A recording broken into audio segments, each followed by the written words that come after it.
bai? Beraz, itxaso ez da etorriko, hori da. Bueno, gaur azkeneko osoko bilkura dugu, beraz, hasiera emango diogu. Udako oporraldia baino lehen, uztaileko osoko bilkurari. Eta honekin batera, 110. puntuarekin hasiko gera, Getxoko Udalbatzak 2021ko ekainaren 24ean egindako aurrekoiko osoko bilkuraren akta onesteko proposamena, ez dago komentariorik, beraz, 111. puntura pasatuko ginateke 2020 urteko kontu orokorraren onespeneko proposamena. Batzordearen proposamen hau da. Getxoko Udalaren kontu orokorra onestea 2020ko urteko ekitaldiari dagokiona eta honeko entitateen kontuek osatzen dutena. Udalarenak, berarenak, lau erakunde autonomoenek, Kirol Portuko Labra Getxo S.A. elkartearenak eta Punta Begoña Fundazioarenak. Kontu orokorra etaren edukiak herri kontuen euskal epaitegiari igortzea Bizkaiko Lurralde Historikoko toki erakundeen aurrekontuei buruzko abenduaren 2ko 10/2003 Foru Arabak 73. artikuluko 2. paragrafoan dionarekin bat etorriz. Uriarte jauna. Bai, alkate Andrea, eskerrik asko. Osoko bilkuraren izapide hau kanpo kontroleko organoen fiskalizazioa errazteko da. Alkate Andreak eginiko memorian agintzen den bezala. Kontu hartzaileak jasotzen duen bezala, kontu orokorrak ondarearen, finantza egoeraren, emaitzen eta 2020ko aurrekontuaren gauzatzearen irudi fidela erakusten du. Espedientea jendaurrean jarri da eta udalaren esku hartze orokorrak egiaztatu du ez dela alegaziorik aurkeztu. Zenbakiei dagokienez, hauze nabarmenduko dut. Diru sarrerak, pandemiak eta horren ondoriozko alarma sanitarioak jarduera sozial eta ekonomikoko osoaren funtzionamendu normala baldintzatu zuten iazko martxotik. Udal zerbitzu batzuek, batez aisialdi eta kirol jarduerekin lotutakoek nahita ez eta eten behar izan zuten arren, udalaren diru sarrerak ongi jokatu zuten. Pandemia iritsi aurreko dinamismo ekonomikoa aprobetxatu ahal izan genuen, izio eta plusbalia zerge likidazio horrikuspenak hobetzeko. Hala, 2019ko 38 milioi eurotik iazko 51 eurora igaro ginen. Pandemiaren ondoriozko geldialdiak eragin garbia izan zuen beste administrazio publiko batzuetatik etorritako diru sarreretan, udalkutxa bidez edo diru laguntza bidez. Horrela, kontzeptu guzti horiengatik, 54 milioi sartu ziren 2019ko ekitaldian, eta aldiz, iaz, bakarrik 59 milioi izan ziren. Sarrera arrunten garbia 2ko jaitsiera txikia da, eta, hau da, 2020 bezalako urte batean, udal diru sarrera arruntak egonkortzea lortu genuen eta horrela, epe ertain luzean udal zerbitzuen iraunkortasuna bermatu. Helmugi eta gastuei dagokienez, honako hau adieraziko dut. Udal zerbitzuak pandemiaren aurkako borrokara eta horren ondorio negatiboetara egokitzeko neurriak, bai eta udal zerbitzu publikoen prestazioaren eraginkortasuna hobetzeko neurriak ere, alkateak dekretatu zituenak fruituak eman zituzten 2020 urtean. Langileen gastoi kontrola eta mantenua. Udal transferentziak nabarmen handitu ziren, 2 milioi pasata, zehazki 11%, batez ere herri harentzako diru laguntzak nabarmen igo direlako. Egoera ahulean dauden pertsonak, elkarteak, kiroklubak, kultura eta getxoko jarduera ekonomikoa, enpresa txikiak eta hainbat jarduera sektoretako autonomoak. Kontrola eta mantenua kanpo kontratazioan. Eta gainerako gastuetan gorabeherarik ez izatea. Ezen zorrera jo behar izan ere, ezen aktiborik inoren ganatu eta ohiko gastua, ohiko diru sarrerekin estali ahal izan zen. Eskerrik asko.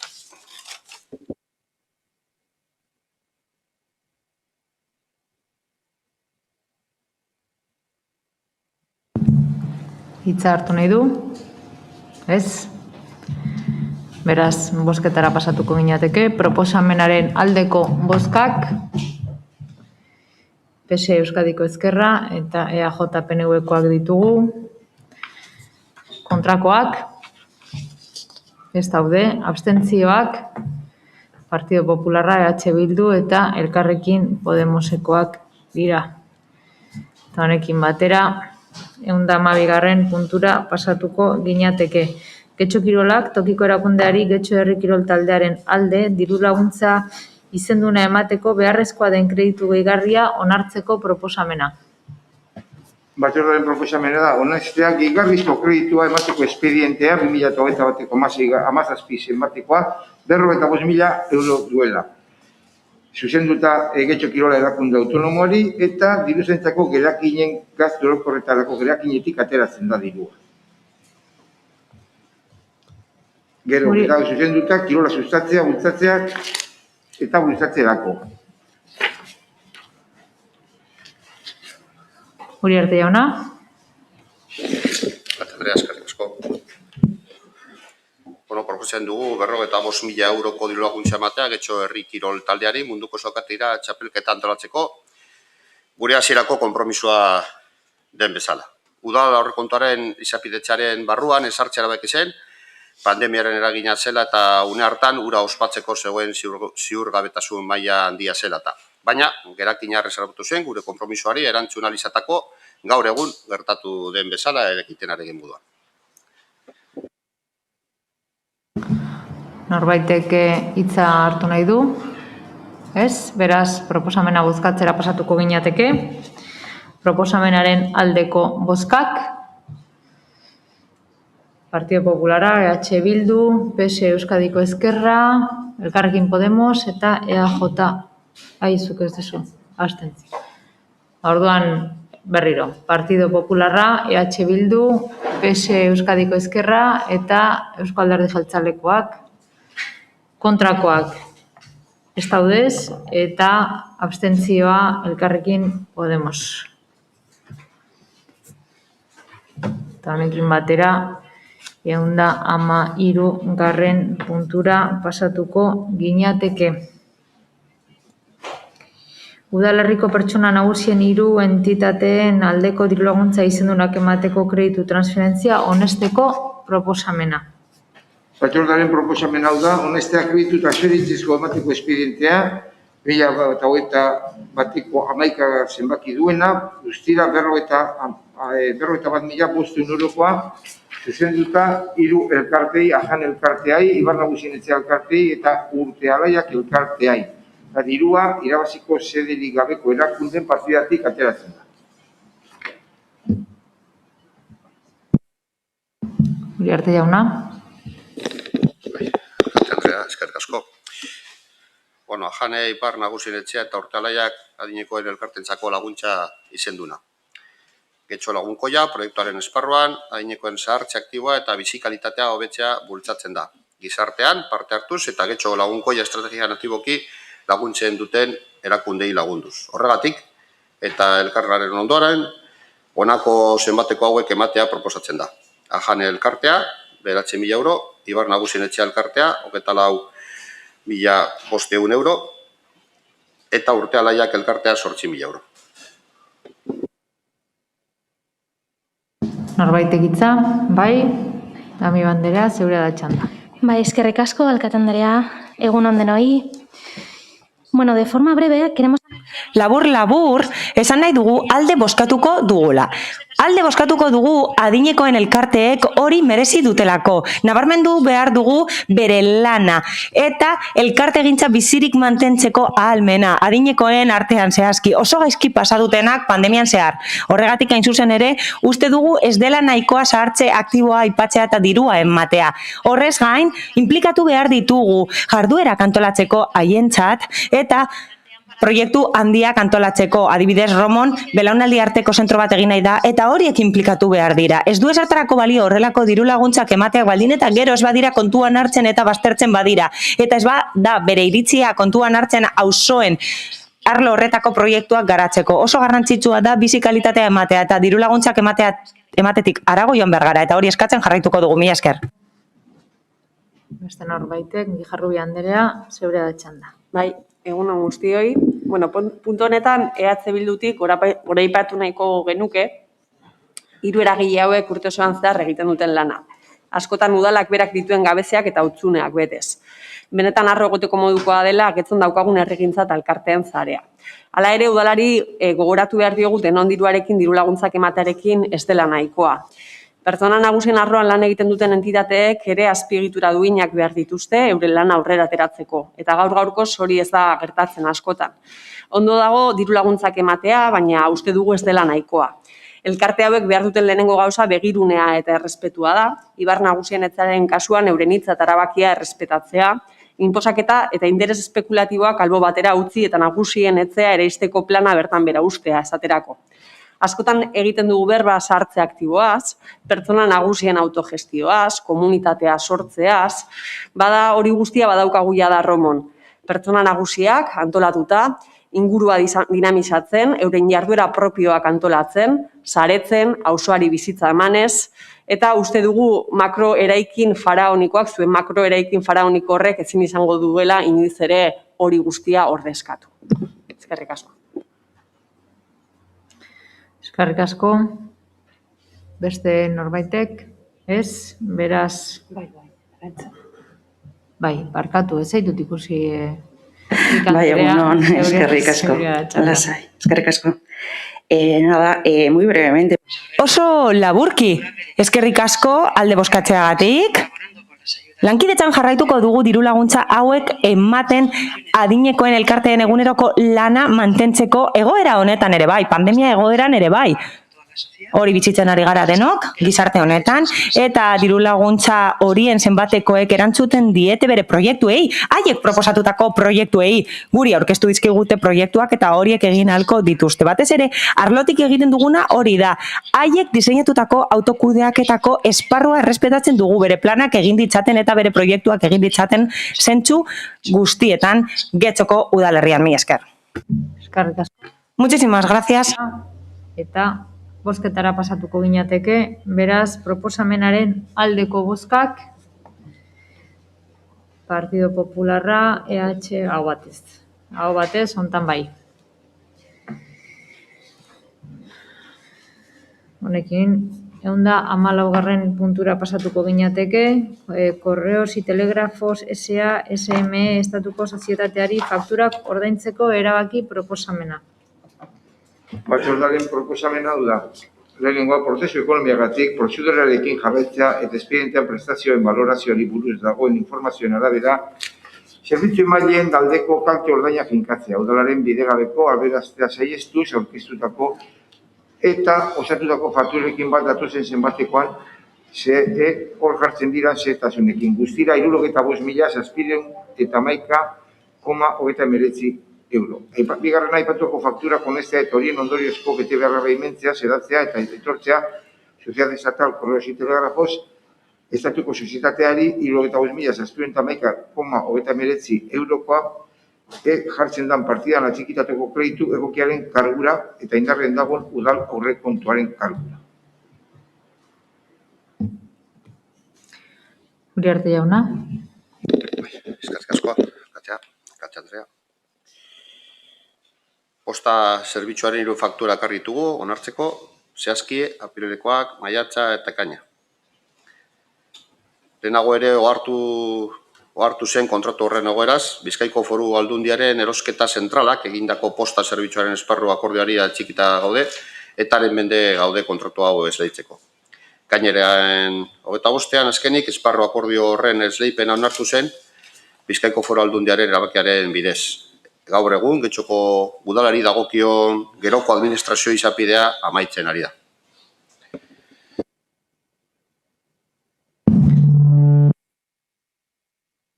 Norbaitek hitza hartu nahi du? Ez? Beraz, bozketara pasatuko ginateke.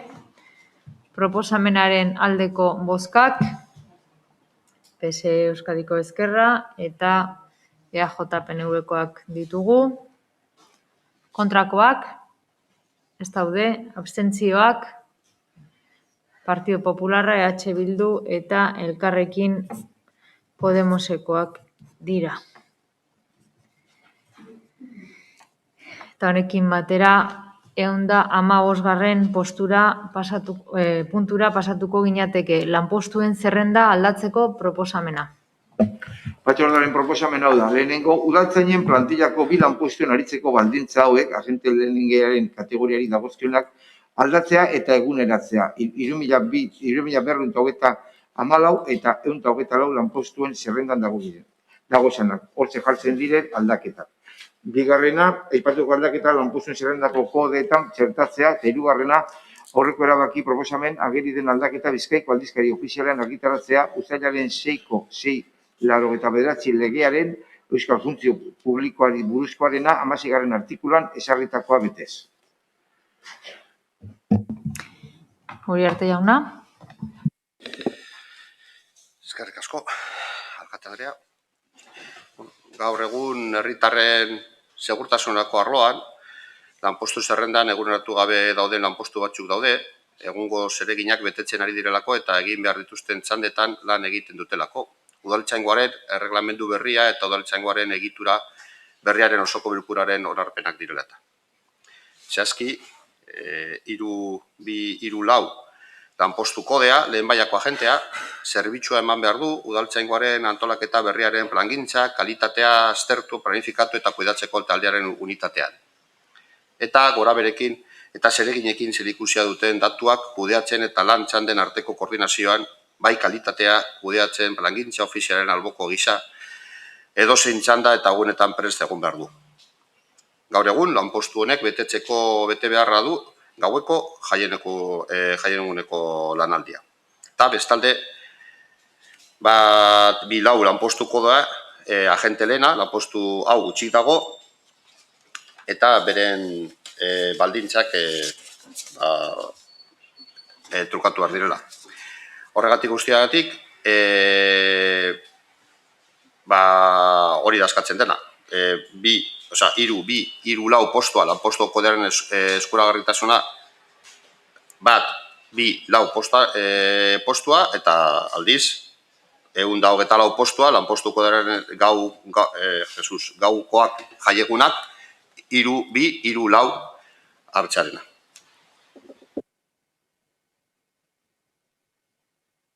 Amigo Andrea.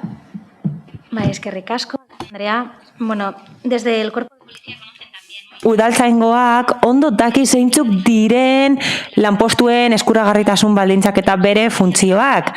Horregatik, sindikatu gehienek negoziazio mahaian aldeko iritzia eman dute. Hala, eguneratutako profil hau eskatu dute. Arlo profesionalean hori behar dutela uste dutelako. Lan eta tasa batzuk egin alizateko. Zinegotziak azaldu duen bezala, orain arte egin dira lanpostuen eginkizunetatik harago. Hala eta guztiz ere, badakigu aldaketa egin behar dela erabaki estrategikoengatik, baina uste dugu kontuan hartu behar dela azterlana. Hala, lanpostuen eskuragarritasun egoera guztiak aztertu behar dira. Hala, udaltzaingoa berregituratu behar da eta hori kontuan hartu behar da. Horregatik guztiagatik kasu honetan abstenituko gara. Ez dugu aurka bozkatuko, baina gogorarazi nahi dugu negoziazio mahaian ez dela adostasunik lortu puntu honi dagokionez. Eta azterlanak egin behar direla eskuragarritasunaren inguruan beharrezkoak baitira. Mila esker. Andrea. Ez. Bai, Rodríguez jauna. Bai, egunon. Bueno, lanpostuen zerren aldaketa honek ez du, Podemosek adierazi bezala, ez du sindikatuen adostasuna lortu, eta sostenean datorren ziurtagirian negoziatua izan dela, dio baina eztabaidatua izan den arren ez du adostasunik lortu. Eta zergaitik ez du adostasunik lortu? Gure ustez gauza batzuk ez daudelako argi.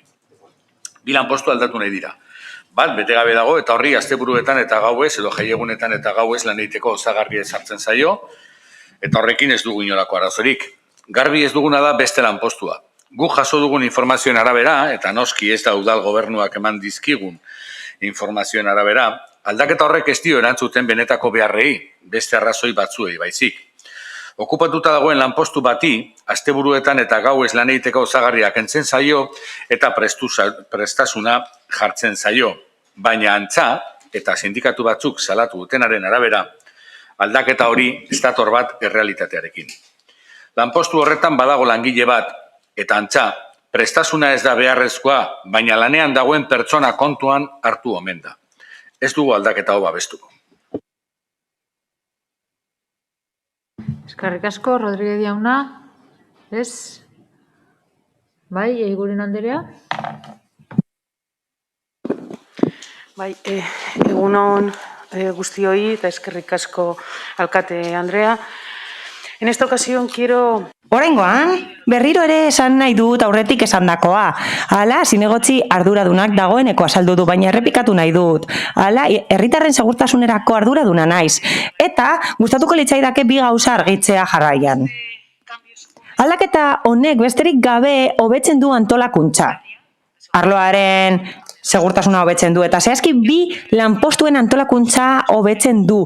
Bi agente dira, lehen mailako bi agente, eta egokitzen dira bere lanpostuak herritarrei zerbitzu hobea emate aldera. Besterik gabe, denok dakigun bezala joan den urtean, gure barne erregelamendua aldatu genuen, eta arautegi horretan zehazki lanpostu batzuk jasotzen dira, plaza batzuk jasotzen dira, antolakuntza zehatza, eta hori esartzen ari gara momentu honetan. Aldaketa horiek egingo dira, behar bezala.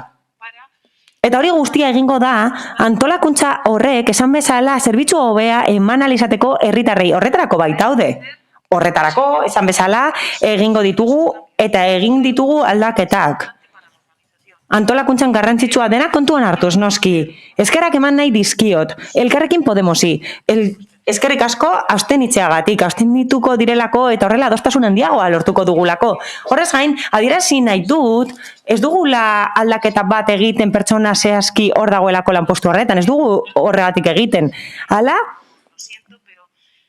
esan da, edo EH Bilduren hitzartzean, esan da lanpostu horretara aldatzen dela pertsona horregatik. Hori horrela ez bada, horrela ulertu dut, baina hala bada, hori esan bada, esan nahi dut ez dela egia. Hala, txosten batzuek babesten dute aldaketa hau, eta kontua da badaukagula lanpostu bat, agente primero dena, eta horrek ez du eskuragarritasun osagarria, kasu honetan, eta badauka asteburuetan eta gauetan lan egiteko osagarria, baina bere funtzioak egiteko eta bere eginkizunak egiteko, eta plangintzara dago atxikita, uste da beharrezkoa dela eta hobe dela bere zerbitzu horiek ematea irisgarritasunaren edo eskuragarritasunaren osagarri batekin. Hala, pandemiaren garaian esan dute gehiago, baina aurretiaz bagenekien, ez dugu egin bakarrik pandemiagatik, ez. Aurretiaz ere bai, plangintzan badaude momentu batzuk zeinetan lan egin behar den eskuragarritasun horrekin, besterik gabe. Agian ez da beharrezkoa gauez lan egitea igande batean, baina agian beharrezkoa da lan egitea larun batean edo ostiralean arratsaldez dekretu aldatzen delako, atasa berriak daudelako, beste gauza batzuk egin behar direlako, inguru abarrak desberdinak direlako, eta uste dugu hobeto ordainduta dagoela, baina ez ekonomikoki, baina hobeto saritzen da. Hala, argi eta garbi esan nahi dut, txostenean esaten den bezala, horrek ez duela aldaketarik ekartzen ekonomikoki. Hau da, ez da soldatarik igoko. Ez dira gehiago ordainduko zerbitzu horiek lanpostu horretan eskuragarri egoteagatik. Besterik gabe egiten duguna da, bere lan baldintzak egokitu eta bere ordutegia egokitzen dugu langileriaren beharretara. Bestalde, badugu beste lanpostu bat, gaur egun pertsonarik ez duena, utzik dagoena, naiz eta beste pertsona batek funtzio horiek egiten dituen, utzik dago esan bezala, formalki ez dago pertsona hori, momentuz jotzen da ondo eman daitezkela zerbitzu horiek osagarri batekin, gauetan eta asteburuetan lan egiteko osagarria da, horrela lan egin beharko duelako pertsona horrek eta egiten duguna da trukatzea. Hau da, lanpostuak trukatzen ditugu, egokituz, eta ez da gastua areagotzen udalarentzat. Eta bestalde, berriz ere esan nahi dut, aldaketa hauek guztiak eta egokitzapen hauek guztiak egiten dira antolakuntzaren barruan, beti ere kontuan hartuz zerbitzu hobea eman nahi diegula herritarrei eta bukatzeko gustatuko litzaidake esatea, akordio guztiek ez dutela adostasunik lortzen negoziazio mahaian edo aho batez onartzen, baina babesa badute, eta negoziatu dira negoziazio mahaietan ziurtagiriak, txostenean dagoen eta espedientean dagoen ziurtagiria jasotzen duen bezala, eta berez esan nahi dut lege parametro guztiak betetzen direla, mila esker. Eskerrik asko, bozketara pasatuko gara, beraz proposamenaren aldeko bozkak, PS Euskadiko Ezkerra eta EAJ PNV-koak ditugu. Kontrakoak, Partido Popularra, EH Bildu eta abstentzioak Elkarrekin Podemosekoa. Honekin 116 garren puntura pasatuko ginateke osoko bilkurako kontratazio mahaiko kideak izendatzeko proposamena. Batzordearen proposamen hau da. Bere eskumeneko kontratu espedientetan udalbatzari modu iraunkorrean lagundu behar dion kontratazio mahaiko kideak izendatzea. Titularrak batzordeburuak kontratazio ondare eta etxebizitzako zinegotzi arduraduna Álvaro González Pérez. Mahaikidea, Partido Popularraren udal taldea, Eduardo Andrade Urrekoetxea, Elkarrekin Podemosen udal taldea, Paula Amiga Clemente, idazkari nagusia, kontu hartzaile nagusia, udal diruzaina, gizarte zerbitzuetako arduraduna, hiritarren segurtasuneko arduraduna eta udal ingeniaria. Idazkaria, kontratazio ondare eta etxe bizitzako arduraduna. Ordezkoak, mahaiburua kontu hartzailetza orokorrako zinegotzi arduraduna, Ignacio Uriarte Golostiaga, eta ordezko mahaikideak, PP-ren udal taldea Javier Elorza Armaetx, Elkarrekin Podemoseren udal taldea Carolina Uribe de la Espriella. Idazkari nagusiarena Larraitza Berazturi, udal kontu hartzailearena Ainhoa Simeon, udal diruzainarena Begoña Barrenetxea, gizarte zerbitzuetako arduradunena Ane Malas Etxebarri Udaondo eta hiritarren segurtasuneko arduradunena Adolfo Ayala Urquijo. Eta udal ingeniaria unitateko buruarena Roberto Nogales Andrés. Eta ordezko idazkaria Idoia Torre Martínez. 2019ko azaroko 28ko 182 garren osoko bilkuraren akordioaren gainerako indarrean mantenduko da. Bigarrena, izan dutako kontratazio mailaren osabera Getxoko udal webgunean, kontratu egilearen profilean eta Bizkaiko aldizkari ofizialean argitaratzea.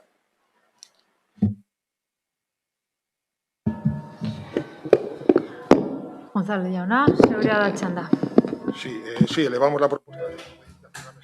Bai, kontratazio maila aldatzeko proposamena aurkezten dugu berton. 3 aldaketa garrantzitsu egin behar direlako. Kasu batean, Elkarrekin Podemosen zinegotzi berria sartuko delako kontratazio mahaian eta bestalde beste 2 pertsona laneko arlo saldatu direnez,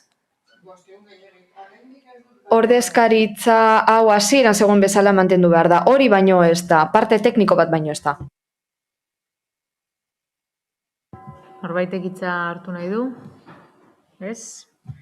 Beraz, bozketara pasatuko ginateke, proposamenaren aldeko bozkak, Partido Popularra, EH Bildu, aho batez.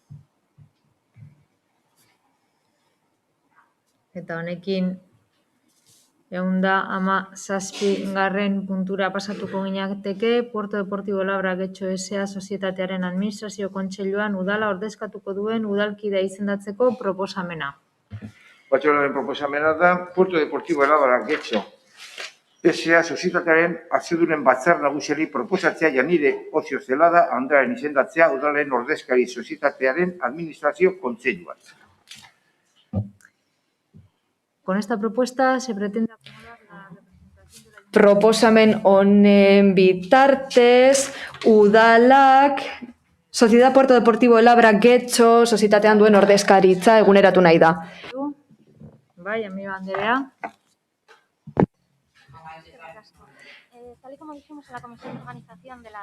Antolakuntza batzordean esan genuen bezala, pasaren astean ez dugu lertzen eta ez dugu uste justifikaturik dagoenik aldaketa hau oposizioari ordezkaritza kentzen diolako. Eta inoiz baino beharrezkoagoa da toki honetan eztabaida anitza mantentzea. Legegintzaldi hasieran ere gertatu zen, irizpide aldatu baizen Urpatzuergorako ordezkariak aukeratzeko.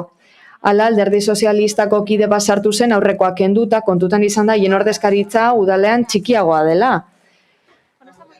Aldaketa honekin gaurkoan zer egingo da berriro ere. Gobernu taldeak eta zehazki EAJak kudaketa publikorako espazio bat monopolizatuko du eta guztiz desproportzionatua eta injustifikatua den ordezkaritza izango du udalak bertan, udalbatzarekin alderatuz gero. Guztiok gara administrazio kontseilu horretako ordezkari eta aniztasuna bermatu beharko litzateke alderdi politikoen artean. Horrela erabakiak hartzeko orduan ikuspegi guztiak hartuko lirateke kontuan gardetasun osoz. Esan bezala uste dugu aldaketa hau ez dagoela justifikatuta eta kontrakoa lortzen dela. Horregatik kontrako bozka emango dugu. Eta gauza bera egin genuen oposizioko beste taldekide bat kendu zutenean Urpatzuergotik. eta berriro egiten bada ere hala egingo dugu. Justifikaziorik gabe esku hartu baita. Gainera, ez gaude honen kontra ordainsaria murrizten delako. Gauza da, administrazio kontseilu horretara joategatik ez dela kobratzen gure kasuan behintzat. Hemen planteatzen duguna ordezkaritza arloko arazoa da, besterik ez. Kendu nahi digutelako ordezkaritzarako eskubide hori. Eta gainera momentu garrantzitsu batean gertatu da, administrazio kontseilu horretan erabaki garrantzitsuak hartuko direlako. Esate baterako antolakuntza aldetik espazio horrek izango duen etorkizuna. Toki horrekin zer egin nahi dugun erabakiko delako, izan ere urtea daramatza behar bezala atenditu gabe. Kudeaketa publikoa izatea nahi dugu. Bestelako turismoa kontutan hartzea, garraiobide publiko alternatibo zeltzeko aukera eskaintzea, eta orain jende gehiago geratu gara erabaki horietatik kanpo. Bitxia da ikustea indarren oreka aldatu nahi dela. Justu hori guztia erabakiko denean hile batzun buruan. Erabaki garrantzitsuak hartuko direnean. Baina kontua da bestela egingo balute haien interesak arriskuan daudela pentsatuko luketela, eta benetan tristea da hori aurretik jartzea kirol portuaren behar izanen gainetik. Antza denez, hemen duzuen gehiengoa ez da nahikoan ere inposatu nahi duzu, eta ez zaizue bozkatu. Horretarako zaudete molestatzen dugunak tartetik kentzeko. Izan ere, zuen gobernukideena izango balitz, gobernu edo legegintzaldiaren kaduzitatea, hala egingo zenukete berriz, baina horrek erakusten du zein estilo duzuen zuek eta gurearen aldean guztiz desberdina da. Eskerrik asko, Amieba Anderea, beste norbaitek, bai, Rodríguez jauna. Egia esateko behin eta berriro ekintzek gezurtatzen dituzte Eusko Alderdi Jeltzalea eta PSeren hitzak. Anitzazuna ezabatzen ari zarete hemen esan den bezala izendapen honekin. Zuen interesen menpe jartzen duzu elkarte publiko bat inolako lotsarik gabe. Orain arte Puerto Deportivo Elabra Getxo elkartean osoko bilkura honetan ordezkaritza duten alderdi guztien kontseileri bat izan dugu elkartean administrazio kontseiluan. Orain oreka horiek aldatu nahi dituzue, eta Elkarrekin Podemosen agintaldian bukaera aprobetsatuz talde politiko horri bertan egoteko aukera aukatuko diozue zuen ordezkari bat ezartzeko. Esango diguzue, administrazio kontseiluan era pertsonalean gaudela. Ez gaudela alderdiak ordezkatzen, baina egi bakarra da, administrazio kontseiluan gaudela alderdietako kideak izateagatik eta alderdi horiek ordezkaritza lortu dutelako osoko bilkura horretan. Ez gaude administrazio kontseiluen gure gaitasun pertsonalen edo profesionalengatik. Eta zergatik egiten duzue hau? Orekak aldatzeko esan den bezala. Getxo kirol portuaren berrikuntzari ekin nahi diozue, baina Eusko Jaurlaritzako ordezkarien partetik ez duzue topatu, nahiko zenuketen babes irmoa. Alderdi Popularra kontra agertu zaizue, eta Euskal Herria Bilduk eta Elkarrekin Podemosek oraindik abstentzioa mantentzen dira. Horren aurrean, orekak aldatzea erabaki duzue. Cambiáis la representación con la eliminación de la representación del Elkarrekin Podemos. Ordezkaritza aldatu duzue eta Elkarrekin Podemos tartetik kendu duzue. EAJaren beste ordezkari bat sartzeko. Hala, administrazio kontseiluak EAJko 3 ordezkari, Alderdi Sozialistako 1, izango ditu beraz 4 gobernu taldetik, Eusko Jaurlaritzako 2, Alderdi Popularreko 1 eta Euskal Herria Bilduko 1. Irudian olako izango den oso argi dago. Zuen interesak jokoan daudenean, demokrazia, adostasuna, elkarrizketa eta aniztasuna hitzak zakarretara doaz. Eta propagandarako baino ez dituzu bertatik ateratzen. Izetan ben honek, erakusten du benetan nolakoa zareten. Interesa duzue guztiaren gainetik autoritarismora heldu arte. Asko, Rodríguez jauna, bai, Andrea jauna. Gracias, señora alcaldesa. Buenos días a todos y a todas.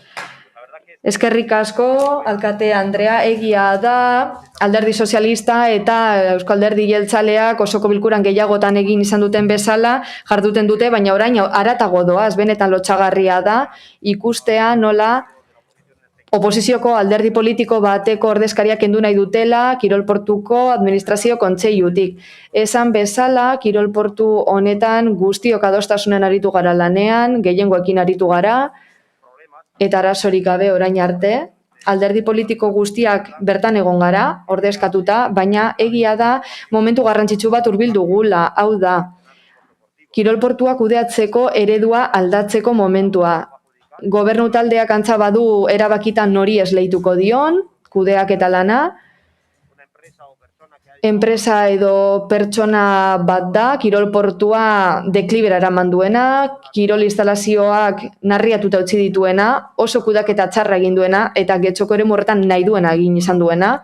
Kobratu da deskobratu du merkatari nahi izan duen guztia, ostalarieri ere bai. Kirol eta kultur giro guztia hildu, eta hala ere berriro esleitu nahi zaio kirol portuaren kudeaketa. Benetan lotsagarria da, eta ez dakit zein izango litzatekeen bozketaren emaitza gero, guk irizpidea beraz mantenduko dugulako, eta EAJaren eta Alderdi Sozialistaren proposamena babestuz dugulako, gainerakoek ez dakiz zer bozkatuko duten, baina argi dagoela POIen monumentu honekin egiten duten gauza bakarra, akordio hori bidea irekitzala, gero artezkaritza batzarrera eramango dute, eta esleituko diote kontratua enpresa hori. Berrio diot, ez dakit oposiziotik oroar bestek zer bozkatuko duten. Imagina dezaket, baina ziurrenik gobernu taldearen gehiengo absolutua rodillo bat da, eta inposatu nahi dute haien indarra Getxoko eremu horretan ere. Beste behin ikusten dugu Getxo okerrerantz doala, abiadura handian gainera, bizikalitatea galtzen ari garela, eta kalitate politikoetan ere bai salatu izan dugu pleno guztietan, eta hau beste adibidat baino ez da. Eskerrik asko. González jauna, zurea da txanda. Bueno.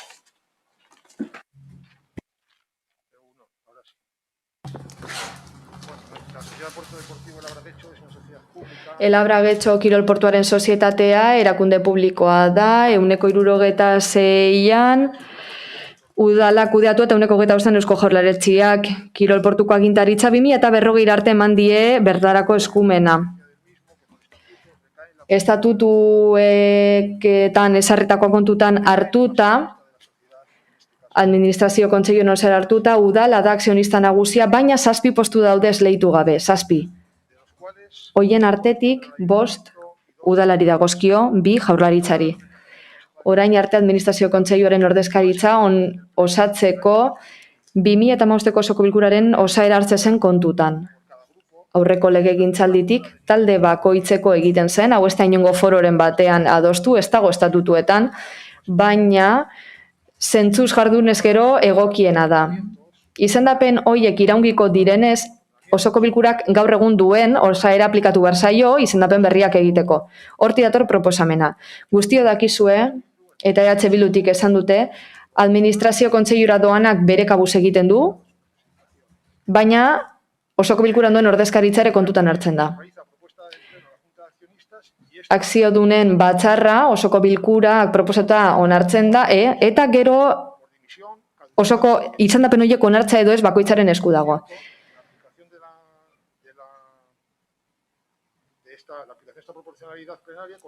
Osoko bilkuraren araberako proportzionaltasun honen arabera eginda proposamen hau, baina harritu naute oposizioko 3 alderdi politikoetatik esandako gauzek.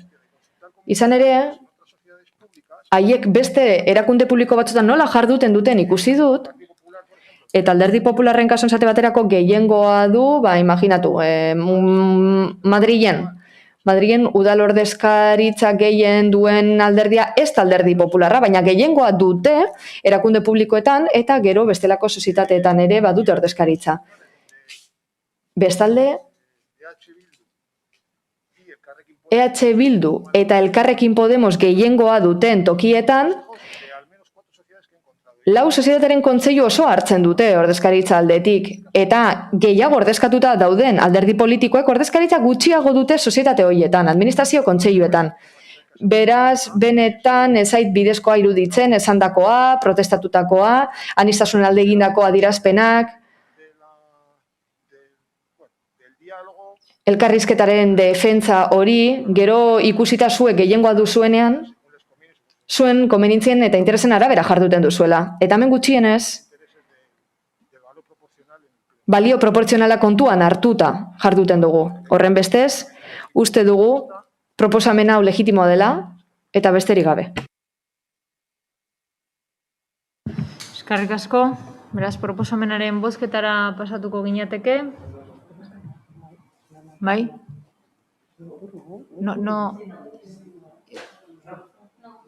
No hay segundo. Bozketara pasatuko ginateke. Proposamenaren aldeko bozkak. PS Euskadiko Ezkerra eta Eusko Alderdi Jeltzalekoak ditugu. Kontrakoak Partido Popularra, EH Bildu eta Elkarrekin Podemosekoak dira. Eta honekin batera, 118. puntura pasatuko ginateke. Getxoko udaleko eta erakunde autonomoetako diru laguntzen plan estrategikoa 2020-2023 aldatzeko proposamena. Batzordearen proposamena hau da. Getxoko udalaren eta erakunde autonomen diru laguntzen plan estrategikoa 2020-2023 aldatzea. Bertan agertzen da zelan geratuko da 4.4 ataleko taula. Proposamenen honekin batera doa 2020-2023 diru laguntzaren plan estrategikoaren fitzen A3 erazkin berria. 2. Akordio Bizkaiko aldizkari ofizialean diru laguntzen datu base nazionalean eta udalaren webgunean argitaratzeko agintzea. Eta 3. Akordio hau udalerri guztiei eta erakunde autonomoi jakinaraztea. Eguren Anderea. Bai, eskerrik asko alkate Andrea. La propuesta que traemos a esta... Gaur osoko bilkura honetara dakargun proposamenean ondorengo aldaketa hauek ageri dira diru laguntzen plan estrategikorako. Lehenik eta behin, zera proposatzen da? Berriro definitzea diru laguntzen lerro espezifikoak 16.2, 16.3, 16.4 eta 16.5. Eta ildo estrategiko berri bat gehitzea, 16.9 litzatekena. Kultur, jarduera eta instalazioetarako laguntzedek izango lirateke. Euskara arloan, diru laguntzen plan estrategiko aldatu nahi da, hildo bat gehitzeko, 9.15 hildoa. Diru laguntza izenduna da, bizarra lepoanerako, Euskaraldiaren dinamizazio gastuei aurre egiteko. Era berean, ekonomi sustapen arloan, aldaketa bat sartu nahi da, berriro definitzeko, 13.3, 13.6 eta 13.7 hildoen helburu estrategikoak, eta gizarte kohesio arloan aldaketa bat proposatu nahi da, 3, 4, 5, 6, 7, 8 hildoak aldatzea hain zuzen ere, eta horrez gain, hildo berri bat sortzea, 9. Kulturartekotasunerako eta emigraziorako. Labur bilduz, aldaketa honen helburua da, plan estrategiko hau eguneratzea, proposatu diren aldaketak kontuan hartuta, hori guztia, hobeto esku hartzeko eta zerbitzu hobea eskaintzeko, arlo hoietan, kolektibo hoietan, eta horrela, dokumentu bat lortzea, non udal diru laguntzen errealitatea bilduko den. Eskerrik asko. Eskerrik asko, Ami Banderea, zeure da txanda. Bai, eskerrik asko, alkate Andrea. Bueno, tal y como expusimos el mes pasado... Aurreko hilabetean esan bezala, kreditu gehigarri bat aurkeztu zenean eta aldaketa handia sartzen zenean diru laguntzetarako deialdi arloan, gizarte kohesio arloan batez ere, ikusan genuen ez zela sistemarik egokiena eta berriro diogu. Hala jasota geratzea nahi dugu izan ere, aldaketa hau eginez gero diru laguntzen plan estrategikoan, azkenean aldaketa hau finkatu egiten da. Eta esan bezala gu ez gaude ados sistema honekin, eta ez gu bakarrik. Ez dago adostasun teknikorik aldaketa hau egiteko ere.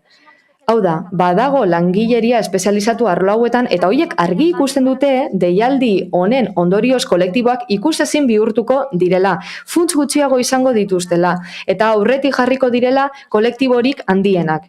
Gu postuko gara benetan, proiektu interesgarriak errealitate egingo dituzten elkartengatik. Getxo betuko dutelako, nola ez. Izan ere haiek izango dute ahalmena deialdian eskatutakoa gauzatzeko, baina ikusi dugunez ezinbestean honek zera ekarriko du. Elkarte eta kolektibo txikienek diru gutxiago izango dute finantzaketarako saku hau estelako mugagabea eta estelako lengoa baino handiagoa, pasaden hilabetean ikusitako kredituen arabera. Ara ikus dezakegu arlo espezializatuetan eta feminismoa, kulturartekotasuna eta bestelako arloa kontutan hartzen direnetarako ere. Uste dugu atzera pauso bat dela eta gainera hau geratzeko etorri da. Gauza da, hobeto zen aldrebestara egitea, hau da, planaldetu aurretik deialdia ateratzea eta uste dugu egokina dela itxarotea ikusteko jardunbide honek benetako emaitzak espero zirenak ekartzen dituen. Bestela, imaginatu, kolektibo batzuek protestatuko balute, zuek izango zenukete hastia hau berriro aldatzeko eta lehen bezala usteko. Horregatik galdera hau dugu. Nola ebaluatuko duzue deialdi berri honen eragina eta arrakasta, eta noiz? Egin ahalko duzue diru laguntzak esleitu direnean, kontutan hartuta lehen udalfuntza jasotzen duten jendea kanpoan geratuko dela, edo funtzak murriztuko ditzaizkiela? Espero dugu atzera egiten jakitea, beharrezko izan ez gero, abisatuta zaudetelako eta gainera guk uste dugu abisu hori paisuzko arrazoiak oinarri hartuta egin dela. Kontu zibili beharra dago. Guk dekretua ikusi dugun arte batzordera ekarri zelako ez diguzue ezer esan, guk hainbat batzordetan atzerapenen inguruan galdatu dugunean diru laguntzetarako, gazteria arloko diru laguntzen kasu, esate baterako berandu heldu direlako. Egia esan ordez, aldaketa hau buruan zenutela esan ordez, zuen erabaki duzuena izan da, egia barik beste guztia esatea.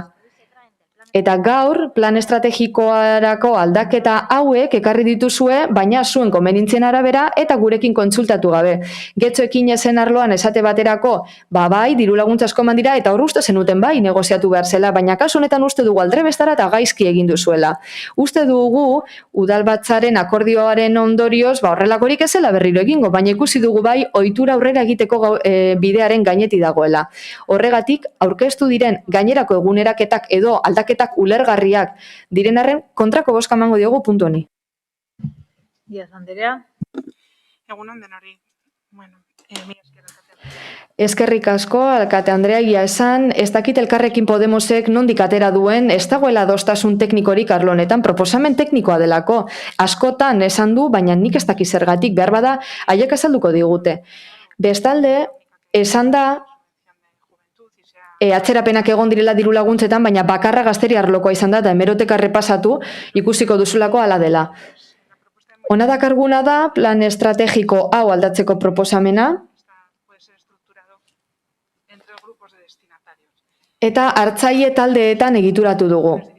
Lehenik eta behin, enpresarioi, lan ematen duten pertsonei, zuzendutakoa, ekonomia sustatzen dutelako udalerrian, 2 familia unitatei, berdintasunik ezaren egoeri aurre egiteko eta kolektibo zorgarren traltzeko, eta 3. irabaz asmorik gabeko erakundeei, Getxoko elkarte sarea osatzen dutelako.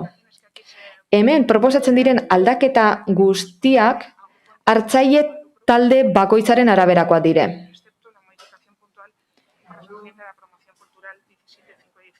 17 eta 17 hildoetan izan ezik. 3 talde horiei diru laguntzak emateko 17 hildo estrategiko hartzen diren kontutan, baina aldaketa honen bitartez, hildo estrategiko berri bat gehitzen da, gizarte kohesio arloan, eta horrela, bat dator legegintzaldiko planeko ardatz estrategikoetako batekin. Udalerri, abegitsu bat lortzeko sedea errespetatuz horrela. Bestalde, berdintasun, inklusio eta gizarte kohesiorako irizpidea txertatu dira diru laguntzetan. Aldaketa hau bat dator gizarte kohesio arloan egiten diren diru laguntzetarako deialdi ereduarekin. Bestalde, hildo estrategiko berriak gehitu dira, 3. hildo barruan, irabaz asmorik gabeko eta gizarte sedeetarako erakundentzako, Getxo ekinez planaren barruan ageri diren neurria kontutan hartuta. Hain zuzen ere, 24. neurria. De personas y familias.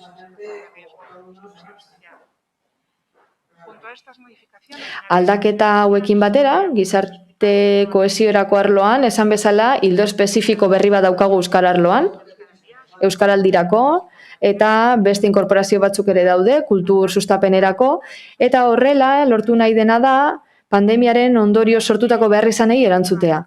Azken finean, diru laguntzen plan estrategiko honen aldaketak, koalizio gobernuak bere gain hartutako konpromiso batzuren arira dator. Getxo ekinez planerako zein legegintzaldiaren arira. Gasko, Díaz Andrea.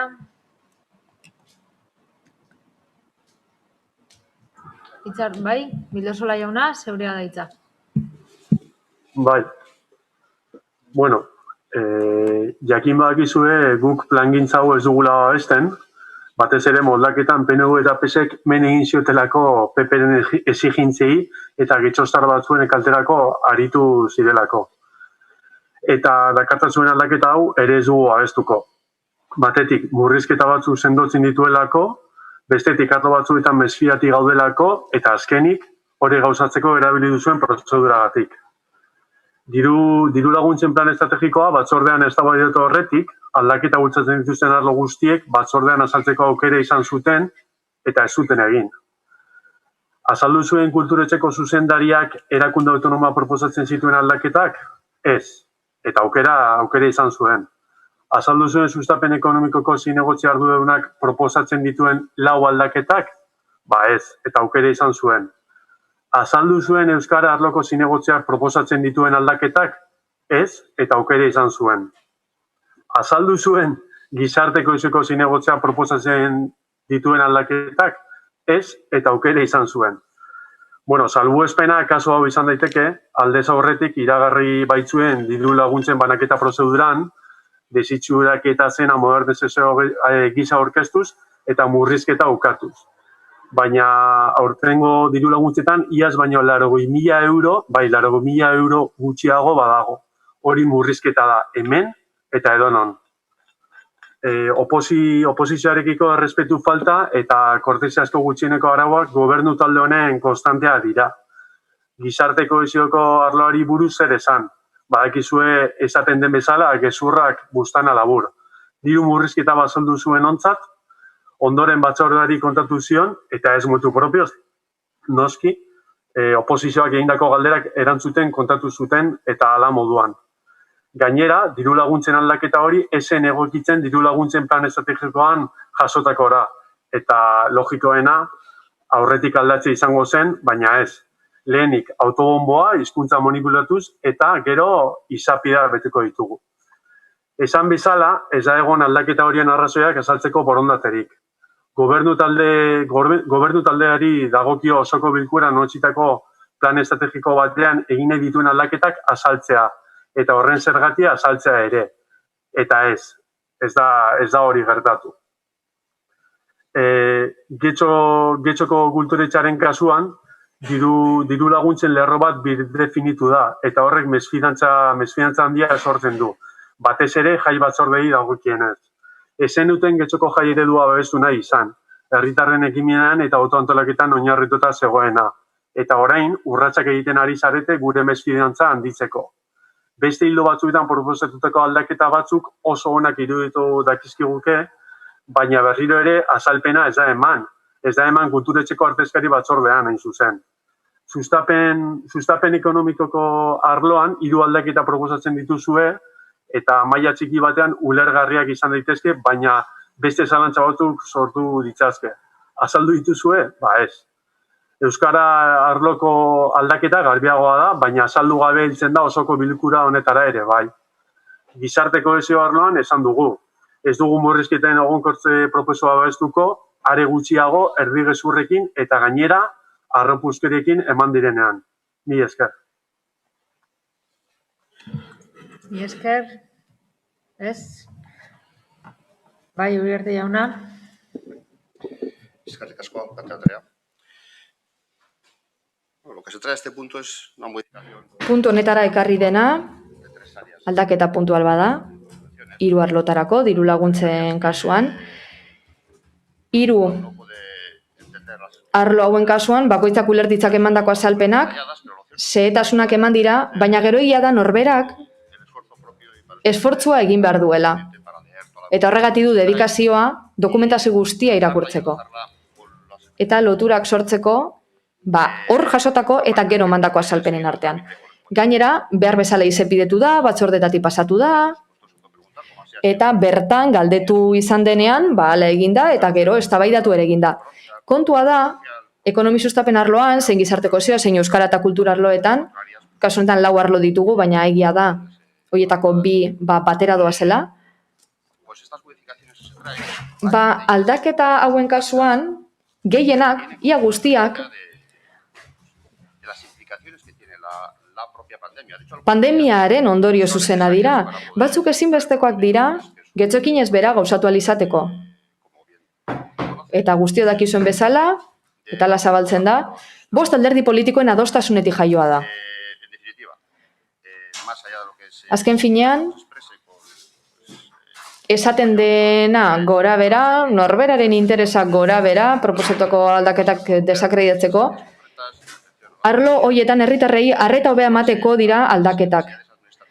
Administrazio behar izanetara egokitzeko, diru laguntzak izapidetze bidean. Esan bezala pandemiaren ondorio dira, eta guztiak ez, baina haietako batzuk ezinbestekoak dira, eta forma aldetik, getxoekin ezetik adostu zena, behar bezala helarazteko, ondo kontrolatzeko behar bezala jasotzen direla, eta ikuskapena mugatu alizateko izenera aurreko plan estrategioak ez zuen beren beregi erantzuten behar izan hoiei. Beste valorazioen kasuan, nik uste dut, hemen bertan deskribatu izan dugula zetasun oroz egin diren galdera guztien arira, berriro diot informazio hor dagoela, kontsultatzeko moduan dagoela, eta donor galderari badu, egoki diren arloetan, emango dira erantzunak, edo foroetan, eta beti bezala galdetu nahi denean erantzungo da, eskerrik asko. Eskerrik asko. Bozketara pasatuko gara, beraz, proposamenaren aldeko bozkak, Partido Popularra, PS Euskadiko Ezkerra, eta EAJPNV, kontrakoak, EH Bildu eta Elkarrekin Podemos. Honekin batera, 119. puntura pasatuko gera, bozeramaileen batzordearen akordioaren berri ematea. Mikel Iturgaitzi egindako jasarpena eta eraso saiakera gaitzesteko adierazpen instituzionala. 2021ko uztailaren 5eko bozeramaileen batzordearen gehiengoz akordioaren berri ematen zaio udalbatza honetari. Pertsona ikuste talde batek Euskadiko Alderdi Popularreko presidente Carlos Iturgaizen semea den Mikel Iturgaizen, biak ere getxotarrak, aurka gauzatutako jasarpena eta eroso saiakera tolentziarik eza eta gorrotoa islatzen dituen gertakari lazgarria da. Eta gure gizarteak ezin du halakorik onartu. Ekainaren 26an gertatu zen Larunbata Urbietako Gernika futbol zelaia. Mikel Iturgaiz gaztea mehatxuak eta irainak pairatu zituen politikari baten semea izateagatik. Horrek erakusten du Euskadin oraindik badaudela ezberdin pentsatzen dutenen aurkako gorrotoaren aztarnak. Egoera onartezina eta gogorki deitoratzeko modukoa denez, udal taldeok honako adierazpen instituzional hau aurkezten du. Bat, gaitzespen eta argudiorik irmoena adierazi nahi dugu Mikel Iturgaizek joan den Larunbatean pairatutako mehatxuen eta eraso saiakeraren aurrean. Bere ideologia politikoagaitik eta Euskadiko Alderdi Popularreko presidentearen seme izateagaitik jasan zituenek ez dute gure gizartea ordezkatzen. Izan ere, elkarbizitza, tolerantzia eta aniztasunarekiko errespetua dire gure nortasunaren ezaugarri nagusia. Bi, berretxe egiten dugu elkarbizitarekin, ezberdinekiko errespetuarekin, bizikidatzearekin, bakearekin eta eskertasunarekin dugun konpromisoak gure balio gorenak dira eta. 3, Getxoko udalak, gertutasuna eta babesa adierazi nahi dio udalerriko biztanlea den Mikel Iturgaizen familiari naiz jasarpen ideologikoa jasaten duten guztiei.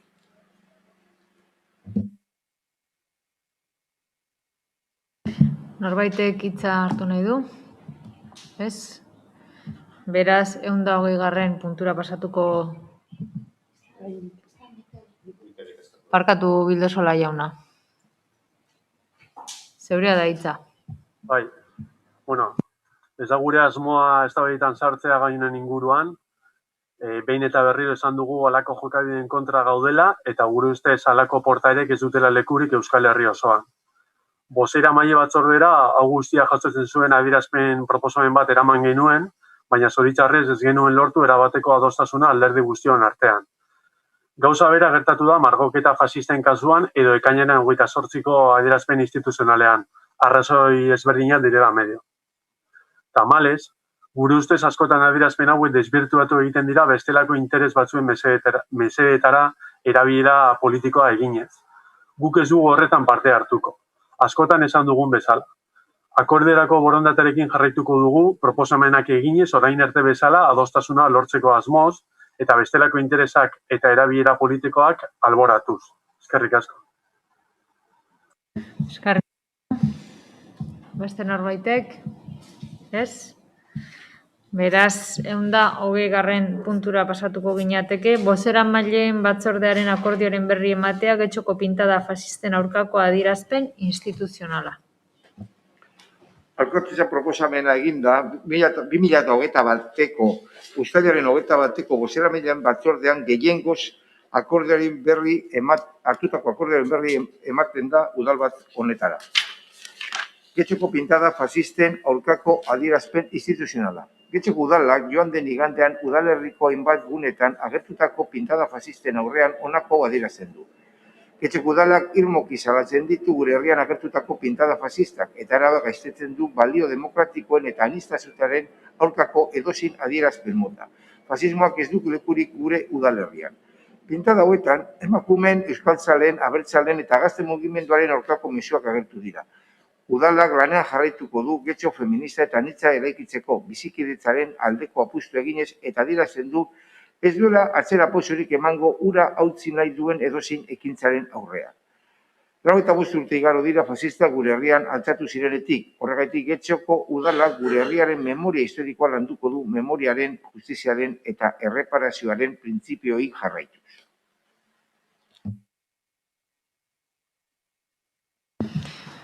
Amaiba Anderea. Bai, eskerrik asko.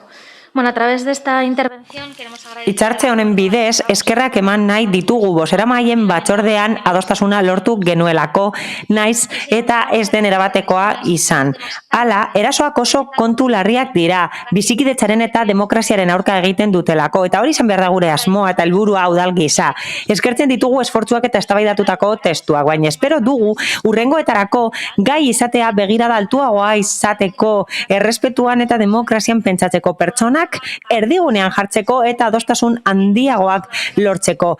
Islatzeko Getxon altuera honean gaudela eta irmoki gaitzesten ditugula horrelako jokabideak, orain bezala, beldurrik gabe. Kasu honetan nabarmendu nahi dugu beste erakunde batzuetan urratsak ematen direla memoria historikoa eta bizikidetza indartzeko. Zehazki gerra zibilaren eta frankismoaren inguruan. Hala, Eusko Legebiltzarrean lege autonomikoa onartuko da. Hala, zehapena jasoko dira baldin eta frankismoa goraipatzen badute. Biktimen erreparazioa murrizten dutelako. Hala, berriro ere salatu nahi ditugu margoketa hauek. Eta espero dugu horiek zehatzea eta larri gisa zigortzea etorkizun hurbil batean edukia kontuan hartuta noski.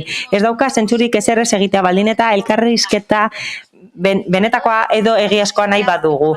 Besterik gabe nahi duguna da demokraziaren alde borrokatzea eta fasismoaren aurka egitea. Hala, irmoki lan egin behar dugu, etorkizunean ideia argiagoak izateko eta erabat gaitzesteko jokabide hauek. Eta herritarren aurrean erakusteko horren aurka gaudela. Bestela, fasismoari eta intolerantziari emango diegu lekua. Eta horrek etorkizunean eta epe laburrera ere bai zigortuko gaitu. Mila esker. Beste norbaitek hitza hartu nahi du? Gijarrubi Anderea. Bai, egunon berriz ere. 1997ko ekainaren 25ean, Estepan Erkiaga, Lauazeta Goitizenez ezagututa, kazetari eta euskal olerkari Gasteizen fusilatu zuten. Ura ezagutzen ez dutenentzat, 20. mendeko euskal berpizkundeko idazle garrantzitsua izan zen Lauazeta, Lorcaren garaikide. 2008 bateko uztailaren 18an, bere izena daraman Getxoko euskaltegi batean margoketa fascistak azaldu ziren, Franco eta Molari bibaka. Lauazeta hiltzea agindu zuten hoien goraipamena egin zuten uztailaren 18an gure herrian, bere izena daraman euskaltegi batean. Lauazeta beste asko bezala euskaltzalea eta abertzalea izateagatik erail zuten. Zarri ez bada beti euskara eta berria izan ziren bere lanaren ardatz. Gerra zita ere atzerriko kazetariak laguntzeko lanetan zegoela, gure herrian gertatzen ari zena zabaltzeko helburuz, frankistek harrapatu eta ezan bezala fusilatu zuten. Kasualitateak inoiz gutxitan gertatzen dira. Eta horregatik ezin ditugu hainbat elementu eta izendapen bazterrean utzi. Horregatik, bozeramaien batzorde horretara gure proposamen testu bat eraman genuen. Fascista izendatzeko erasoa bera. Ezin da utzi adierazpen honetatik kanpo uztailaren 18an gertatutako erasoa fascista zela gaur egun gure ekarpenari esker ere horrela jasetzen duen testua. Eta ezin da bazterrean ere utzi Lauazeta izeneko itunpeko euskaltegiak ordezkatzen duen guztiaren kontra eraso bat izan zela. Hau da, euskara, Euskal Herria, herrigintza. Eta hori, kanpoan usten baldin badugu, hori bazterrean usten baldin badugu, gure historia bezeraiki eta beste bat eraiki nahian gabiltza. Memoriaren gako diren piezak alde batera usten saiatzen. Zuek jakingo duzue, zergatik eta zertarako egiten duzuen hori, eta hori berau azaldu beharko duzue. Guk dakiguna da, ez dugula inoiz hori babestuko. Eta ez da immobilismoa, ez da beti gaude prest proposamenak egiteko eta testuak hobetzeko, eta hildo horretan jarraituko dugu, baina gauza batzuk ezin dira bazterrean utzi. Gauza batzuk gure memoriaren eta historiaren zati ezinbestekoak dira. Eta horiek ere, adierazpen horretan jasoak izan behar ziren. Eta norabide horretan doazenak, hau da memoria dezeraikitze horretan doazenak ez ditugu babestuko. Horregatik, ez genuen babestuko, ez genuen babestu eta ez dugu babesten adierazpena. Uste dugu, hankamotz dagoela, eta uste dugu horrelako eraso faxistari behar besteko testu ingurua ezarri bertzaiola. Eskerrik asko. Eskerrik asko. Honekin batera, 121. puntura pasatuko ginateke, hainbat dekreturen berri ematea, aurrekontua gehigarrizko kredituz baliatua aldaraztekoak. Batzordearen proposamena da, kreditu gehigarrien bidezko aurrekontu aldaketaren dekretuekin jakitun geratzea, bertan zerretan zendire dekretuak eta kopuruak.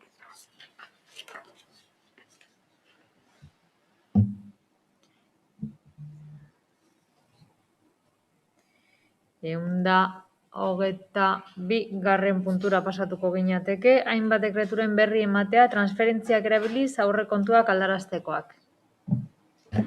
Batzordearen proposamen hau da, jakitun geratzea transferentzien bidezko aurrekontu aldaketearen dekretuetaz, eta bertan zerrendatzen dire dekretuak eta kopuruak.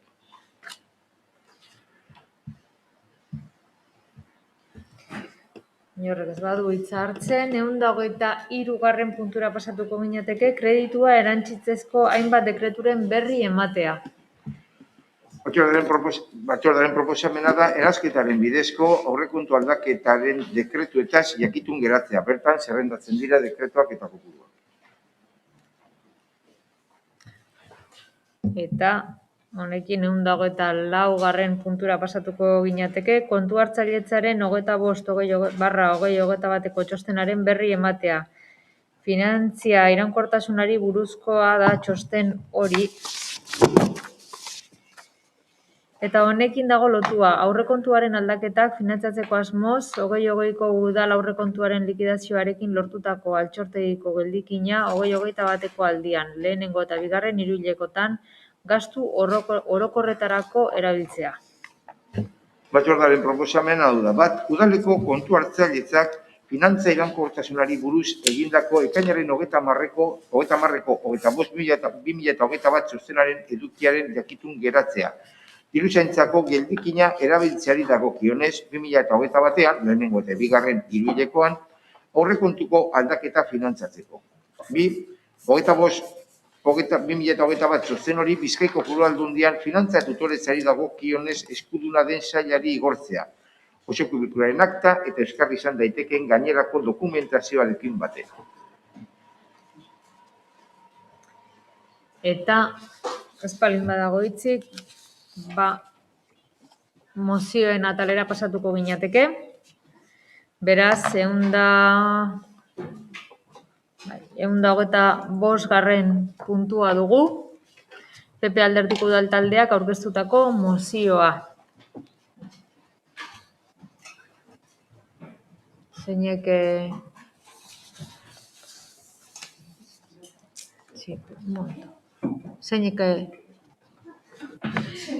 a ver, PP, Javier Elorzas. Sí. Buenos días, muchas gracias. Egunon guztioi eta eskerrik asko alkate anderea. Moción sobre la retirada del Bidegorri Eduazago. Sugatzarten bidegorriak kentzeko proposamena. Maiatzeko osoko bilkuran Sugatzarte etorbidea eta haren ingurua birmoldatzeko kredituak onartu ziren, zehazki 1.400.000 eurokoak. Bestalde, gobernu taldeak proiektu bat argitaratu du herritarrek horri buruzko iritziak eman ditzaten. Proiektu horretan bidegorri bat dago, etorbideko erreietako bat baliogabetzen duena, areetako noranzkoan. Gaur egun, errei hori behin-behinekoa da, eta proiektuan adierazten den bezala behin-betikoa izango da. Inguru horretako bideak aldatzeko beharra baloratu gabe eta inguruko biztanleen iritzia kontuan hartuta, bidegorriaren ezarpena berriz aztertzeko eskatzen dugu. Baieztatu dezakegu ez dagoela horren beharrik. Are, kontrakoa esango genuke. 50 metro eskasera motorretako bidea baitago, kaitik igarotzen dena. Bestalde, auzokidek eta jabeen erkidegoek proiektu horren aurka daudela jakinarazi digute, alferrikakoa eta arriskutsua delako. Era berean, aipatutako bidegorria kentzeko eskaera asko egin dira 2022ko parte hartze izaerako aurrekontuetako ekarpenetan. Horregatik guztiagatik, Popular Udaltaldeak honako erabaki proposamena aurkezten du. Lehenengoa bidegorria egiteko proiektua kentzea eta Sugatzarte etorbideko errei bikoitza mantentzea bi noranzkoetan. Bigarrena, mozio honen berri eman dadila udal hedabideetan. Bien. Creo que nuestra postura... Uste dut gure jarrera argi dagoela eta gure proposamena ere bai. Sugatzarte etorbideko bidegorria kentzea da gure proposamena. Hala, berriz urbanizatu behar da gunea eta ziurazki eztabaida dezakegu kontu hori eta ziurazki ados egongo gara, baina ez da onargarria modu diktatorialean eta voluntarioan bidegorri bat jartzea gobernu taldeak hala nahi duelako. Apeta horrek €1.000.000 baino gehiago kostatuko du eta ez aipatu agenda ekologikoak eta ingurumen konpromisoak, ez aipatu horiek. Hala, horiek ez dute bidegorri hau eskatzen. Hala, are gehiago pentsa genezake hiri autobus batean, edo beste aukera batzuetan, neurri desberdinak esar daitezke bizikleta elektrikoak emateko edo errasteko. Eta ez esan herritarren parte hartzeak proposatu duela. Hala, aurrekontu parte hartzaileetan hauz ez da agertzen. Bestalde ez da onargarria ekarpenak aztertzerakoan, hau da, horrelako azpiegituren inguruko ekarpenak aztertzerakoan, kentzeko proposamenak egiten dituztenen proposamenak kontuan ez hartzea. Hala, zenbatu ditugu proposamenak eta guztira 40 dira proposamenak. Eta batzuek kentzeko eskatzen dute. Hala, badaude ekarpen asko bidegorriak kentzeko. Eta Alderdi Popularrak hori jaso ditu. Beraz, esan dezakegu bidegorriak ez diela erantzuten konpromisoei, herritarren premiei edo jasangarritasunari. Zuen apeta da. Eta denborarekin ikusiko dugu noren onurarako izango den. Batez ere, ekonomikoki. Bidegorri hau jarriko da Getxoko etorbide nagusietako batean eta horrek kaltea eragingo du denontzat, baina batez ere egoiliarrentzat. Lehenik eta behin, hurbil badago beste bidegorri bat, ia paraleloa dena kaitik doana. Eta bigarrenik, bere sarpenetik, bere erabilera oso eskasa izan da. Hala, bizikletak erabiltzen dituztenek, hau da txirrindulariek errepideak erabiltzen dituzte, eta ia hutsik dago. Hirugarrenik, gustatuko litzaidake esatea, ez duzuen ikusi arriskutsua dela txirrindularientzat, erabiltzaientzat eta bertako egoiliarrentzat, garajeetara sartzeko zailtasunak dituztelako. Eta are larriagoa da garaje batzuetan egitura zaila delako. Eta autobide batzuetara atzera egin esartu behar direlako. Zenbat istripu egon dira, batzuetan sustuak besterik ez dira izan eta ondorioak ez dira larriak izan, baina ziurazki zoritzarren bat gertatuko da eta etorbideak kendu beharko dugu. Laugarrenik, zer nolako zentzua dauka horrelako bidegorri bat jartzeak baldin eta 30 kilometro ordura murriztu badugu abiadura baita errepide bikoitzeetan edo bi errei dituzten errepideetan ere, hala? Ikusi duzu ez daukala zentzuri bidegorriak egitea eta abiadura murrizteak? Hala? Zuen kontuen arabera, 30 aparkaleku kenduko dira areetan. Eta ziurazki gehiago izango dira. Jakin badakizuek kaltea eragingo diola tokiko merkataritzari eta egoiliarrei, batzuek ez dutelako garajerik. Konturatu zarete areetan sarbidea murriztuko dela eta horrela merkataria epaidatuko dutela, zalantzarik gabe, komertzialak ez diren guneetan eragozpenak ditugu areetara heltzeko autoz eta horregatik saltoki handietara joango gara beste udalerri batzuetara eta gure erosketak merkataritza elektronikoaren bidez egingo ditugu. Nik uste du konpainia handiek ez zutela pentsatu horrelako kolaboratzaileak izango zituztela. Seigarrenik, ez ahaztu gure udalerriak badituela aldapak, neguan hotz egiten duela, eta inguruabar horiek negatiboki baldintzatzen dutela txirrindularien egoera eta bizikleten erabilera. Hala, gainera ez duzue hiri autobusi jarri nahi auzoen artean, eta gainera ez duzue hori egin nahi. Eta zahartuta dago gure udalerria, eta gero eta zahartuago egongo da. Herritar gehienek bizikleta erabili aldutela uste duzue, batez ere kontuan hartuta gure orografia? Ez dakit, zergatik hartu den erabaki arbitrario, hau. Baina badakit, prozesu parte hartzaileetan ez dela hau proposatu. Hala, Getxoko herritarrek ez dute bidegorria jartzeko eskatu. Horregatik eskatzen dizuegu berriz ere aztertzeko erabaki hori eta kentzeko azpiegitura hau. Garestia delako eta ez duelako inork nahi. Mila esker. Mio Anderea, izartuzu. Bai, Uribe de la Espiella Anderea, zeurea da txanda.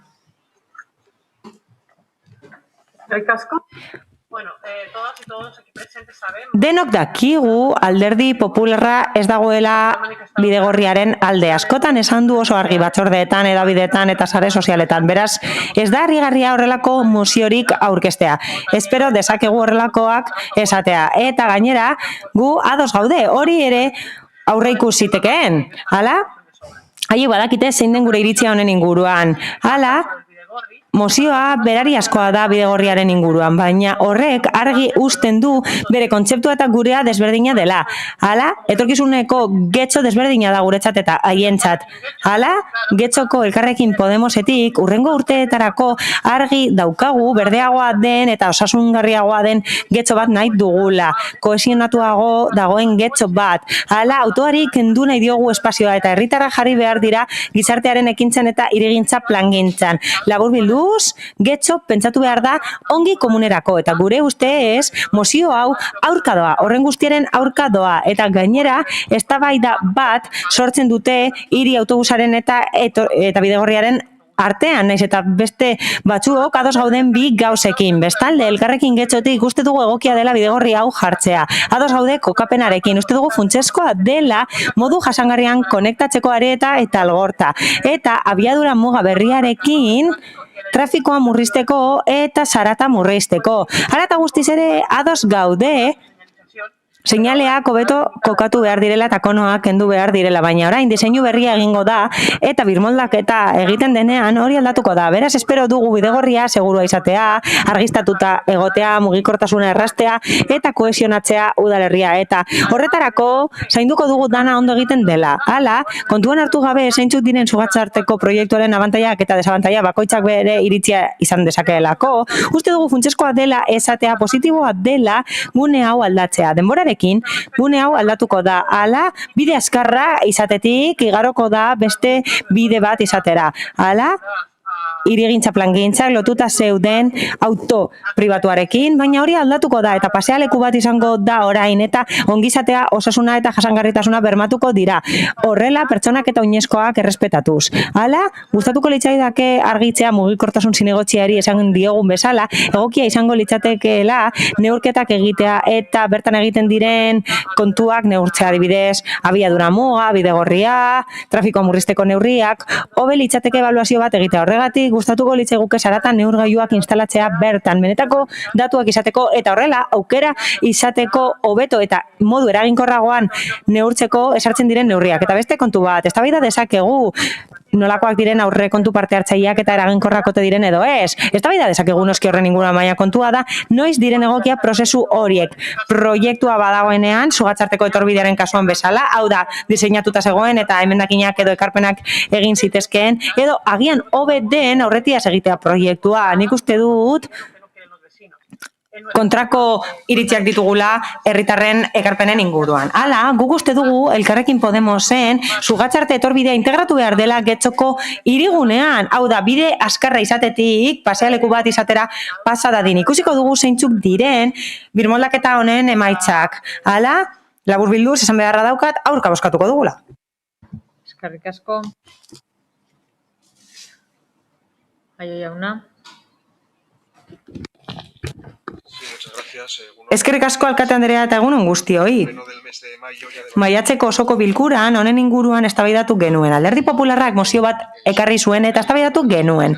Eskatzen zuten aparkalekuak eskaintzeko obrek aparkalekuak kendu dituzte eta momentu horretan ulertu genuen lotuta zegoela kreditu gehigarriarekin. Orduan aurkeztu zelako hain zuzen ere obrak finantzatzeko eta Sugatzarte etorbidea eraldatzeko.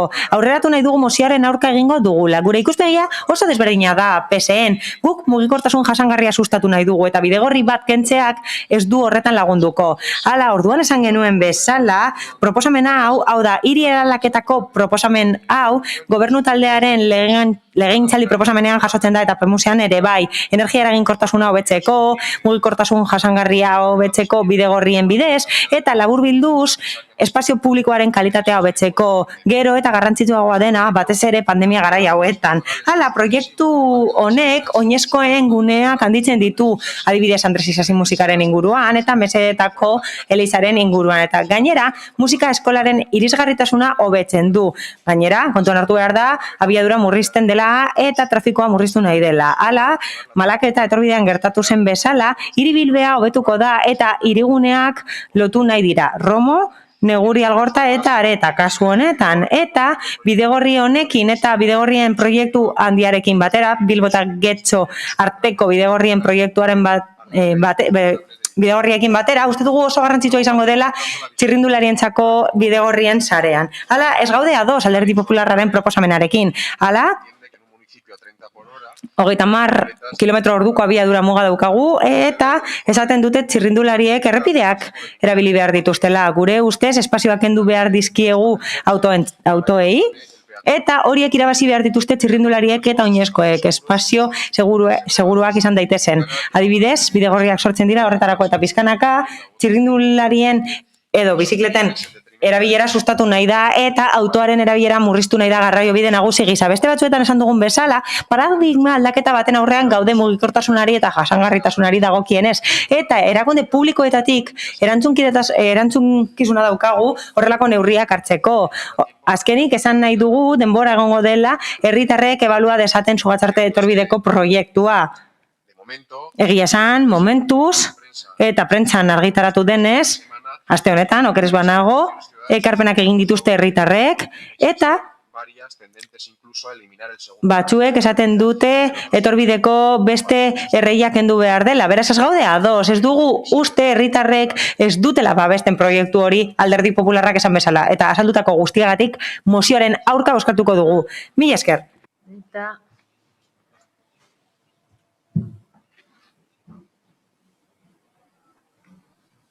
Ocio Anderea. Ez, EH Bildu. Bildosola jauna. Bai, ez dakit ez den ondo ikusten edo, baina, bueno, mozioari begira uste dugu bilkura honetan argi geratu dela zein den gure jarrera bidegorrekiko. Bidegorriak eraiki behar dira eta bidegorri sare handi bat lortu behar da, ez dago besterik. Hiri jasangarri eta ekologiko baten bidean beharrezkoa da bidegorri sare hon bat izatea, eta argi dago ikuspuntu ezberdina daukala Alderdi Popularra gurekiko eta bidegorrien gaia ateratzen den bakoitzean ez dago eroso. Berauen hiri jasangarrian kotxea dira erdigunea eta kotxeentzat diseinatuko hirien alde daude eta ez dira konturatu justo horkako egin behar dela. Sugatzarteko etorbidea lau erraiekin mantentzea zentzugabe ikusten dugu zeharo. Gero kaian dagoen bidegorria aipatzen dute, hurbil dagoela esanez, baina bidegorri honek daukan zentzua ez da berdina. Kaian dagoen bidegorria aisialdira erabiltzeko izan liteke eta bidegorri berria ordea garraio bide baten funtzio hartuko luke. Hainbestetan entzun dugun Getxo Bilbo bidegorriarekin bat egingo luke eta horrela modu jasangarrian Bilbora joateko aukera izango dugu edo izango genuke. Proiektua berari begira, beste era batera diseinatuko eguneko guk, alboan dagoen parkean integratuz adibidez, txirrindulari nolabaiteko babesa emanez, eta bereizketa horretik errepidetik urrun egongo liratekelako. Baina hori beste kontu bat da, agian gehiago eskatzea udal gobernu honi. Argi utzi behar da, bidegorrien erabilera sustatu behar dela, eta ez du balio esatea gutxi batzuk erabiltzen dituztela bidegorriak. Hori ez da itzakea bidegorriak ez eraikitzeko. Biztanleak ohitu eta hezitu behar dira zentzu honetan eta lan hori udal gobernuarena da. Ez da nahikoa bidegorri erekitze hutsarekin. Garraio jasangarri hau sustatu eta indartu behar da instituzio publikoen aldetik. eta nola ez oposizioen aldetik ere. Beraz, esandako guztiagatik mozearen aurka bozkatuko dugu.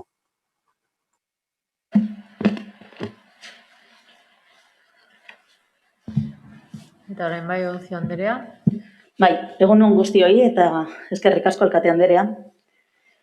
Una vez más, el partido... Berriro ere, alderdi popularrak autori protagonismo gehiago emateko eskatzen du. Bere proposamenean eskatzen dute bidegorriak kentzeko, baina horrez gain eskatzen dute bi erreiak mantentzeko bi noranzkoetan. Egia esan, harrigarria da horrelako garaietan hori eskatzea eta orain dela 10 urte baino gehiago goitzaldi berbera edukitzea. Klima aldaketa errealitate bat da, eta horren ondorioak ere bai. Horiek eragin zuzena izango dute erkidego desberdinetan, eta atzera egiterik izango ez duten ondorioak izango dituzte oso larriak. Ingurumenarentzat oroar eta pertsonentzat bereziki. Horregatik guztiagatik, horrelako akordioak, hau da, Europako Itun Berdea bezalako akordioak funtsezkoak dira. Gurea bezalako udalerrietan papera funtsezkoa da. Zutabe garrantzitsua eta oinarri garrantzitsua izan daitezkelako berotze globalaren aurka. Eta horregatik eta erantzukizuna dugulako neurriak hartu behar ditugu etorkizunera begira. Horrela gure helburua da berotegi efektuko gasen emisioak murriztea udalerrietan. Izan ere, hiriguneetan emisioen 70% sortzen dira. Eta auto pribatuaren erabilera da arrazoirik nagusia horiek sortzeko. Hala, tokiko politikek klima aldaketari erantzun behar diote modu koherentean eta gainera maila globala kontuan hartuz. Horrez gain, kontuan hartu behar dira bertako ezaugarri bereziak eta ingurua barrak. Hala, 3 aste egon dira esposizio publikoa egiteko, Sugatzarte etorbideko, Aretako etorbideko eta Algortako etorbideko proiektua erakutsi da publikoan eta Getxoko herritarrek aukera izan dute hori aztertzeko. Hala, aztertu dira sakonki ekarpenak eta horren ostean konponbide bat proposatu da gure bide nagusietako baterako. Horrek, aukera bat emango digu mugikortasun jasangarria sustatzeko gure udalerriaren barruan eta etorkizun hurbilean Bilbora joan alko gara bidegorria erabiliz. Ikusiko zenuten bezala, ekarpen asko eraikitzaileak dira, iradokizunak dira, edo neurriak proposatu dira, eta azkenean txertatu egin dira azken proposamenean. Izan ere, valorazio batzuk egin dira proiektuaren alde, ekarpenen 25% horrelakoak izan dira, erakustaldian, eta gainera, beste proposamen batzuk egin dira. Eta, inguruko herritarrek proposamenak egin dizkigute kalean bertan. 8 bakarrik proposatu dute bidegorriak kentzeko. 77 aurkeztu dira eta 8 bakarrik proposatu dute hori eta horregatik guztiagatik proposamenaren aurka bozkatuko dugu. Mila esker. Eskerrik asko, Ocio Anderea. Erorza jauna. Gracias, señora alcaldesa. Eskerrik asko, alkate Anderea. Nik uste dut ez ditugula matematika berberak ikasi. Zuek ekarpenak erakutsi zenizkidaten. Zenbatu nituen, behin baino gehiagotan, eta nik 40 zenbatu ditut. Ez 67. Ez dakit, gaizki bidali zenidaten informazioa edo bestelako informazioa duzuen zuek, eta nik ezin izan dudan hori egiaztatu. Baina gustatuko litzaidake zerbait esatea. Alderdi popularra ez dago bidegorrien aurka baizik, eta honen aurka, Sugatzarte etorbideko bidegorriaren aurka. Ez gaude aurka elberdeko etorbidean bidegorri bat egitearekin edo kaiko bidegorriarekin. Gu ere bagaude mugikortasun jasangarriaren alde, hala, hiri autobus bat eskatu dut herritarrek eta aurrekontu parte hartzaileetan ez du inork eskatu bidegorria bertan, baina eskatu dute bestelako neurriren bat ezartzeko.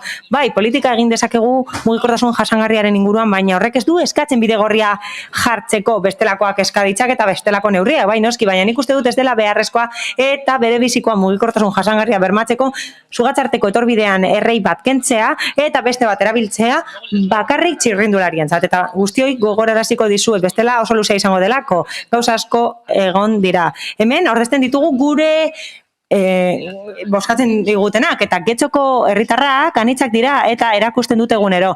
Getxoko herritarrek ez dute asmorik aretara bizikletaz joateko eta guk ordezten ditugu herritarrak eta bozkatzen diguten pertsonak. Hala, pertsona guztiek ez dute nahi eta gainera ezin dute bizikleta erabili. Bai, aipatzen duzuen mugikortasun jasangarria eta denok joan behar gara edo erabili behar dugu bizikleta eta ez adibidez hiri autobus elektriko bat eta esarete konturatu nolakoa den gure udalerria. Aldapa asko daude gure udalerrian eta pertsona adineko asko. Jendeak ezin du bizikleta erabili aretara joateko adin guztietan ezin delako hori egin. Guztiok ez ditugu 20 urte. Beraz, uste garrantzitsua dela burua erabiltzea mugikortasun jasangarriaren inguruan hitz egiten dugunean. Eta pentsatu behar dugu mugikortasun jasangarria ez dela soilik hori. Etorbide horretan bidegorri bat jartzea eta gainera badaude beste aukera batzuk are merkeagoak direnak. Mila esker. Eskerrik asko. Beste norbaitek hitza hartu nahi du? Orduan bozketara pasatuko ginateke. Bildosola jauna. Zeurea txanda. Hartu hitza, Bildosola jauna. Bai, erantzun laburra izango da, motza, baina Pepek esan du edadetu asko dagoela, eta ez dakien edo ez duen ondo ulertu oso garrantzizkoa dela kirola egitea eta oso zentzu mantentzea gure biztanlegoa. Eta bidegorriak eraiki eta sustatu egiten badira, sustatu, publizitatu eta jendea erabilera hori bultzatu, arazo asko, osasun arazo asko ekidingo genituzke. Eta oso garrantzizkoa da edadetu jendea mantentzea forma fisiko minimo batean, eta forma fisiko hori mantenduko balute, adibidez bidegorri esker, ez genituzke arazo asko izango. Eta, PNVk esan duenari erantzuteko, esan du aldakita klimatikoaren aurka egiteko bideak direla, bidegorrek eraikitzea, baina guk proposatutako herribusa ez dute onartzen. Eta hori ere, garraio bide eta garraio modu jasangarri baten aldeko benetako lana izango litzateke, eta bai, gaineratu behar da, aldaketa klimatikoaren aurkako erraminta simple eta merkea litzatekela. Mila esker.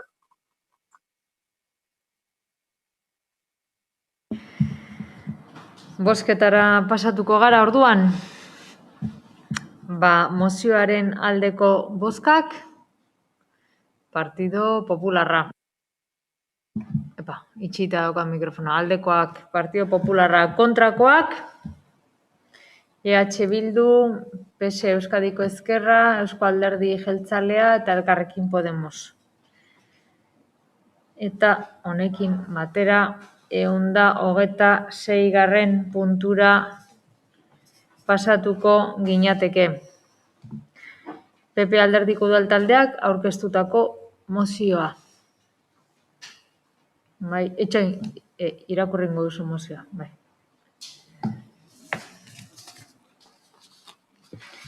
Bai. Zorrilla Legerika, zeurea txanda. Eskerrik asko, alkate Andrea. Ejecución de los presupuestos participativos. 2020-2023 legegintzaldi planaren arabera, udaleko gobernu taldeak Getxo, Gardena, Urbilla eta parte hartzailea nahi du. Puntu honetan udaltalde popularraren babesa dute, baina parte hartze izaerako aurrekontuen kudeaketan gabezi asko ikusten ditugu. Behin baino gehiagotan esan izan dugu herritarrek gehien eskatutako proposamenak ahaztu egin dituela gobernu taldeak. Adibiderik nabarmenena kontainerretan pedal bat gehitzearena da. Eta ordea, herritarrek gutxitan eskatutakoak behin betiko 8 proiektuen zerrendan sartu ziren. Hala ere, mozio aurkezteko arrazoi nagusia parte hartze izaerako aurrekontuetan hautatutako proposamenetatik oso gutxi gauzatu direla da. Hori, ekitaldi guztietan errepikatzen da. Adibide argi bat areetako geltokiko plazan hobekuntzak eginez izana da.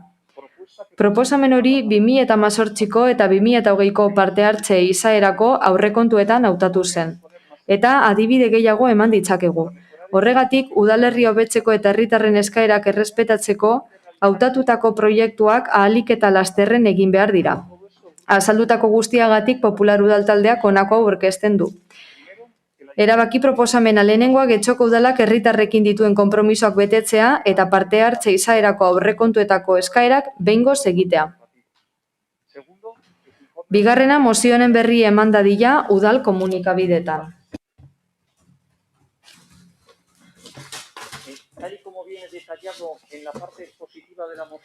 Mozioaren azalpen testuan ageri den bezala aurrekontu parte hartzaileen inguruan hitz egin nahi dugu.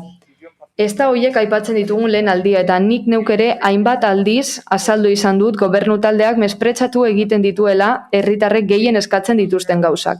Adibiderik argiena litzateke ondorengoa. Herritarrek urteetan zehar eskatu izan dute aurrekontu parte-hartzaileetan eta beste prozesu parte-hartzaile batzuetan edukiontzietan pedala jartzea. Eta udal gobernuak ez die kasurik egin, ez ditu pedala jarri. Kontrakoa ere gertatu izan da. Gutxi eskatutako proposamenen kasuan, kontuan hartu dira urteko 8 proposamenen baitan. Irizpide tekniko deritzotenen arabera. Esan genezak esate baterako badagoela lorategi vertikalak udal eraikinetan egiteko proiektua edo fadurako trinkete pistaren margotze lanak. Aurrekoa salduta gure planteamendu nagusia eta eskaera da aurrekontu parte-hartzaileetan hautatutako proposamen guztiak gauzatzea. Jakin badakigu proposamen horien baitan badaudela batzuk konplexuak direla teknikoki eta denbora gehiago behar dutenak egiteko. Baina gobernu taldeak hartutako konpromisoak bete behar ditu. Hala, proposamen guztiak gauzatu behar ditu. Kezkatuta gaude, proposamen horiek gutxi edo oso maila basuan gauzatu direlako. Eta badaude proposamen batzuk, urte batzuk beranduago aurrekontu parte-hartzaileetan aukeratuak izan direnak, lehenengo aldi hartan ez zirelako gauzatu. Horrek argi erakusten du gobernu taldeak ez duela bat ere interesik getxo hobetzeko. Adibide batzuk jarriko ditugu. Ikusteko zein proposamen errepikatu diren eta ez diren gauzatu. Aretako geltoki plaza berritzea. 2018ko aurrekontu parte-hartzaileetan eta 2020koetan hautatuta egon zen. Haurrentzako parke bat estaltzea. 2020 eta 2022an hautatu da.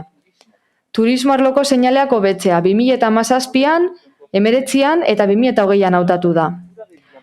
Bilamonteko kulturaretoa eraberritzea. 2019an eta 2021an. Lehenengo kasuan, berezia dela esan behar dugu. Geltoki plaza, 2011ko apirileko osoko bilkuran,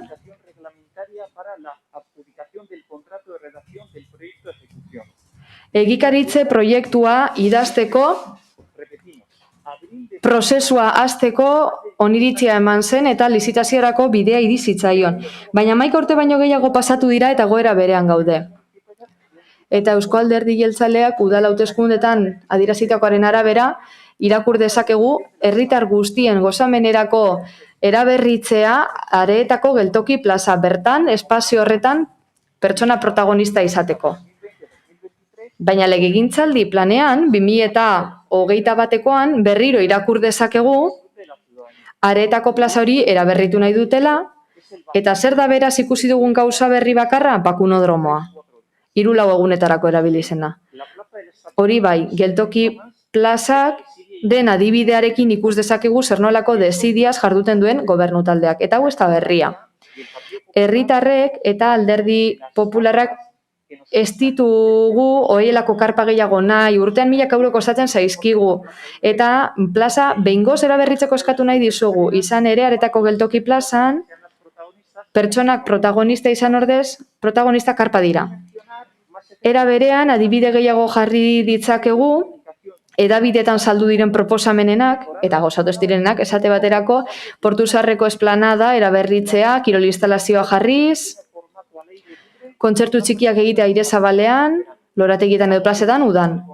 Horrelako kontzertuak COVID aurretik ere ziren egiten. Bestalde, algortan eremu bat jartzea, adineko pertsonentzat. Hori ere astiro doa. Aizerrotako errotaren ingurunea birgaitzea.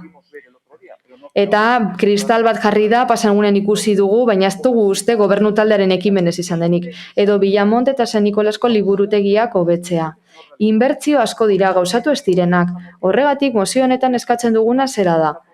Udal gobernuak hartutako konpromisoak betetzea, eta behingoz, aurrekontu parte-hartzaileetan aukeratutako proposamen guztia gauzatzea. Besterik ez, eskerrik asko.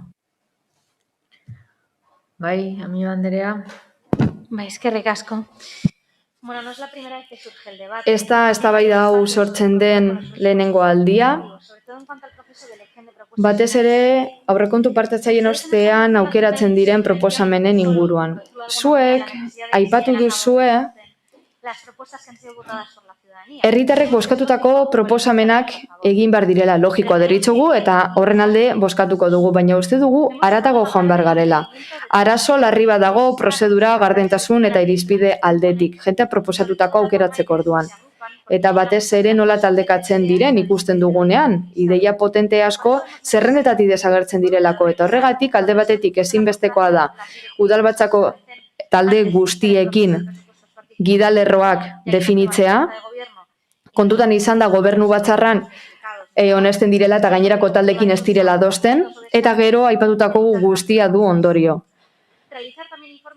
Era berean, txosten zehatzagoak egitea politiko zein teknikoak. Izan ere horren beste proposamen baztertzen direnean, irizpide bat kontutan hartuta, baina gero arrazoia saldu gabe, existituko ez balira bezala da. Eta hor beraz, gardentasunaren aurka egiten da. Horrez gain, berriro pentsatzea, botoak nola pentsatzen, interpretatzen diren. Izan ere, zuek esan bezala, ez da herritarren behar izan bat, trinkete bat pintatzea, herritarrek ez dutenean eskatu eta gero kanpoan ustea, jedez plazarako proiekturen bat, edo beste eremu batzuk bergaitza oso jakin batzuetan, edo eraikin emblematikoak ez botatzea. Hori gutxienez. Ikusi dugu hainbat eta hainbat adibide daudela proposamenen zerrendetan. Baina ez aurten bakarrik, zuek esan bezala, denbora luzea daramagu hau ikusten. Zuen mozioan ikusi dugun bezala. Labur bilduz, utzi jendeari adarra jotzeari. Herritarrek hauze jakinarazi digutelako udalaren aurrekontu parte-hartzaile proiektu bat martxan jartzen den bakotzean. Beraz, zertarako iritzi eskatu gero nahi duzuna egingo baduzue. Ulergarria da, azken finean, ez da, edukiontzien pedalarekin gertatu zen, ajedrez plazarekin, eguneko zentro bat jartzeko beharrarekin Romon, hainbat gauza albo batera guzten dira eta beste batzuk kontutan hartzen dira eta ez dute inongo zerikusirik gure auzoen behar izanekin. Horrela zaila izango da herritarren parte hartzea lortzea. Izan ere prozedura honek zer egiten du? Gauza bakarra, desmotibatzea, pizgarri gisa funtzionatu ordez. Eskerrik asko. Eskerrik asko, Amiba Anderea. Bai, Aia jauna. Sí, muchas gracias. Por nuestra parte, creemos que es necesario tomar conciencia. Guk uste dugu ezinbestekoa dela ikustea Getxon aurrekontu parte-hartzaile batzuk izatea garrantzitsua dela.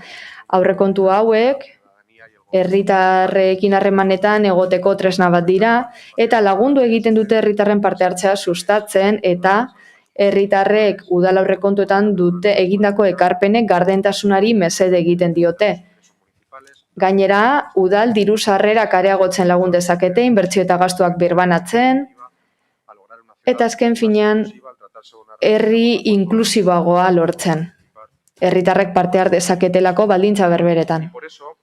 Hori dela eta, koalizio gobernu honek serio hartzen ditu aurrekontu horiek.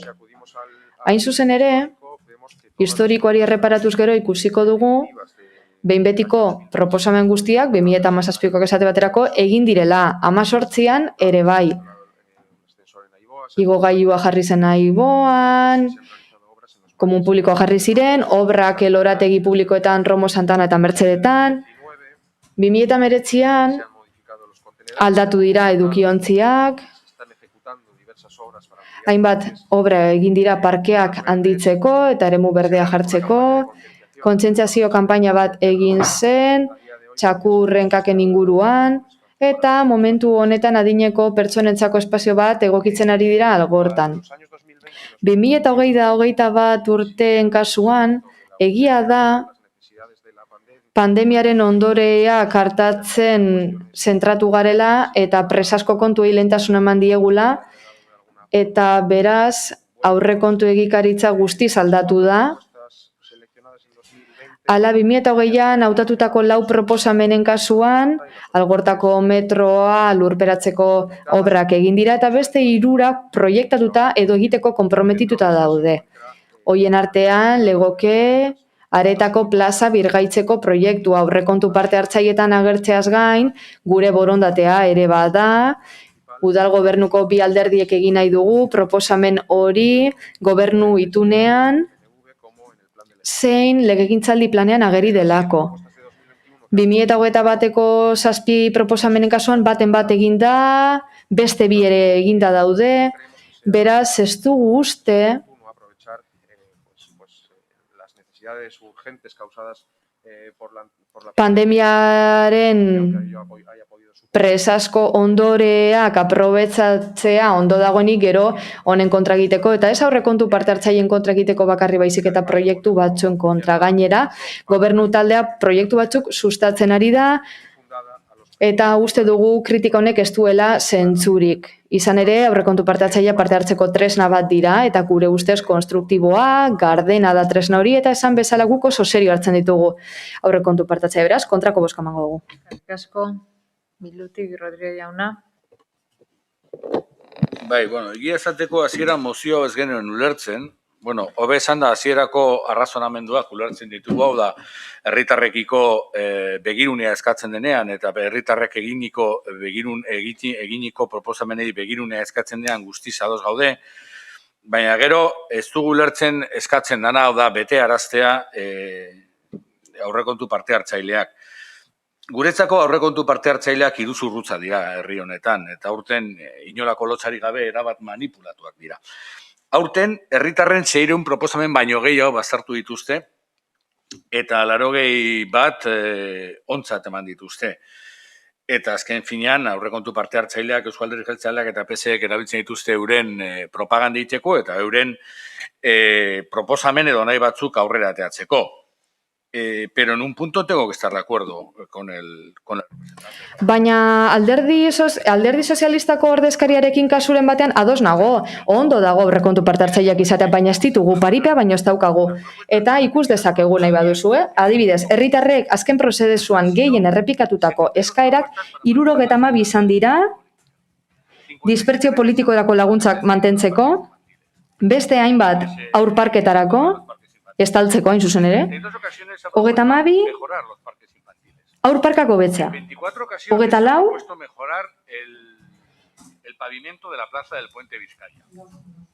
Bizkaia zubiko pavimentu hobetzeko, 21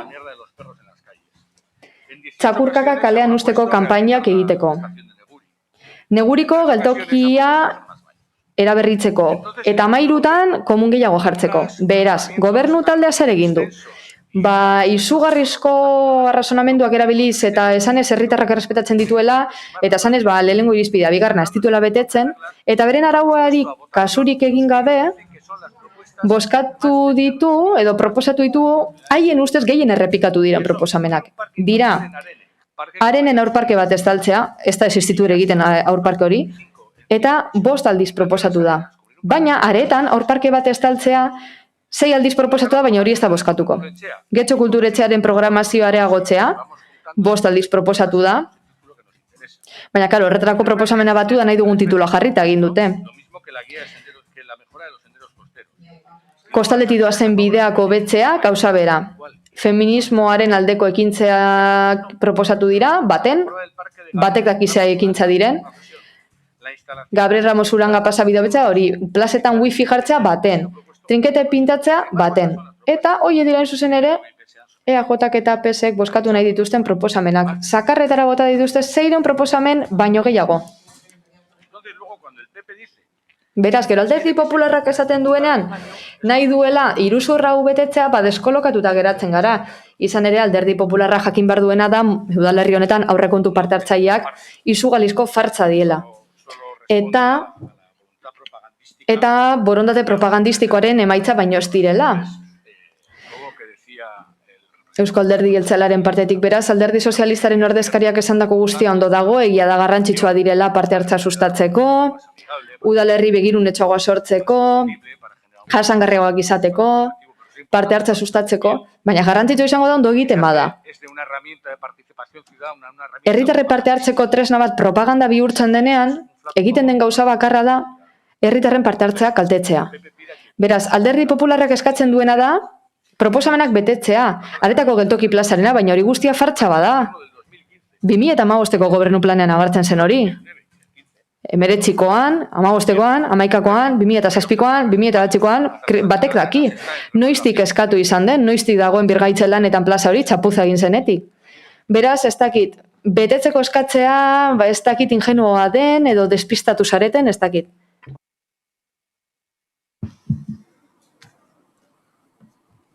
Uriarte jauna, zeure da txanda.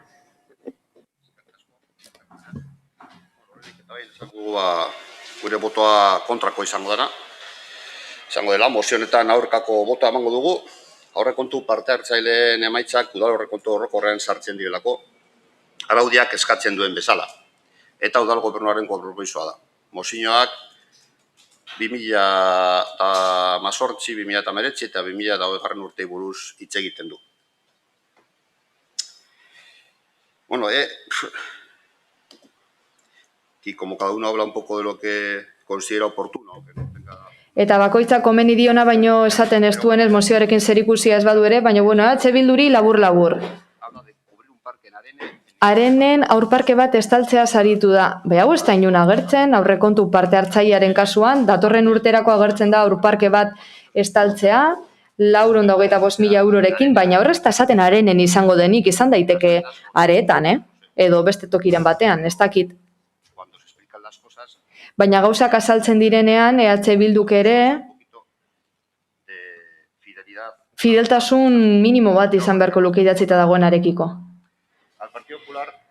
Alderdi Popularrari zer esango diot? Guztiek dakite tala izan behar du, zuek ere bai, baina zaizue bat ere gustatzen, mozioan esaten duzu eta, prozesu parte hartzaileak bi fase dituztela. Lehenik eta behin, 8 proposamen inguru aukeratzen dira, eta bigarren fasean bozkatzera pasatzen dira, herritarrek bozka ematen dute eta lehentasuna ematen diote ekintza konkretu batzuei. Hala, udal aurrekontua konprometitzen da hoietarako. Aretako geltoki plaza 2018an ez zen agertzen. Izan ere urte horretan, udalbatzaren prentsaur batean agertzen zen, lorategiak hobetuko zirela, aiboan igogailua jarri, hoiek izan zirela, gehien bozkatu ziren proposamenak aurrekontu parte hartzailetan. Egia da urte horretan, eta urte horretaz bakarrik arituko naiz, ez dugulako denbora askorik, 75.000 euro, eta gero 80.000 euro bideratu zirela azkenean lorategiak hobetzera. Aiboan igogailua jartzea, 9.000 euro zen hasieran, eta helburua betetzaz gain, gainditu egin genuen. Izan ere, obra zibiletan, 952.000 euro inguru egikaritu genituen, eta aparatometan, 110.000 euro inguru. Komuna jartzea, udalerriko puntu ezberdinetan, gutxi gora bera 80.000 euro kalkulatzen genituen, oraindik ez dakigulako benetako proiektua zein den aurrekontu partetzaileak egiten ari garen momentuan, pentsa dezakegu lehenagoti dagoela sarrita, baina gutxi gora berako zifra dira, ez dagoelako garatuta proiektu hori. Gero espedientea hasten da, benetako kuantifikazio egiten da, eta horregatik askotan zifrak altuagoak dira, edo basuagoak. Kasu honetan, 80.000 euro ikusten ziren, eta 113.000 euro egikaritu ziren azkenean. 2018an guztira, 1.303.000 euro inguru konprometitutako hirukontuak egikarituta. 2018an. 19an, edukiontziak aldatzea guztientzat irisgarri egiteko, egin zen, hau berria jarrita, eta parte hartze foroan ezarritako baldintzak oinarri hartuta. Lorategiak, parkeak, hobetzea, hori ere egin zen, algortan adinekoentzako espazio bat jartzea, hau egin zen, egikaritze bidean dago, eta aurreikusten zen zenbatekoa izango du. Txakurren kasuan egia da, arazoak egon zirela, eta egokizen foroan ere teknikariek aztertu zutela, baina bai kontzientziazio kanpainak egin ziren txakurren kakan kontrolaren inguruan. Eta 2020 urteari dagokionez, Alderdi Sozialistaren bozeramaile lanetan aritu den zinegotzia Gonzalo Aiok ondo azaldu du. Eta bere hitzetan edo nireekin berriro diot. Pandemiak, konfinamendu osoak, ekarri dute jarduera ekonomikoaren murrizketa beste gauzatzen artean. Eta zorionez gero egia da hasierako kalkulotan egindakoa baino hobekuntza handiagoa nabaritu zela, eta lehentasuna eman zitzaion gehien behar duenari laguntzeari. Eta aurrekontu parte hartzaileetan inbertsio batzuk agertzen ziren ez zutena lotura zuzenik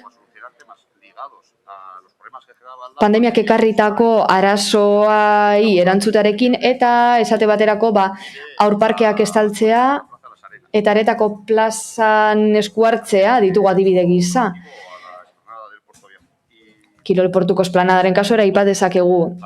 Baina, esate baterako Algortako metrorako pasabidea lurperatu zen bai, baina aretako plazaren kasuan Alderdi Popularraren bozeramaileak gainera berak esan zuen osoko bilkura honetan, esan zuen pandemiaren larritasunei erantzuteko berabili behar bazen estazioko dirua ez zegoela arazorik eta esan zuen. Ezen bere horretako proposamen bat izan, baina zentzuzkoa zen pandemiaren ondorei erantzun behar zitzaiela lehenengo. Gaur egun pandemia ez dago gaindituta, baina ziurgabetasun maila murriztu egin da ikuspuntu ekonomiko eta fiskaletik. Edo gutxienez, udal kudeaketaren atal hori iazko udaberrian baino finkatuago. Eta aukera ematen digu pandemiak bertan bera utzitako gai hori eta haren ondorio negatiboi berriro heltzeko. Honek bukatzen dut, eta eskerrik asko. Eskerrik asko. Zorri Alekerika, seguridad txanda, bigarren txanda. Sí. Eskerrik asko alkate Anderea. Lehenik eta behin, Elkarrekin Podemosi, eskerrik asko. Eskerrik asko babesteagatik eta proposamenaren alde egiteagatik. Ez gaude ados. Zergatik? Webgunean ere argi dagoelako, gardentasunean argi dago inbertsio guztiak ez direla egiten. Batzuk azpimarratuta daude, eta zehazten dute apur bat zein den jarraitutako prozesua eta izandako kostua eta prentsa oharrak. Oso ondo ikus daiteke interneten bidez guztiak ez direla egin. Gero, badago arrazoi nagusi bat, eta, arrazoi nagusia batetik hauze da. Ea horrela, denon artean, aukera daukagun, gobernu taldeak apur bat arinago jarduteko, hau da, ea obrak alik eta lasterren egiten dituen, ea hori lortzen dugun, behingoz, 4 urte igaro ostean ikus dezakegu baranda, udaletxeko baranda iaia bukatuta dagoela, baina 4 urte igaro behar izan dira hori lortzeko. Hala, guretzat apur bat arraroa da beraz hori. Errua leporatzen zaio COVID-ari, COVID-a eta pandemia erabiltzen da itxakia gisa, esateko ez dela erreformarik egin aretako geltoki plazan. Eta kontuan hartu behar da 10 urte baino gehiagoko proiektua dela, beraz, COVID-19aren aitzakia baliagarria izan daiteke gauza batzuetarako, baina ez kasu honetarako. Eta guri, ematen digu oso arro zaudetela, herritartasuna, prozesu parte hartzaileak eta horrelako gauzak esaterakoan aurrekontu parte hartzaileak eta bar, baina gero ondorioa da herritarren gehien eskatzen dutena ez duzuela betetzen. Proposamena jartzen dituzue eta oso gutxik eskatzen dituztena jartzen dituzue eta sartzen dituzue pakete horretan, 8 horietan sartzen dituzue, gehien bozkatutakoen artean sartzen dituzue eta gauza asko ez dira egikaritzen, eskatutako gauza asko ez dira betetzen. Eta hori esan da, dramatikoena ez dut esango, baina bitxiena da ez duzuela lotxarik. Ez zaretela lotxatzen, nahi duzuen egiten duzu, ez duzue betetzen, nolabait esatearren, ez duzue betetzen, ez duzuelako jaramonik egiten eta ez diezuelako kasurik egiten herritarrei eta badaude kontu teknikoak eta herritarrek ezin dituzte horiek kontrolatu, baina nahi duzuen egiten duzue, ez duzue ondo egiten, baina ez zarete lotxatzen. Penagarria benetan. Guk horrela ulertzen genuen, udalak presaka jardun beharko lukeela proiektu batzuk egikaritzeko eta gobernu taldeak beti esaten du diruzaintza maila oso ona duela eta dirurik badago horiek egin beharko lirateke behar bezala eta alikela eta lasterren egin beharko lirateke inbertsio guztiak esan bezala, mila esker. Mi banderea. Eskerrik asko. Bueno, es que una de las evidencias... Evidentzia bat badago, eta prozesu hau oso ahula da, eta badago evidentzia bat hori erakusten duena. Hala, Uriarte jaunak esandako adibidea oso argigarria da. Hain zuzen ere, aurten, proposamen bat eginda eta aldatu eginda, eta bozkatuena esateko prozesua amaitu arte, hori izan da argiena.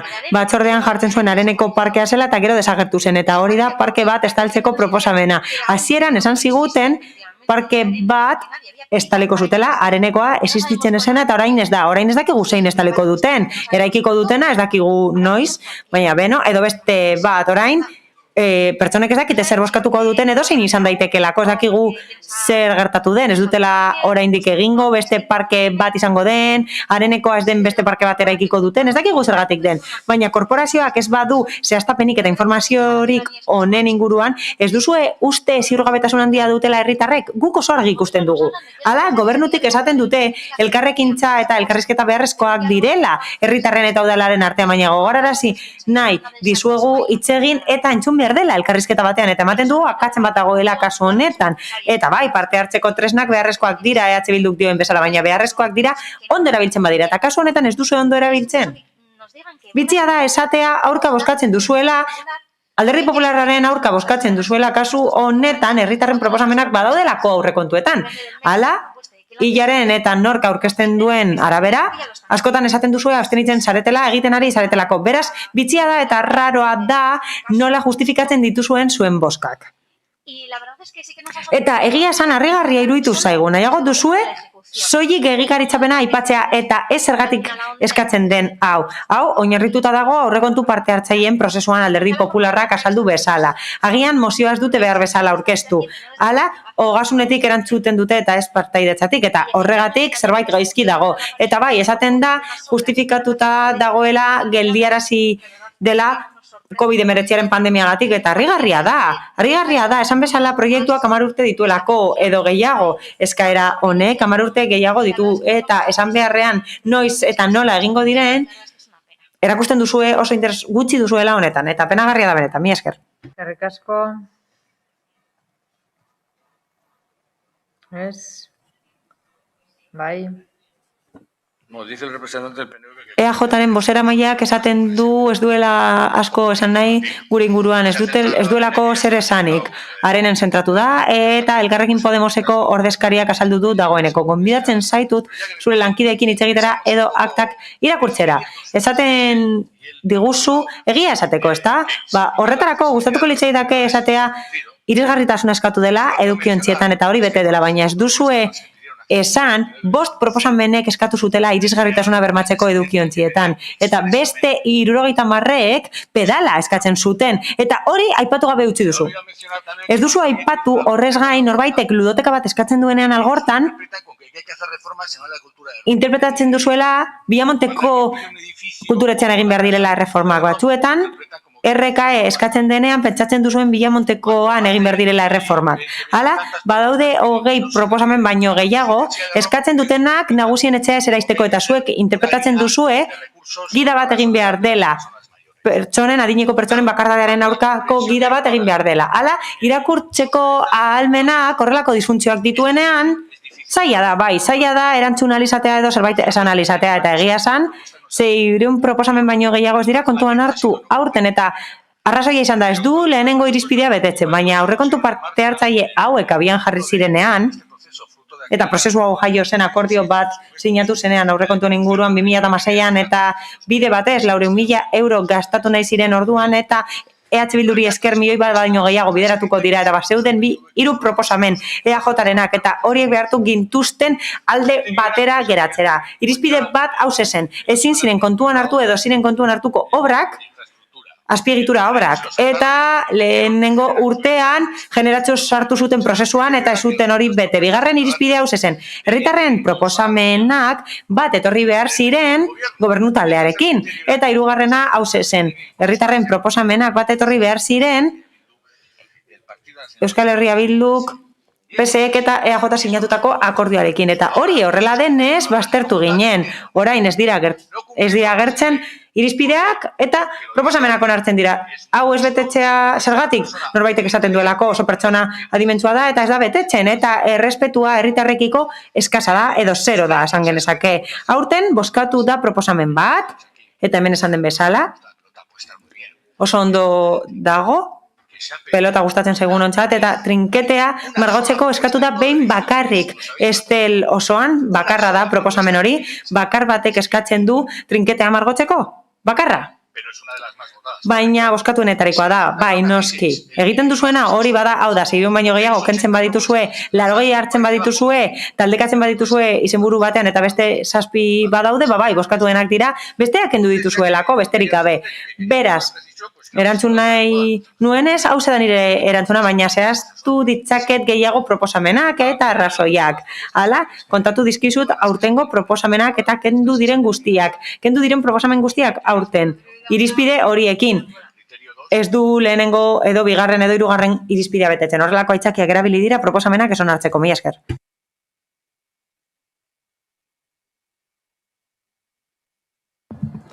Uriarte jauna.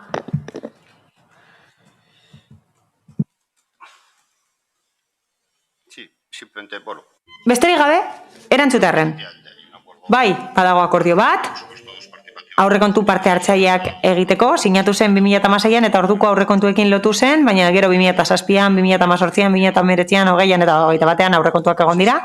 Eta egikaritzen dira konprometitutako kopuru horretan. Eta hori egiten da EH Bilduren atxikipenik gabe. Etengabe esaten du EH Bilduk ez dagoela ados aurrekontu parte hartzaileekin eta EH Bildurik gabe ere bai egin dezakegu, baina horretan sinisten dugu. Udal gobernuak horretan sinisten du, aurrera ateratzen ditugu horregatik hain zuzen ere, eta aurretik esan dudan bezala, osorik sinisten dugu horietan, eta Alderdi Popularrak behin eta berriz esaten du. Eta bai, lotzatzen zarete zuek, Alderdi Popularra lotza daiteke. Maskararekin ez da nabaritzen, baina bai, jakin badakizue, ez duzuela esaten, benetan gertatzen dena. Zuek argudio bat duzue, esaten duzue, eta errealitatea izan edo ez, zuek hori esaten duzue. Eta ez da lehenengo aldia. Nik askotan bizi izan dut zuekin. Alderdi Popularrarekin, noski.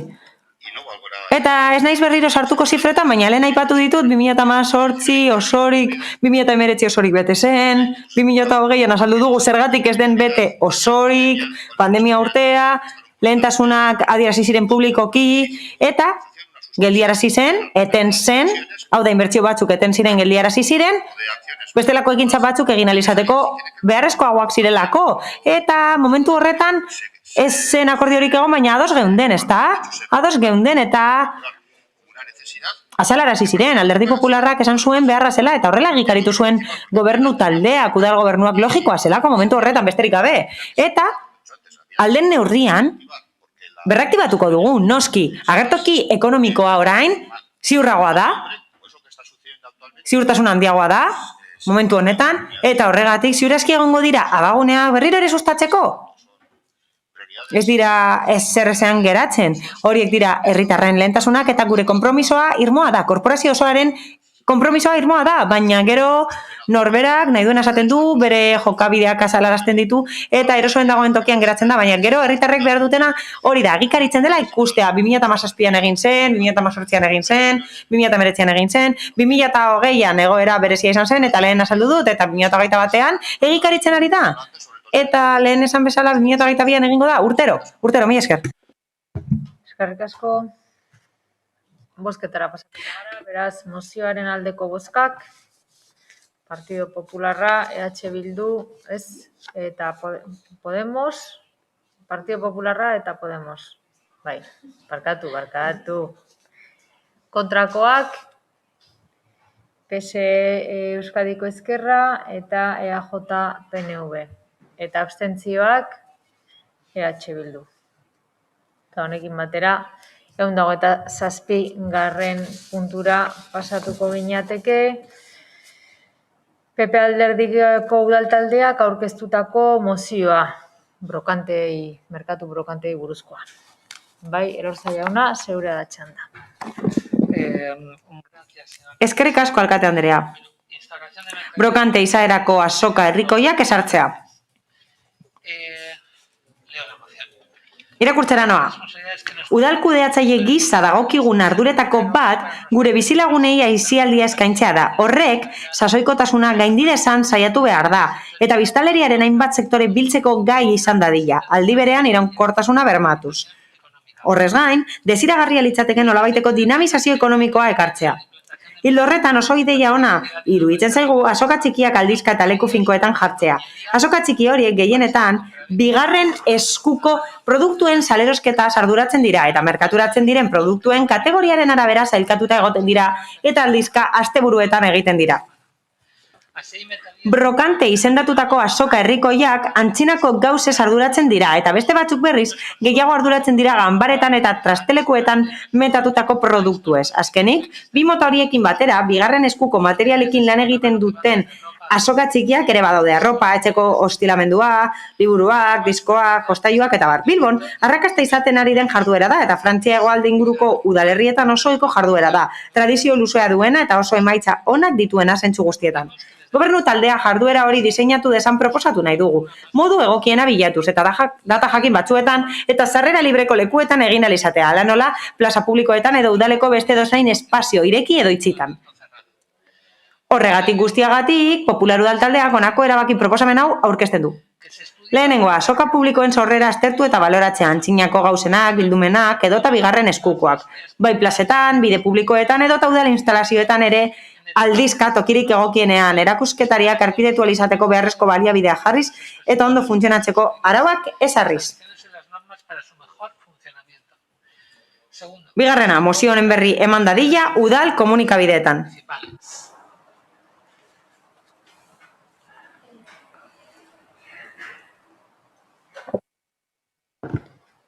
Queremos presentar una enmienda. Emendakin bat aurkeztu nahi diogu Alderdi Popularrari. Vale. Procedo a la...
Irakurtzen duzute enmendakina. Uribe de la Espriella Andrea. Enmienda de adición al punto 127 del Pleno. 127. puntuari gehitzeko emendakina. Elkarrekin Podemosetik emendakin bat proposatzen dugu. Azoka brokanteak esartzeari buruzko mozioari dagokionez. Bigarren puntu bat gehitu nahi dugu hau esango duena. Bigarrena, azoka hori sortzeko eta bian jartzeko, kontuan hartzea auzokideen elkarteak eta edo kolektibo sozialak, udalerriko kolektibo sozialak. Horien jarduera errastuz horrela, hasierako mozioaren bigarren puntua, hirugarrena izango litzateke. Mila esker. Hortza jauna. Sí, gracias. Eskerrik asko. Onartzen dugu emendakina, bai. Gehitzeko emendakina onartzen dugu eta puntu hori gehitzen diogu. Procedo a... Bai, jarraian defendatu egingo dut gure mozioan. Poco más. Egia esan, gutxi dago gehitzeko. Mozioan bertan ondo saltzen delako. Hala, bigarren eskuko produktuen azokak edo bestelako produktu batzuk saltzeko azokak osoikoak dira Frantzian eta modan daude. Apurka gure lurraldean horlako jarduerak egiten dira eta udalerri desberdinetan egiten dira. Orain dela gutxi arte Madrilgo rastroaz gain, Espainian ez zegoen tradizio hori. Orain dela urte batzuk Bilbon hasi zen. Artiatz gaieten fabrika zaharrean, eta orain errotutako jarduera bat bilbotarren artean. Eta gure hiriburuko erakargarria den kontu bat da. Badaukagu desenbalajearen azoka bekean egiten dena, eta ez dauka zerikusirik gure proposamenarekin, baina horrek erakusten du horrelako azokek arrakasta dutela. Frantziara begiratzen badugu, eta eremu mugakidetara begiratzen badugu, klimatologia antzekoa dutelako, azoka horiek dituztela ikusiko dugu. Ohiko modu batean egiten dira, eta asteburuetan egiten dira. Normalean erabiltzen ez diren espazioetan. Getxon, pentsak genezake, Txurrukan, Gobelan, Geltoki plazan instalatzea. Espazio asko daude Getxon, eta besterik gabe borondatea behar da, eta espiritu sortzailea. Inbertsio handiak oso ondo egon daitezke, eta batzuetan neurriz gaindikoak izan daitezke. Horregatik ezin dugu ahaztu, gogoekin gauza asko egin daitezkela, eta proiektu horietarako borondatea besterik ez dela behar erakundeen aldetik. Hala, udalaren lana hori izango litzateke, deitzea azoka horiek, egokien jotzen den lekuan, aldizkakotasuna ezarriz, astean, astero ospatzeko edo hilero ospatzeko. Hala, bitartekoak eman beharko lituzkete arpidetzeko eta ondo funtzionatzeko. Uste dugu ideia ona dela, horrela, jarduera bat ezar genezake, sasoikotasunarekin lotuta egongo ez dena, eta horrela udan bakarrik ez etortzea sustatu ahalko dugu. Bestalde, jarduera honekin uste dugu birziklapena eta produktuen berrerabilpena sustatuko ditugula eta horrela jasangarritasunari lagunduko diogu. Hala, azoka batzuetan nahiko zarrak diren produktuak saltzen dira, bildumak, etxeko gauzak eta baina badaude bestelako azokak. Hala, trastelekuetan metatutako produktua saltzen dira beste batzuetan, diskak, jostailuak eta bigarren eskuko arropa besteak beste. Ideia hau egiten dugu, proposatzen dugu ona delako. Uste dugulako interesgarria delako gure udalerrientzat, eta adibideak oso onak dira horrelako gauzak azaltzeko. Begira ezazuen non sortzen diren horrelako ospakizunak eta ikus ezazue zer nolako harrera duten. Hala, interneten arakatzen baduzue ikusiko duzue Frantzian askotan egiten dela. Gure mugatik hurbil ere bai, eta datak eta lekuak aipatzen dira. Gomendio hau egiten dizuet, proposamen honen gaineko ideia hobea izan dezazuen. Mila esker. Eskerrik asko. Uribe de la Espie Andrea. Eskerrik asko. Lehenik eta behin eskerrik asko Alderdi Popularrari gure mendakina onartzeagatik. Kasu honetan, ekimen hau, azoken ekimen hau, interesgarria iruditzen zaigu. Ados gaude, alde gaude, uste dugu sustatu behar direla eta bien jarri behar direla Getxon. Kasu honetan, bigarren eskuko azokak izan daitezke, zarkinen merkatuak azokak, eta bar. Hala, uste dugu abagune bat dela, aukera bat dela, batetik ekonomia zirkularra sustatzeko eta bestelako kontsumo bideak sustatzeko, merkeagoak direnak eta berrerabilpena sustatzeko esan den bezala. Gainera, enplegu aukera berriak sortuko lirateke udalerrian sektore hauetan, artisautza, moda diseinua, artea eta bar. Gainera, interesgarriak izan daitezke turistak erakartzeko eta gune horiek berpisteko. Gainera, aisialdi osasungarria sustatuko lukete. Horregatik guztiagatik, jasangarritasunari dagokionez, kontsumo modu desberdinak sustatzeko eta turismoa eta ekonomia sustatzeko uste dugu egokia dela, baina horrez gain uste genuen hobe genitzakela eta hori egin genuen. Argi utzi nahi dugu prozesu hauetarako inplikatu behar direla elkarteak eta gizartearen kolektiboa. Guretzat, ekimen hauetarako oso garrantzitsua da elkartea kontuan hartzea. Errotuago egongo direlako gizartetik sortzen badira, da behetik gora eta oso ondo dago udalak bitartekoak ematea horretarako, baina horrez gain ondo legoke ekimena abiatzea elkarteetatik horiek aukera dutelako horiek antolatzeko eta ekonomia izan behar dute hori antolatzeko eta gure udalerrian horretarako badugu adibide ona hori gertatzen delako. Romon, badugu Romoko truke, bada erabilitako gauzen merkatu bat. Horrez gain, lehenengo eskuko gauza batzuk saltzen dira pertsonek egiten dituztenak eta hori Santa Eugenia plazan egiten da hilero bigarren larun batean eta urte osoan zehar egiten da. Gainera, uste dugu horrelako gauzak sustatzen baditugu eta beste oso batzuetan sustatzen baditugu, hau da, erdigunetatik kanpo sustatzen baditugu azoka horiek aukera daukagula gune batzuk suspertzeko eta berpisteko. Horrela, deszentralizatuko genuke aisialdia, baita kultura ere. Bilbon hori gertatzen da, 2 de Mayo kaleko merkatuarekin eta Open Jorgan bara azokarekin. Hala, horregatik guztiagatik alde bozkatuko dugu eta horregatik esan nahi diogu eskerrik asko Alderdi Popularrari gure emendakina onartu izanagatik.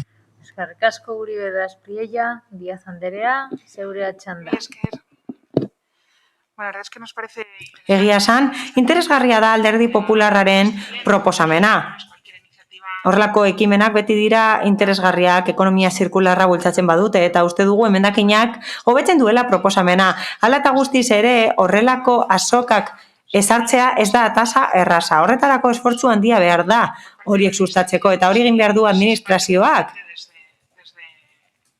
Baldin eta administrazioaren lana eskatzen bada horren lidergoa bere gain hartzeko. Hala, ekintzak sustatzen direnean zoritzarrez beste batzuk alde batera utzi behar dira, gerora egiteko. Eta kasu honetan horrelako merkatuak ezartzea ez da gure ibilbide horriaren lehentasun bat. Udal gobernu gisa agintaldi honetarako lehentasunak ditugu eta hori ez da horietako bat. Hala, ez dugu uste herritarrek horren inguruko premia dutenik. Ez dugu uste herritarrak daudenik horretan interesatuta eta hala izango balitz, beste agertoki bat izango litzateke eta herritarren talde bat interesatuta egongo balitz, bilerak egin genitzake eta aztertu halko genuke zer egin dezakegun. Gainera pandemiak konplexutasunak eragiten dizkigu. Horregatik guztiagatik momentuz abstenitu egingo gara. Jarrubi Anderea. Bai, eskerrik asko. PPek ekarri duen proposamena ez dugu begitzarrez ikusten. Gure taldeak ere hainbat bider proposatu du gure herria mota ezberdinetako merkatuak antolatzea eta udalak horren inguruko erregulazioa egitea. Batik bat, bendeja eta bazterritarren produktuekin lotuta. Izan ere, askotan gure herriko bazterritarrek traba handiak izaten dituzte euren produktuak plazan saltzeko eta uste dugu erakundetatik konponbideak eman behar ditugula oztopoak sortu beharrean. Gaurkoan, PPek proposatzen duena bigarren eskuko produktuekin lotuta dago, ondo ulertu badugu Bilboko Zorrozaurren inguruan antolatzen diren modukoak. Ideia egokia izan daiteke getzon alako espazio bat pilatzea, betire eragile eta alderen bat presbalego euren gain merkatu horren ardura eta antolakuntza hartzeko. Osalantza ditugu udalak alako merkatu baten antolakuntza hartu behar duen, bere gain edo beste eragile batek hartu behar duen horretarako ardura, igeretzeko merkatuaren kasuan gertatzen den bezala. Eta bueno, hildo horretatik ondo ikusten dugu egindako, Elkarrekin Podemosetik egindako ekarpena. Edo zelan ere, ideia ona dela uste badugu ere, gure ustez orain gure lehentasuna merkatari eta dendari txikiak babestea da. Osasun krisiak oso gor kolpatu ditu gure herriko dendariak, aurretik ere euren egoera etzen oso ona, gogoratzen dugu PNV merkatalgune ugari ere ikitza sustatu duela gure inguruan eta horrek kalte larriak sortu dituela gure herriko merkataritzan eta herri bizitzan. Online zalerosketak eta osasun krisiak kinkalarrian utzi dituzte komertzio asko, eta gure ustez udalak orain bere indar guztiak eurei babesa ematen eta neurriera eginkorrak bideratzen jarri behar ditu. Izan ere badakigu zein den udal honen eraginkortasun maila, eta zoritzarrez bi gauza aldi berean egitea asko eskatzea izango da. Bategaz nahikoa eta soberan izango dugu eta konformatu beharko gainera. Horren adibide dira horren berandu heldu diren diru laguntzak, hainbat sektoretan, komertzioak, emantzipaziorako diru laguntzak, urtetan lusatzen diren obrak eta prozesuak, labenta, portuzarreko emakumentzokoa, langoko gasolindegia, zoritzarrez zerrenda luzegia da. Eta gure ustez, lehentasunen arabera behintzat herriko komertzioek zerrenda horren lehenago postuan egon behar dute. Udalak, edo behintzat, zuen proposamenaren aurretik. Udalak hainbat neurri arditzakelako dendari txikiak babesteko, adibidez horren beste alitan proposatu dugun Getzostarra bertoko txanpona. Bueno, negatik guztiagatik guk kasunetan abstentziora joko dugu. Eskerrik asko. Eskerrik asko. Eta Urkitza jauna, zeurea da txanda.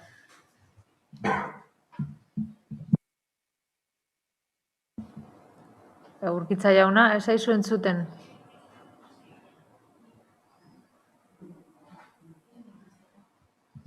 Orain bai. Vale. Egun onden, eskerrik asko. Referente a la moción presentada por el grupo municipal. Mozio bat aurkeztu du Alderdi Popularrak eta horren inguruan gauza hauek esan nahi ditugu esan bezala.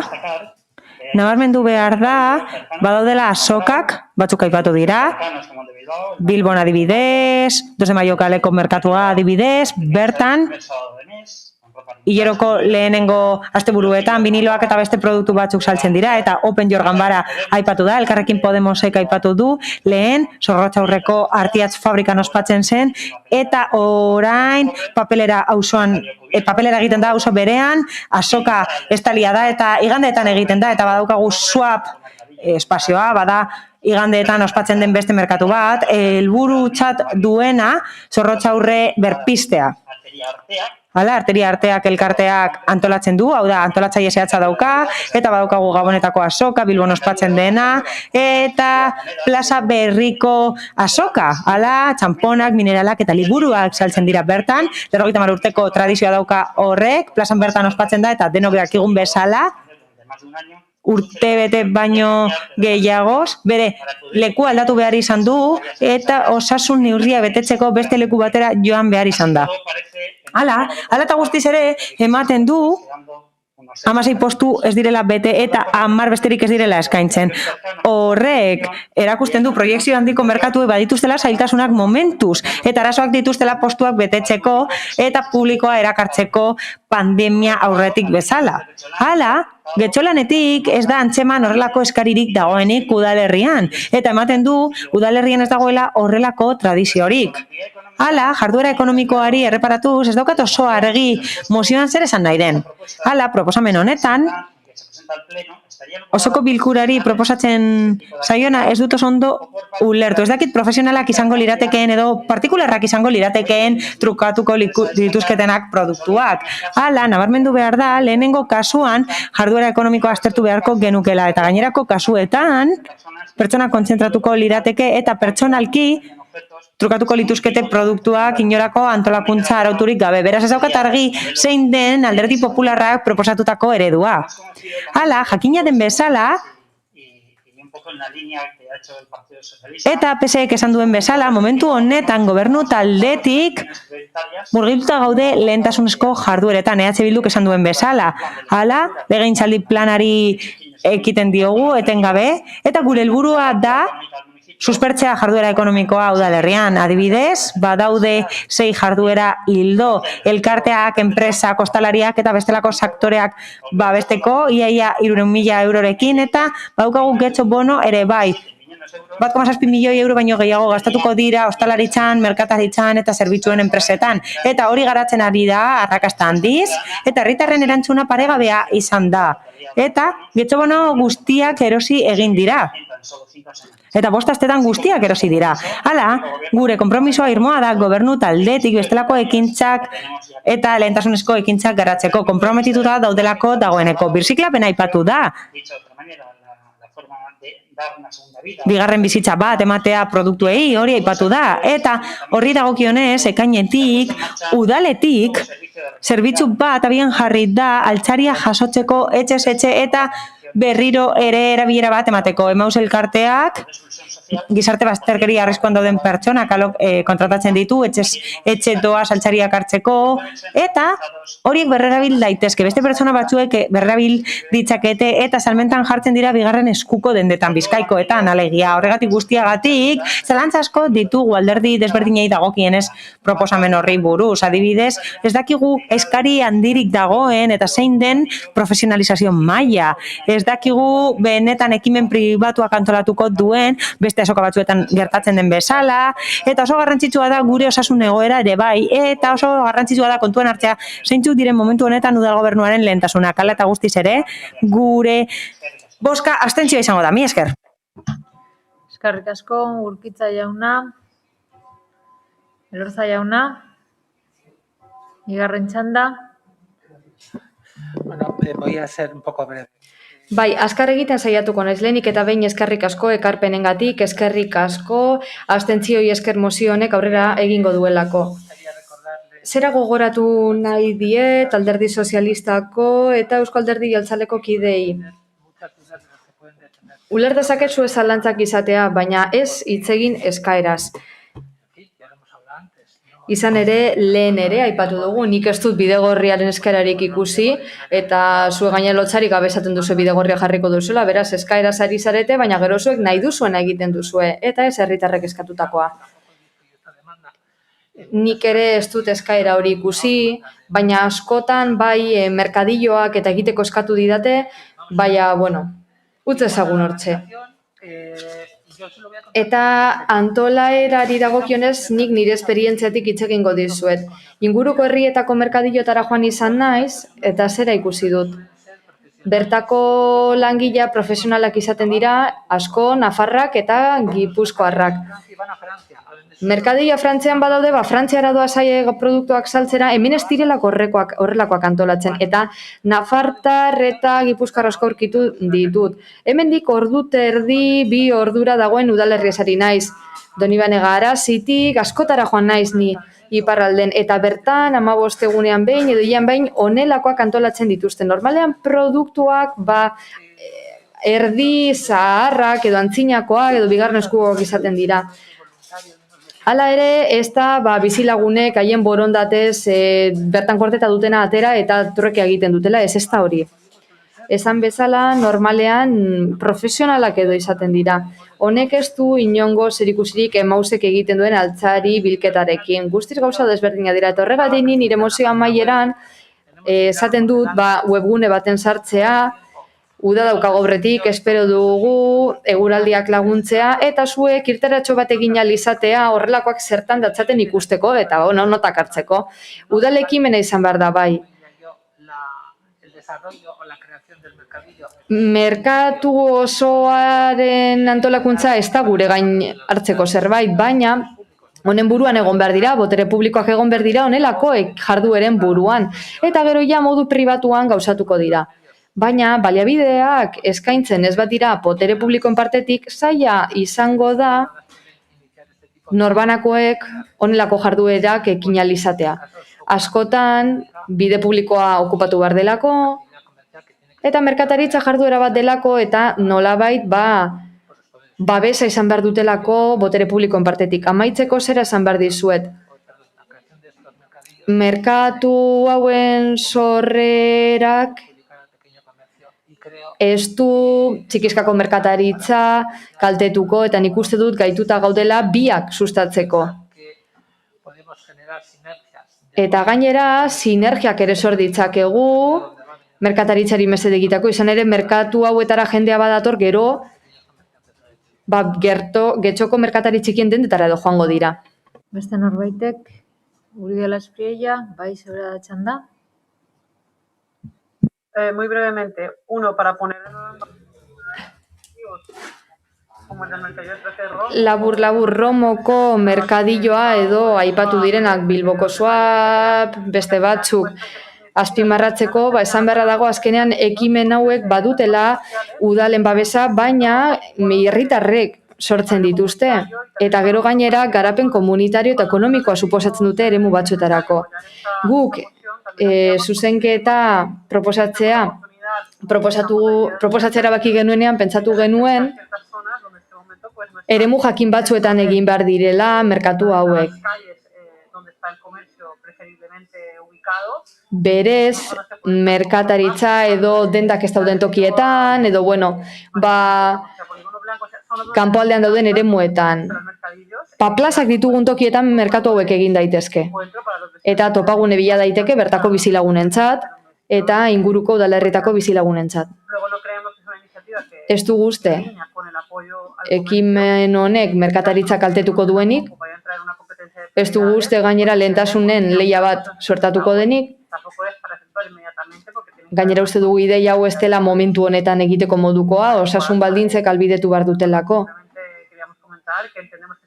Ulertzen dugu merkatutxo hauek ere modan daudela eta gainera autonomo askorentzat lagungarriak izan daitezkela, bitxigintzan, erropak egiten odi dutenean, ez dutelako non saldu. Eta baldintzak egoki direnean uste dugu eskaerak helduko direnik eta espero dugu udaletatik ere olakoa babestu alizatea, eskerrik asko. Beste norbaitek. Bozketara pasatuko ginateke orduan. Mozioaren aldeko bozkak. Partido Popularra eta Elkarrekin Podemos kontrakoak ez daude eta abstentzioak EH Bildu, PSE Euskadiko Ezkerra eta EAJ PNV. Eta honekin, 128. Puntura pasatzen gara. EH Bildu Alderdiko Udal taldeak aurkeztutako mozioa Getxoko memoria historikoa ahaztu ez dadin. Bai, duela 84 urteko ekainaren 12an, tropa frankista eta italiar bataioiak gezibeltzak brigadetan antolatuta Getxon sartu ziren. Sarrazkia, txikizioa eta heriotza eraginez. 4 egun beranduago, 1937ko ekainaren 16an, fasistek Getxoko udaletxeko liburuan euren lehen akta idatzi zuten. Saludo a Franco arriba Espainia izenburupean. Autoritate fascista berriek udalerriaren kontrola hartu zutenean errepresioaren txanda izan zen. Heriotza eta zauritu kopurua ezin barkatu. 1926 urtean eta 1927 urte bitartean Getxo hainbatetan bombardatu da izan zen. 1926ko urriaren 21 are eta 1927ko apirilaren 22tik ekainaren 13ra are eta 6 aldiz izan zen bombardatua. Apirilaren 24, 29 eta 30ean zehazki.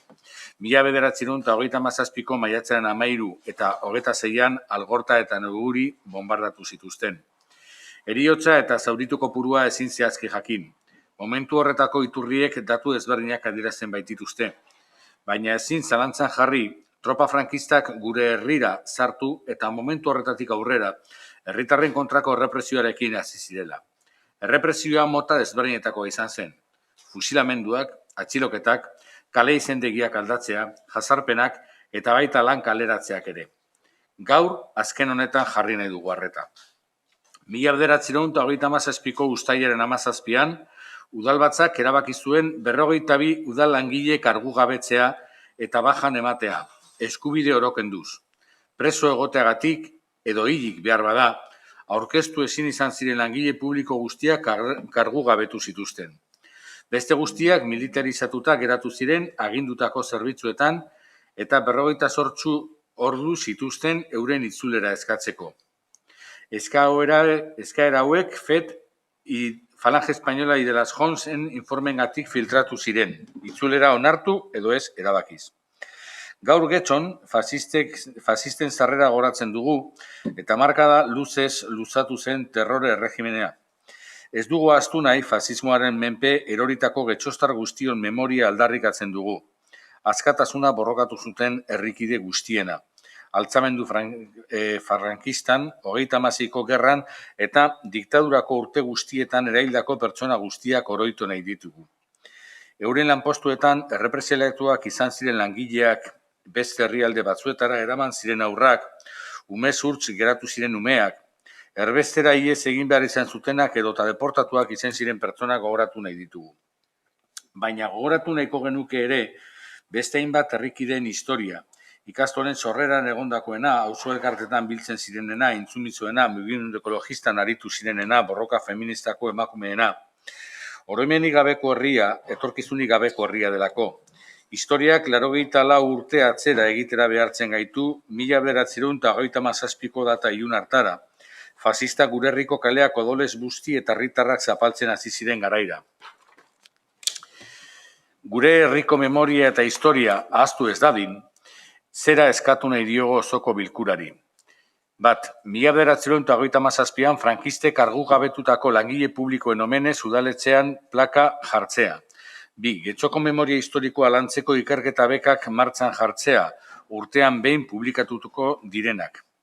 3. Getxoko udalak aitortza eta erreparazioa egiteko ekitaldi publikoa antolatuko du urtero, errepresialatu horiek jaso zutena zalatzeko eta gogoratzeko. Ikusten ari gara, fasismoa arrotzen ari da eta duela gutxi ikusi dugu hori. Isiltasun konplize batek Stalina izan zuen frankistek eta euren konplizeek egin zutena. Adiskidetasun faltsu baten izenean, ustezko bizikidetza baketsu baten izenean, txarto ditutako transizioa hartan fasismoaren biktimak bazterrean geratu ziren, eta euren borreroak aldiz euren lanpostuetan, polizian, administrazioan eta epaitiketan esate baterako. Biktimarioek biktimei lapurtutakoa ez zuten itzuli, lapurtutakoarekin egin ziren aberats biktimen irainerako eta minerako. Herri batek memoria behar du aurrera egiteko. Iraganean gertatutakoa ezagutu eta aitortu behar du, eta biktima guztiei aitortza eta erreparazioa zor zaizkie. Iraganeko errealitatea ezagutu behar da, berriro gerta ez dadin. Baina zoritzarrez, badirudi asko ez dugula ikasi. Memoria errealitatea onartzen eraiki behar da. Desberdinak dira norberaren bizipenek sortzen dituzten errelatoak eta kontakizunak. Denak onartu eta aitortu behar dira ere bai. Errelato guztiek erantzuten dietelako pertsona desberdinen bizipenei. Errealitatearen aitortzan eta ezagutzan eraikiko da memoria eta kontakizunen guztien aitortzan eta onarpenean eraikiko da elkar bizitza. Herri honetan, Getxon, Hego Euskal Herrian, Estatu Espainiarrean, hori ez da gertatu. Errealitatea ukatu eginda, eta orain batzuek, frankisten ondorengoek, berridatzi nahi ditue. Itxurazko kontzentzu faltzuen aurrean, errealitatea desitxuratu nahi izan da. Fasismoaren aurrean ez dago epeltasunerako lekurik, tinkotasuna behar da. Franco hil zeneko tinkotasun eta aitortza faltak ekarri digu orain fasismoaren harrotasun berria. Orain duela gutxi ikusi izan dugu transizio deitutako hasierako urtegietako ministroi batek estatu kolpe frankista justifikatzen eta errepublikari errua botatzen. Eta toki berean ikusi izan dugu bere burua demokratikotzat duen alderdi bateko presidentea hitz horiek txalotzen.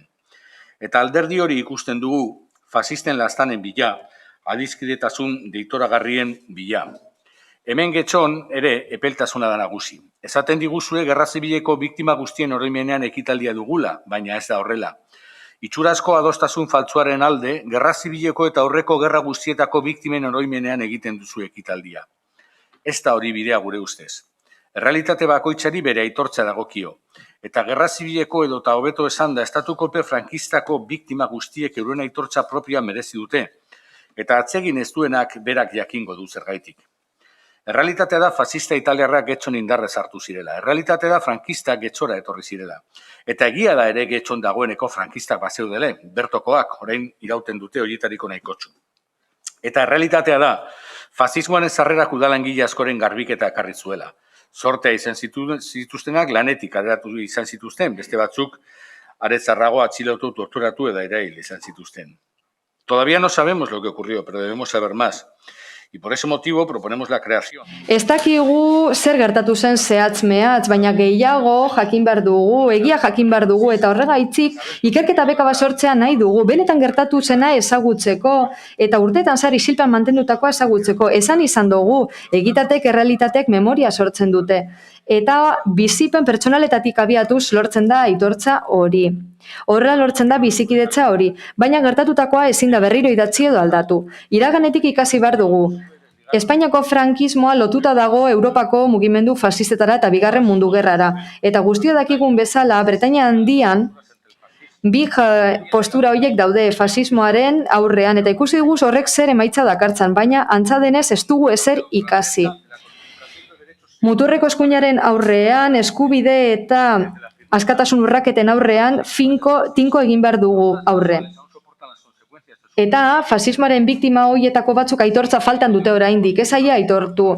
Eta udal honek aitortza basordie hildako langilei, eta ezagutu behar du egi osoa, eta aitortu behar die egi osoa getxostarrei.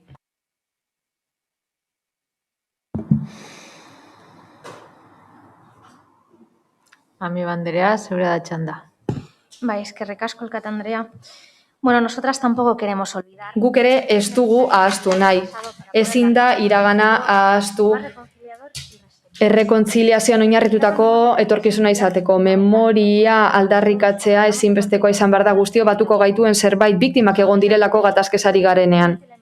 Elkar ulertuta eta empatiaz jardunta bakarrik eztabaidatu ahalko dugu hau, eta uste dugu oraindi bide luzea dugula gutxieneko errespetu hori lortzeko, eta beraz adimen osoz honen kontuan aritzeko. Memoria ez da oroitzean bakarrik. Erasorik krudelenak jasan izan dituen pertsonez oroitzean baizik. Eta ez iraganean bakarrik, orain gutxi ere bai. Data bat baino gehiago gogoratu behar dugu, pertsona talde bat baino gehiago, edo egitate historiko bat baino gehiago. Horrek eramaten gaituelako hitz eskluyenteak entzutera eta historien zati bat ahaztera. Hau ez da gertatu behar, benetan aurrera egin nahi badugu memoria historikoaren arloan. Eta jakitu naiz bai, data espezifikoek pertsonen bizitzan duten garrantziaz. Eta nire familia ere biktima izan zen, hemengo askoren bezala. Ez da ezinbestekoak getxon edo data konkretu honetan gertatzea. Azken fenean, injustiziak erraza direlako ulertzeko, berdinan on gertatu diren, gerra zibila eta frankismoa barne hartuta nola ez. Guk aldeko botoa emango dugu, eta azpimarratu nahi dugu, memoriaz hitz egitea beharrezkoa dela, baina modu inklusibo eta zabalagoan. Ikerketez, bekez eta haratago. Ekintza politiko, erreparaziorako politika publikoetatik aldentzen gaituztelako. Martxon esan bezala bizikideretzako udal foro bat egin nahi badugu, ez gara argazki eta momentu zehatzetara mugatu behar. Haratago joan behar dugu, hitz egin behar dugu, horretarako topagune bat behar dugu, herritarrekin egoteko eta adituekin egoteko, haie lagunduko digutelako onelako behar izanei alik eta hoberen erantzuten. Guk uste dugu horretarako bidea ez dela kolektibo bakoitzak mozio bat ekartzea, kasu konkretu baten inguruan berdin da gatazka zein den izan ere, bataren hildakoak beste baten kontra jarriko ditugulako eta ez dugu hori gertatzen utzi behar, eztabaida handiak eta gorrotoak hartitzakelako horrek ez ditugulako batere lagunduko aurrera egiten. Zentzu horretan berriro ekarri nahi dugu lega autonomikoa, gerra zibilaren eta frankismoaren biktimen alde honetziko dena legebiltzarrean, eta memoria historikoaren legea estatu mailan ere ministroen kontseilutik bultzatzen ari dena hori ere gogora ekarri nahi dugu. Biktima guztiak eta desagertuta jarraitzen den pertsona guztiak gogoan dituelako. Eta desagertutako pertsona hoien guztien alde egiten duelako, gatazka guztietan. Asko dago egiteko oraindik, baina adibide hoiek erakusten dute bidea luzea dela, aurrera egin behar dela, eta memoria historikoa guztiena dela. Arduraz, esan bezala, arduragatik aldeko bozka emango dugu, baina berriro diogu alkate Andreari bizikidetza foroa martxan jartzeko eztabaida hauek lasaitasun handiagorekin, luzeago eta errespetuz gauzatzeko. Biktima guztiak kontutan hartuta eta ibilbide horri argiarekin justiziarako eta erreparaziarako. Getxostar guztien alde, eskerrik asko. Díaz Andrea. Esker, alkate Andrea. La verdad es que entendemos de sumo interés la reparación de la injusticia histórica. Ulertzen dugu injustizia historikoa eta Getxoko udalen eskubiden aurka egindako hau guztia aitortu beharra dagoela, eta gainera mozioan agertzen dira, baino gehiago dira urratutako eskubideak, eta gehiago dira pertsonak lanpostua galdu zutenak erregimen frankistaren ondorioz azterlanetan ageri da. Historialari batek esan zuen 2017 urtean, indarkeria frankista aztertzeko orduan hainbat eta hainbat gauzatozkigula burura, eta egia esan modalitate asko izan zituen tortura honek, lanaz haratako, ondasunak entzeaz haratago, eta horrela uler dezakegu zer nolako beldurra pasatu zuten biktimek. Indarkeria sistematikoa egon zen Frankoren diktaduran, ezen instrumentala izan, ez da zirkunstantziala ere. Hala, haien printzipio ez haratago joan ziren. Emilio Mola eta bestelako konspiratzaileek erakutsi bezala. Haietako, zuzentarauetako batek esate baterako, sublebazioaren aurka egindakoen aurkako indarkeria justifikatu zuen. 1927ko abenduaren 31ko dokumentuan arabera 12 pertsona lanpostutik kendu ziren Getxoko udalean. Pertsona bat bere borondatez eta beste asko ordezkatu egin zituzten eta gaina zehatu egin ziren. Udaleko langilerien 70% sozialistak eta jeltzalea ziren, eta 2% baino gutxiagoa ziren ezkerreko langileak eta 20% eskubidekoak eta horiek ez ziren errepresaliatuak izan, guztiz kontrako onuradun izan ziren. Depurazio hauek ez ziren 37 ekainaren 17 hasi, 16an baizik orduan eratu zelako Getxoko lehenengo batzorde frankista eta presidentea aldatu zen. Hala, udal langileri aldatzeko prozesuari ekin zioten egun horretan bertan, eta bere lanpostutik kanpo utzi zituzten ihes egindako langileak eta berton gertatu zirenei soldata gabe utzi zieten, eta hau Getxoko osoko bilkuraren aktan ageri da ekainaren 16an 10:00 egindakoa. Memoria historikoaren legearen 3. artikuluan, Zapateroren agintaldian onetsitakoan, esaten da ilegitimoak izango direla zentzu guztietan, arrazoi politikoak direla bide ezarritako kondenak, edo sinesmenengatik ezarritakoak, berdin da nok emandakoak izan, diktaduran izan badira. Pretendiendo el establecimiento de un régimen democrático en España o intentar vivir conforme a opciones amparadas por derechos y libertades. Legean jasota dago hori guztia. Era berean, 4. artikuluan ere eskubide bat, erreparaziorako eskubidea eta aitortzarakoa ageri da, diktaduran zehar aurreko artikuluetan jasotakoa pairatu bazuten. Hala ere, asko dugu egiteko memoria historikoaren bidetik eta benetan espero dugu aurrerakada ematea memoria historikoaren lege berriarekin eta euskal lege proiektuarekin. Iraganera begiratuko dugulako etorkizuna memoriaren bitartez eraikitzeko eta justizia bermatzeko, erreparazioa bermatzeko eta berriro errepikatzeko. 2009 geroztik udalbatza honek omenaldia egiten dit, gerra zibileko frankismoko biktimei eta beste gatazka batzuetakoei, Lagaleako pasealekuan, eta horrela aitortu nahi dugu eta respetua agertu nahi diegu biktima guztiei. Beraz, uste dugu mozionetako 1-2 puntuak jada gauzatzen ari direla, udalbatza hau egiten ari den ekintzekin. 2. puntuari dagokionez, uste dugu gogora memoriaren institutua arduratu behar dela azterlan horiez egitea, edo ikerketa beka horiek emateaz, guk uste dugu hemendik babestuko ditugula, eta genero ikuspegia barne hartzen duten azterlanak ere babestuko ditugu. Bukatzeko, udal honen bozeramaile batzarretan aipatutakoa kontutan hartuta, benetan tristetzen gaitu, beste talde batzuak bozeramaileen batzarretan daudelako bi talde ez dutena atzean utzen iraganeko arazoak. Alderdi Popularrak ez dutelako deitoratu gure udalerrian zein beste udalerrietan agertutako pintura frankistak, esaten dute ez direla fasistak, eta EH Bilduk mozio proposatu duelako Getxostar gazte bate jasandako jasarpena kondenatu gabe beraitaren karguarekin.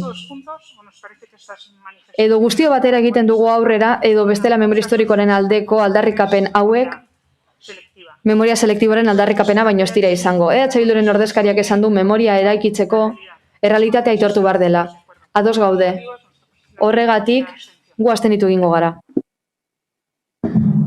Eskerrik asko, Diaz Anderea, Elorza jauna. Gracias, señora alcaldesa. Eskerrik asko alkate Andrea. Bueno, mozioaren inguruan hitz egiten hasi aurretik. Alderdi sozialistatik etorritako azken alegazioen harira zera esango diot. Nola esan? Ikusi akta, esandakoaren inguru agertzen da bertan. Zuk esan duzu ni zerbait esan nuela dorik ezurra da. Nik esan nuen udalerri honetan fasismo asko daudela eta fasismo guztiak ukatu behar direnean denak ukatu behar direla, eta ez bakar bat. Hori esan nuen eta uste taktan horrela ze jasota gongo dela. Eta orain bai, mozioaren inguruan hitz egingo dut. 1978an Espainiar guztiak eta euskaldunak lehenen bide berri bateriari, bakearen aldeko bide berri bati ekin genion. Guztiak barnartzen duen esparru bat sortu genuen, gure eskubidak bermatuz. Urtebete lehenago amnistia lege bat onetsi zen gartzelak ustuz. Exiliatuak bueltatu izan ziren etxera. Era guztietako exiliatuak. Eta haren helburua izan zen bide berri bat ekitea guztio batera, esklusiorik gabe eta bakean. Alkarri pertsegitutako pertsonak, etxai publikoa zirenak, eseri ziren hitz egitera, eta adostasuna bilatzen saiatu ziren desberdintasun eta desadostasun historikoak alde batera utzita. Honelako mozioetan, beti hitz egin nahi izan dut 77tik 78tik aurrera. Antzinako errenkorea destapatzeak ez gaitu inora eramango, batez ere gure adineko pertsonak, protagonistek erabaki zutelako aurrera begiratzea. Hala ere, Madrilen zein Gasteizen idazten ari diren legeen arabera ez da horrela izango, lehenengo aldi izango atesput azkena izatea. Historiak berrikusiko baditugu, berrikusi ditzagun guztiak, eta beraz. Gaur hemen, errepublikarrek getxon hildako pertsona guztiak ekarri nahi ditut gogora. Gure Larrinaga eta Angeles Kustodioz gartzeletan hil zizkiguten zenideak. Etxe partikularretara egindako asaltoak Getxon bertan fusilamenduekin. Gizonak, emakumeak, haurdun zeuden emakumeak eta haurrak. Eta hori guztia desberdin pentsatzagatik edo familia bateko kide izateagatik. Errepublika garaian eta lehenengo Eusko Jaurlaritzaren legegintzaldian gertatu zen. Eusko Alderdi Jeltzalea zegoen agintean eta ez zuen ezer egin hori ekiditeko. Askotan, zenideak eta lagunak baziren ere. Errepublika lehenengo estatutua eman zien. Eta autogobernua salbatu nahi izan zuten, zeniden edo lagunen bizitzak salbatu ordez. Eta orain, bestelako errelato historiko baten saltzen duzue ezin zela ekidin, zuek ezen utela nahi hori gertatzerik, ni badu nire iritzia horren inguruan. Gero, beste represio bat etorzen beste bandotik. Bai, hala da, baina nire galdera da. Norbaitek esango aldit, gorroto berriro kartzak zertarako balioko digun, ezertarako.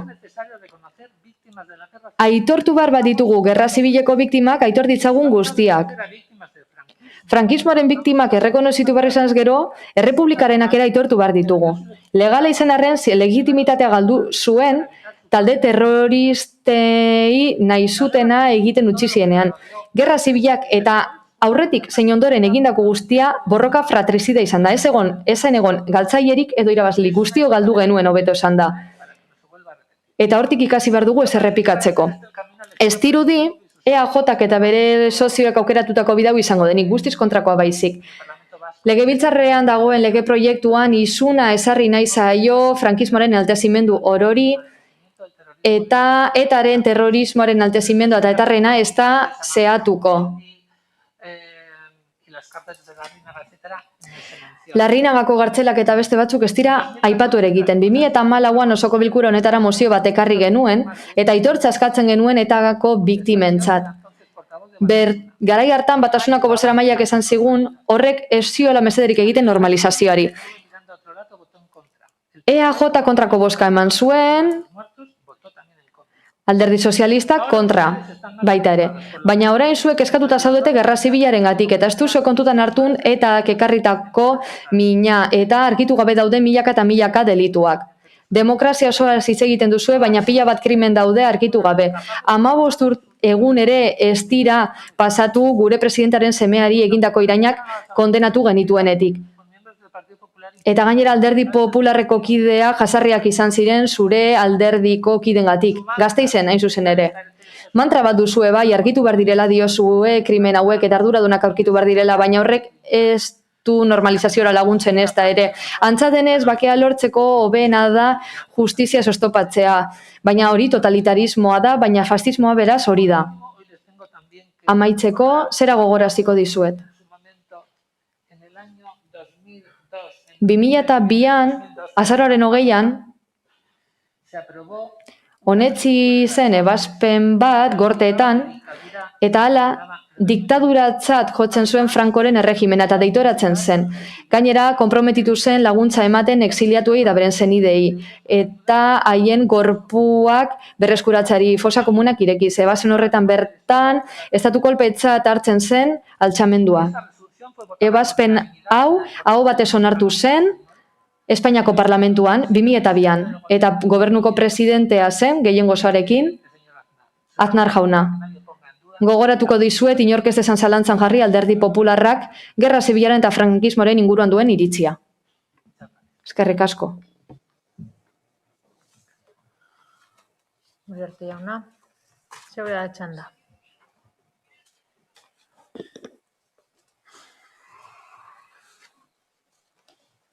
Alkate Andrea, eskerrik asko. Queda mucho recorrido por hacer. Ibilbide luzea dago egiteke eta argi dago hitzaldi batzuk entzun ostean. Mugimendua oinez erakusten da eta ez naiz hartuko inmobilismoa bezalako kontuetan. Eta bai, badago inmobilismoa. Gustatuko litzaidake eskatzea kontziente izateko eta argi edukitzeko nork bozkatu gaituen arren ordezkari publikoak garela, kargu publikoak garela, herritar guztientzat, eta horregatik akordio zabalak bilatu behar ditugula. Sentsibilitate guztia kontuan hartuz. Eskuzabaltasuna berebizikoa da hori lortzeko. Eta horrelako akusazioak eta alde berezien narrazioak aurka doaz. Kontakizun horiek aurka doaz eta urruntzen gaituzte. Eta digute aukerarik ematen adostasunik zabalenan lortzeko. Horren bestez, ez naiz hartuko eztabaidetan, ez ditut argudioak eztabaidatuko, ez naiz hartuko gai zehatzetan eta alderdi bakoitzaren kontakizunetan. Mozioan eskatzen duenari harira, EH Bilduk aurkeztatuko mozioa, beraletik litekena da beste foro eta osoko bilkura batzuetan ere aurkeztea. Getxon, eta Carmenek ere aipatu du eta ondo azaldu du,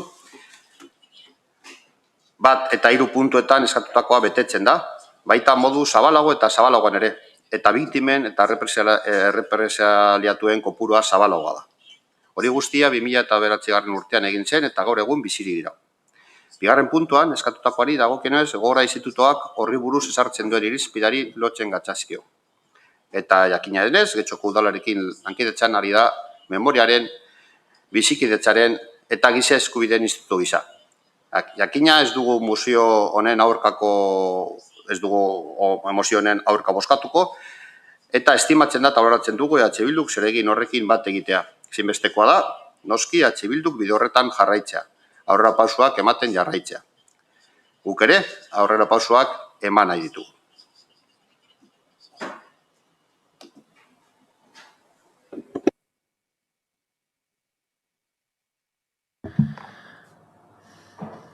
Bigarren txanda, Rodríguez jauna. Bien, creo que primero hay que hacer una... Lehenik eta behin gauza batzuk argitu behar dira eta gauza batzuk zehaztu behar dira. Alderdi sozialistako ordezkariari gutxi esan behar diot, gauza batzuk esan ditu eta norbera jakingo du, zergatik erabili nahi dituen kontu batzuk interes politikoekin. Gu gure jarrera daukagu gaitzetsi behar den Mikel Iturgaizek bizitako jarrerarekin. Argi dago gaitzetsi dugula jarrera hori, behin eta berriz esan dugu. Baina agian ez ditugu erabili berak nahi dituen hitzak. Hala, Elkarrekin Podemosi dagokionez gu oso argi islatu dugu gure ideia. Ez ditugu nahazten gatazkak, horregatik bakoitzak bera aitortza behar du. Biktima guztiak hartzen ditugu kontuan. Baita azkenengo gatazkako biktimak ere. Eta izan zen azkenengo gatazkako arduraduna, besteak beste. Eta audientzia nazionalean torturak azaldu dira orain dela gutxi. Ez da gertatu orain dela 10 urte, 20 urte edo 5, hilabete honetan gertatu da. Eta torturak azaldu dituzte. Hala, guk aitortzen ditugu biktima guztiak eta oso argi daukagu aintzatespen hori berebizikoa dela. Eta aipatuko ditut kolpe frankistako biktimak. Zehazki, gaur, hasten ari da frankismo hori eta historiak hori irakatsi behar zigun. Churchillek jakin zuen eta Chamberlain ez, baina ematen du hemen ez dugula hori ikasi. Alderdi popularrak eta alderdi sozialistak oso argi utzi du beharrezkoa dela beka, ez dakigulako zer gertatzen den. Hala, ez ditut zalantzan jarriko berak emandako datuak, baina desberdinak dira, gureen desberdinak dira, beraz jakin nahi dugu zer gertatu den. Eta hori esan dugu lehenik eta behin. Alderdi popularrari dagokionez, esan beharra dago puntu batean banagoela ados, erabat ados nago gauza batekin. Bai, beharrezkoa da aintzatestea pertsona guztiak, beste bandoan, hau da, simpatia frankisten bandoan, pertsona batzuek indarkeria pairatu zuten, justifikaziorik gabe eta guztiak aintzatetzi behar dira bukeetan, kaleetan eta gartzeletan pairatu zuten eta horiei aintzatespena merezi diegu, noski, baina ez nago ados, ez ziren errepublikaren biktima izan, gerra baten biktima izan ziren eta kolpe frankistak eragin zuen gerra eta ondo dago horrez gain, ondo ez manipulatzea lenguaia, frankismoa bakarra da. Eta fasismoa bakarra da, fasismoa bakarra da, autoritarismoa, estalinismoa, aipa ditzakegu, baina fasismoa bakarra da, eta frankismoa baliokidea da, fasismoaren baliokide. EJak zera esan du. Eta bai, lucha fratricida, esan da gaztelaniaz, ez zen hori izan, estatu kolpe bat izan zen, eta militar frankistek egin zuten nazien babesarekin, eta Italiako fasisten babesarekin. Eta reketesek, karlistek eta falangistek babestu zuten, hori gertatu zen, ez zen gerra fratricida izan. mencionaba la ley de amnistía. Aipatu da amnistiaren legea, horrek barkatu zituen zigorrak, ez, horrek genozidak barkatu zituen, hala egitura judiziala frankista bere postuetan utzi zuen, poliziala izan dena, eta gero goraipatu egin dena. Amnistiaren legeak ezabatu zituen kolpe batekin sufrimendu guztiak, milaka pertsonen eta biktimen sufrimendua ezabatu zuen. Baita, zuk aipatutako biktimen sufrimendua ere amnistia legeak saiestu du gu jakitea zer gertatu den bere familiekin eta aintzatespena merezi dute horiek guztiak. Horiek guztiak. EAJak aipatu ditu akordio zabalak, ez gaude ados. Hala, demokrazian guztiek ez dute lekurik eta fasismoak ez dauka lekurik. Beraz ez dugu akordio zabalik nahi. Ez dugu boxeko lagunak ez azerratzea nahi. Ez dugu hori lortu nahi, haiek ez azerratzea. Hala, ez dira egitate inzidikoak margoketa baizik eta margoketa fasistak eta alderdien kontakizunak ez direla egokiak, beti dira horrelakoak, ez? Alderdi bakoitzak bere kontakizuna egiten du eta hori berriz ere esan nahi dut irakurketarazo bat dela guk hildo beretik jarraituko dugu. Eta azkenik gustatuko litzaidake zerbait zehaztea. Lehenengo puntua eta hirugarrena betetzen direla esan da eta ñabardura bat egin nahi dut. Esango didazuen on dagoen plaka hori ez dugulako ikusten. Beraz ez da betetzen ari. Eta hirugarren puntuari dagokionez, zuek egiten duzue aurreko gerra guztiei dagokienez, karlistak, punikoak, erromatarrak, eta biktima bakoitzak, gatazka bakoitzak bere aintzatespena behar du. Mila esker. Ami Banderea. Eskerrik asko, alkate Andrea. Bueno, es curioso, ¿no? Bitxia da. El vocabulario que utiliza el Partido Popular. Bitxia da alderdi popularraren hiztegia, errekonziliazioa trantsizioaren inguruan, baina bere hitzaldian kanpo uzten dituzte kunetetan daudenak, 36tik. Besteak beste nire zenide bat dago leku ez ezagun batean. Beraz, horrela dela uste baduzu oso desberdintasun handiak ditugu. Aipatu dira 77 eta 78 hortik aurrera, zuk diozun bezala adinekoek aurrera begiratu dutelako. Bai, hala da, aurrera begiratzeak ez du esan nahi hasten dugunik. Izan ere, amnistia legea aipatu da eta hori berrikusi beharko genuke, izan ere, memoria kolektiboek hori eskatu dute estatuko lege berriaren eztabaidaren ildotik. Alderdi guztientzat ezelako berbera izan. Eta badago alde bat, memoriaren inguruan hitz egiten dugunean, zuk urte batzuk aipatzen dituzu eta guk ez dugu arazorik. Krimen guztiak aztertu beharko lirateke, ez dugu inolako eragozpenik. Eta galdera bat egiten duzu ezertarako berpiztu behar dira gorrotoak? Nik nire iritzia daukat, eta kontua ez da berpiztea baizik eta erreparatzea, kaltea erreparatzea, eta ez hain zuzen ere gorrototik, justizia aplikatzea beharrezkoa da guztiontzat, eta memoria den inguruan hitz egitea ez da baztertzailea izan behar. Horrela ikusten baduzu, aurretiaz pertsonalki hausnartu beharko zenuke eztabaidatetan sartu aurretik. Azkenik gustatuko litzaiguke elkarrizketarako espazio bat edukitzea, memoria aztertzeko eta akordioak berritzeko. 2009 urtean lortu zen akordioa, eta guztiok ez gaude hor, urte asko igaro dira ordutik ona, eta beharrezkoa da berrikusi ahal izatea benetan zer falta den, eta nola planteatzen ditugun krimen desberdinen aintzatespena. Oso beharrezkoa delako, mila esker. Eskerrik asko. Ez. Elorza jauna.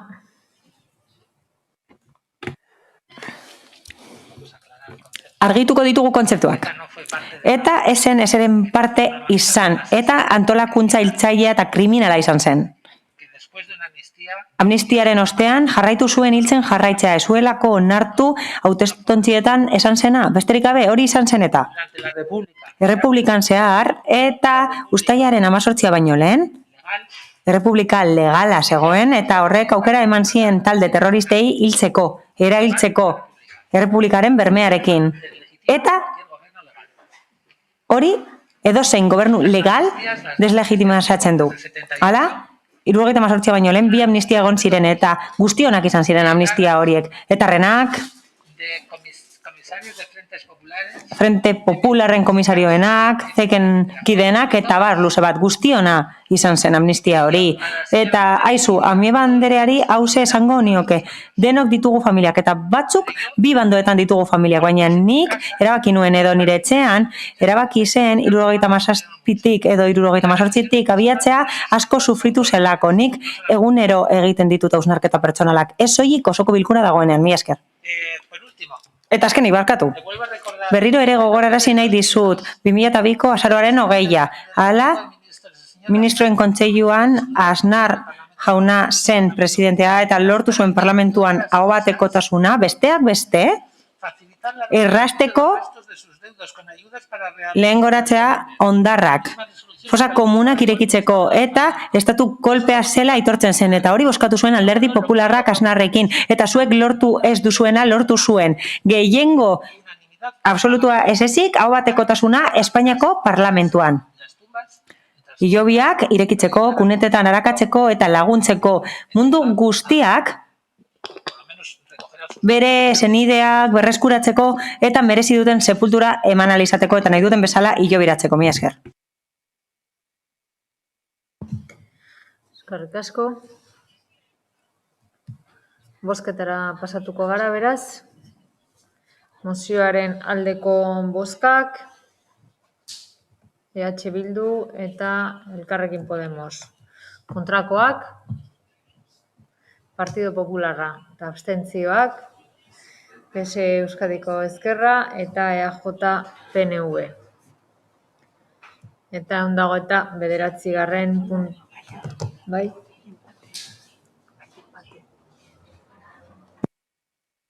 Berdinketa egon danez, berriro bozkatu behar dugu. Bai, parkatu. Berriro egingo dugu bozketa. Orduan mozioaren aldeko bozkak, EH Bildu eta Elkarrekin Podemos, kontrakoak, Partido Popularra eta abstentzioak, PS Euskadiko Ezkerra eta Eusko Alderdi Jeltzalea. Beraz bertan bera geratzen da. Eta orain bai 9. puntura pasatuko gara, EH Bildu Alderdiko Taldeak aurkeztutako mozioa, energia berriztagarrien alde.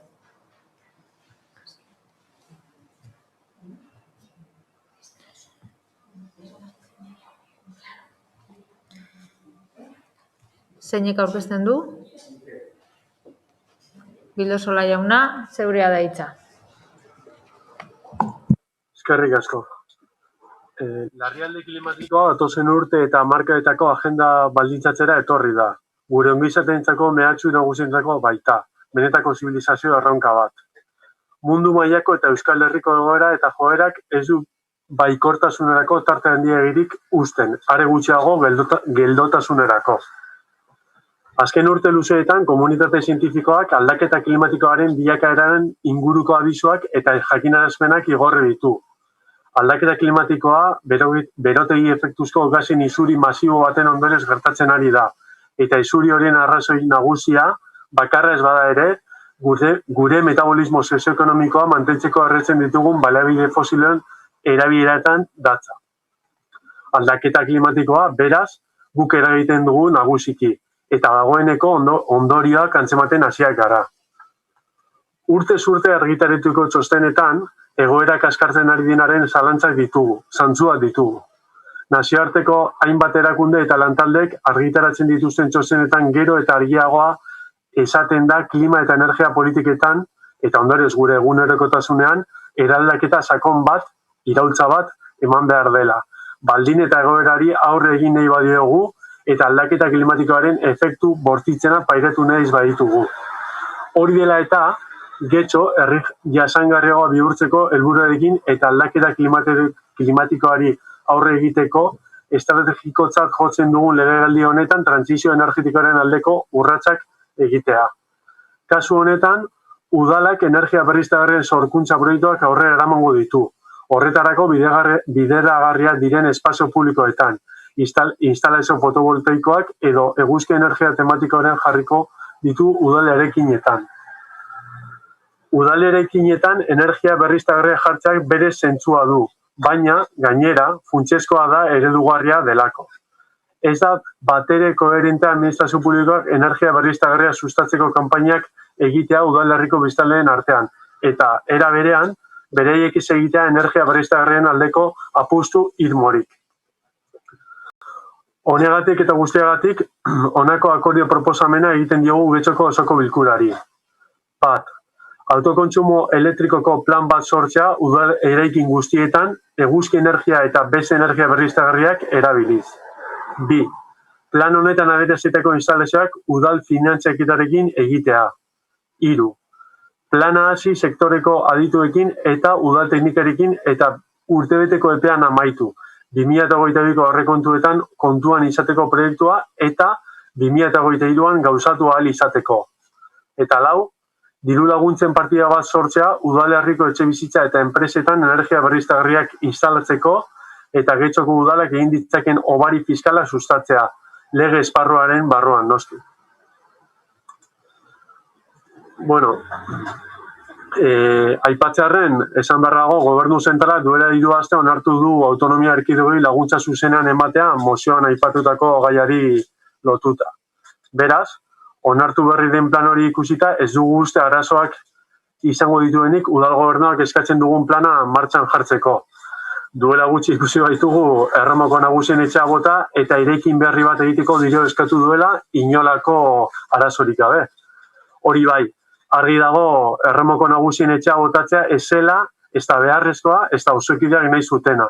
Gure mozioan ekarri duguna ordea, bai. Aipatzearren zein den gaur egungo egoera, denok ezagutzen duzue, ez da erreza ulertzea nola esartzen diren argi indarraren prezioak, baina argi daukagu prezioa oso altua dela eta izaten jarrituko duela. Atzean, gasaren prezioak izan duen igoera dagoela diote adituek, izan ere, urtebetean 150 igo dela. Bai, 150. Eta horrek eragina izan du, eragin handia. Garrantzitsuagoa diren CO2-ren emisioak ditugu argiaren prezioan igoeran ere. Europan, kutsatzeagatik ordaintzen den prezioa gero eta handiagoa da. Karbono dioxidoa askatzen duten enpresek erosi behar dituzten CO2-ren emisio eskubideak igo egiten dira etengabe, eta adibidez, uztailaren batean inoiz izan den preziorik altuena lortu zuten. Beraz, pentsa. Hau da, gehiago kutsatzen gaude eta gainera gehiago ordaintzen gabiz. Hori bai negozio ona, ez? Ez dakigu begionez hartuko duten proposamena, gobernukoek hartuko duten proposamena, batek daki, baina egungo egoera ikusita aukera bakarra da.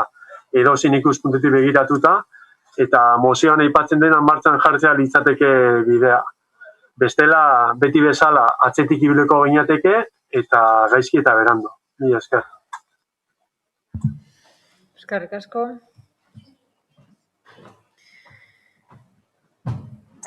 Uribe de la Espriella, Andrea, zeura da txanda. ¿Bai? Bueno, estamos hablando nuevamente. Berriro ere, pleno honetan energia berriztagarrien inguruan hitz egingo dugu eta egin den guztietan elkarrekin Getxotik babestu ditugu neurri guztiak, proposamen guztiak onartu ditugu. Zergatik, ados gaudelako gure hauteskunde programan jasota dagoelako eta gure koalizioko alderdietan hori pentsatzen dugulako. Hala, mozioan, zentratzen dira autokontsumo elektrikoan eta hori, irakasgai hori gainditzeke daukagu gure udalerrian eta elementu hori berebizikoa da trantsizio energetikoa gauzatzeko. Hala, 2050 heldu baino lehen, neutraltasun energetikoa lortu behar dugu eta horrek esan nahi du karbono emisioak zerora murriztu behar direla. Horretarako, beharrezkoa da urte horretarako sortutako energiaren 100% energia berriztagarrietatik lortzea. Handizalea da helburua eta soilik lortuko da baldin eta administrazio publiko guztiak eta herritar guztiak inplikatzen badira trantsizio energetikoaren prozesuan. Erronka honen aurrean, deno jarriko behar dugu aldugun guztia eta esfortzu handiak egin beharko ditugu eta udalak erakunderik hurbilenak dira herritarrekiko eta horregatik eredugarriak izan gaitezke. Getxon apustu egin behar dugu eta bitartekoa jarri behar ditugu energia berriztagarriak esartzeko gure udalerrian eta hori egiteko modu bat da autokontsumo plana, mozioan aipatzen dena eta hori ezar genezake udal eraikinetan. Autokontsumo elektrikoa tresnarik onena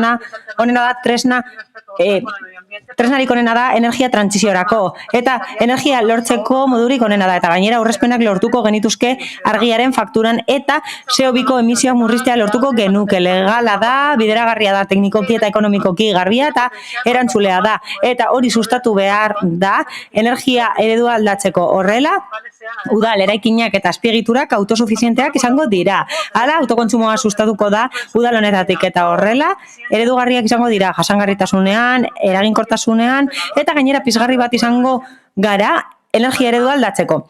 Gainera, orain klima aldaketaren legeari esker eta EH Bilduko kideak aipatu du, eta besteak beste, eguzkiaren zerga kendu denez, argiaren kontsumo aldatzeko atea irekitzen da. Horrez gain, badaude pizgarriak horrekontuetan eta horiek eman alditugu energia berriztagarriak esartzeko enpresetan eta etxebizitzetan. Horrela, herritarrek aukera izango lukete energia garbiak erabiltzeko. Hala, oso garrantzitsua da gizartearen implikazioa. Horrela bakarrik lortuko dugulako energia ereduaren aldaketa. Horrela, kontsumitzaile pasiboak izatetik aktiboak izatera pasako gara. Horregatik guztiagatik alde bozkatuko dugu. Eskerrik asko. Baio jauna.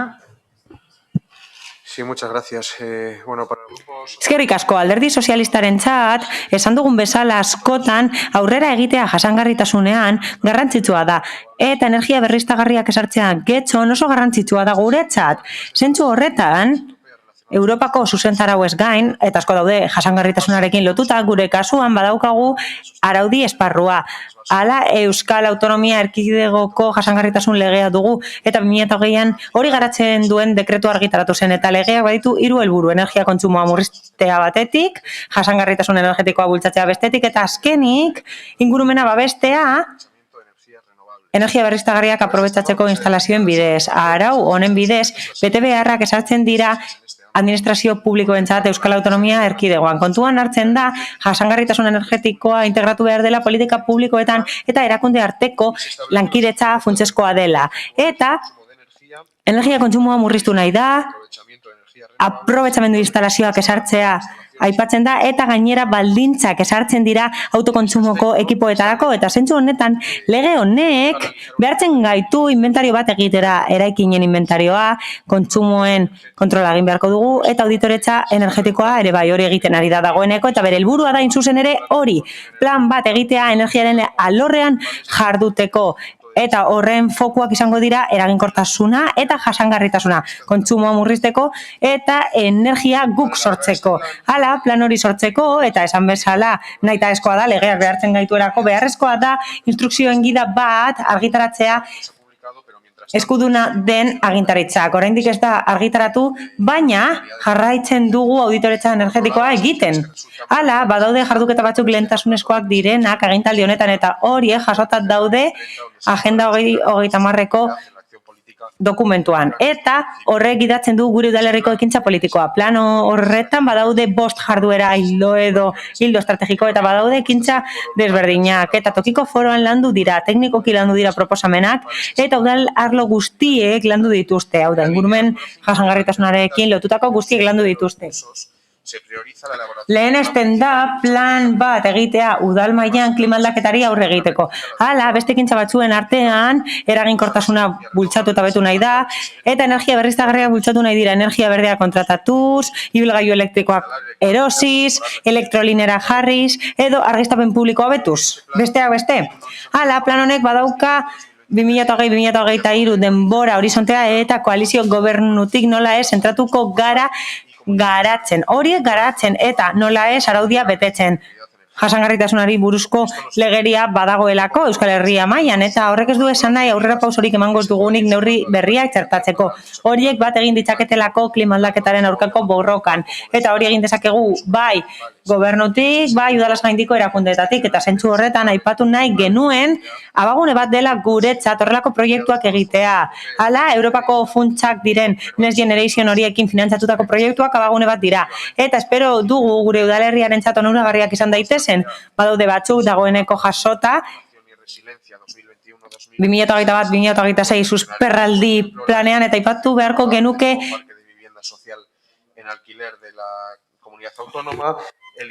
etxe bizitzen parke berrien erabilera, Osakidetzaren parke berria, maileguak, birgaitzeko etxe bizitzak eta eraikinak, eta hobetuko da energia eraginkortasuna hezkuntza zentroetan Euskadin, eta ez horiek bakarrik, beste batzuk ere badaude. Beraz, bukatzeko, uste dugu udal gobernutik energia jasangarritasuna badela konpromiso bat, eta bat datorrela udalaz gaindiko gobernuen konpromisoekin. Guk osatzen ditugula gobernu horiek, horregatik zentzu horretan ari gara lanean, eta horregatik guztiagatik abstenituko gara.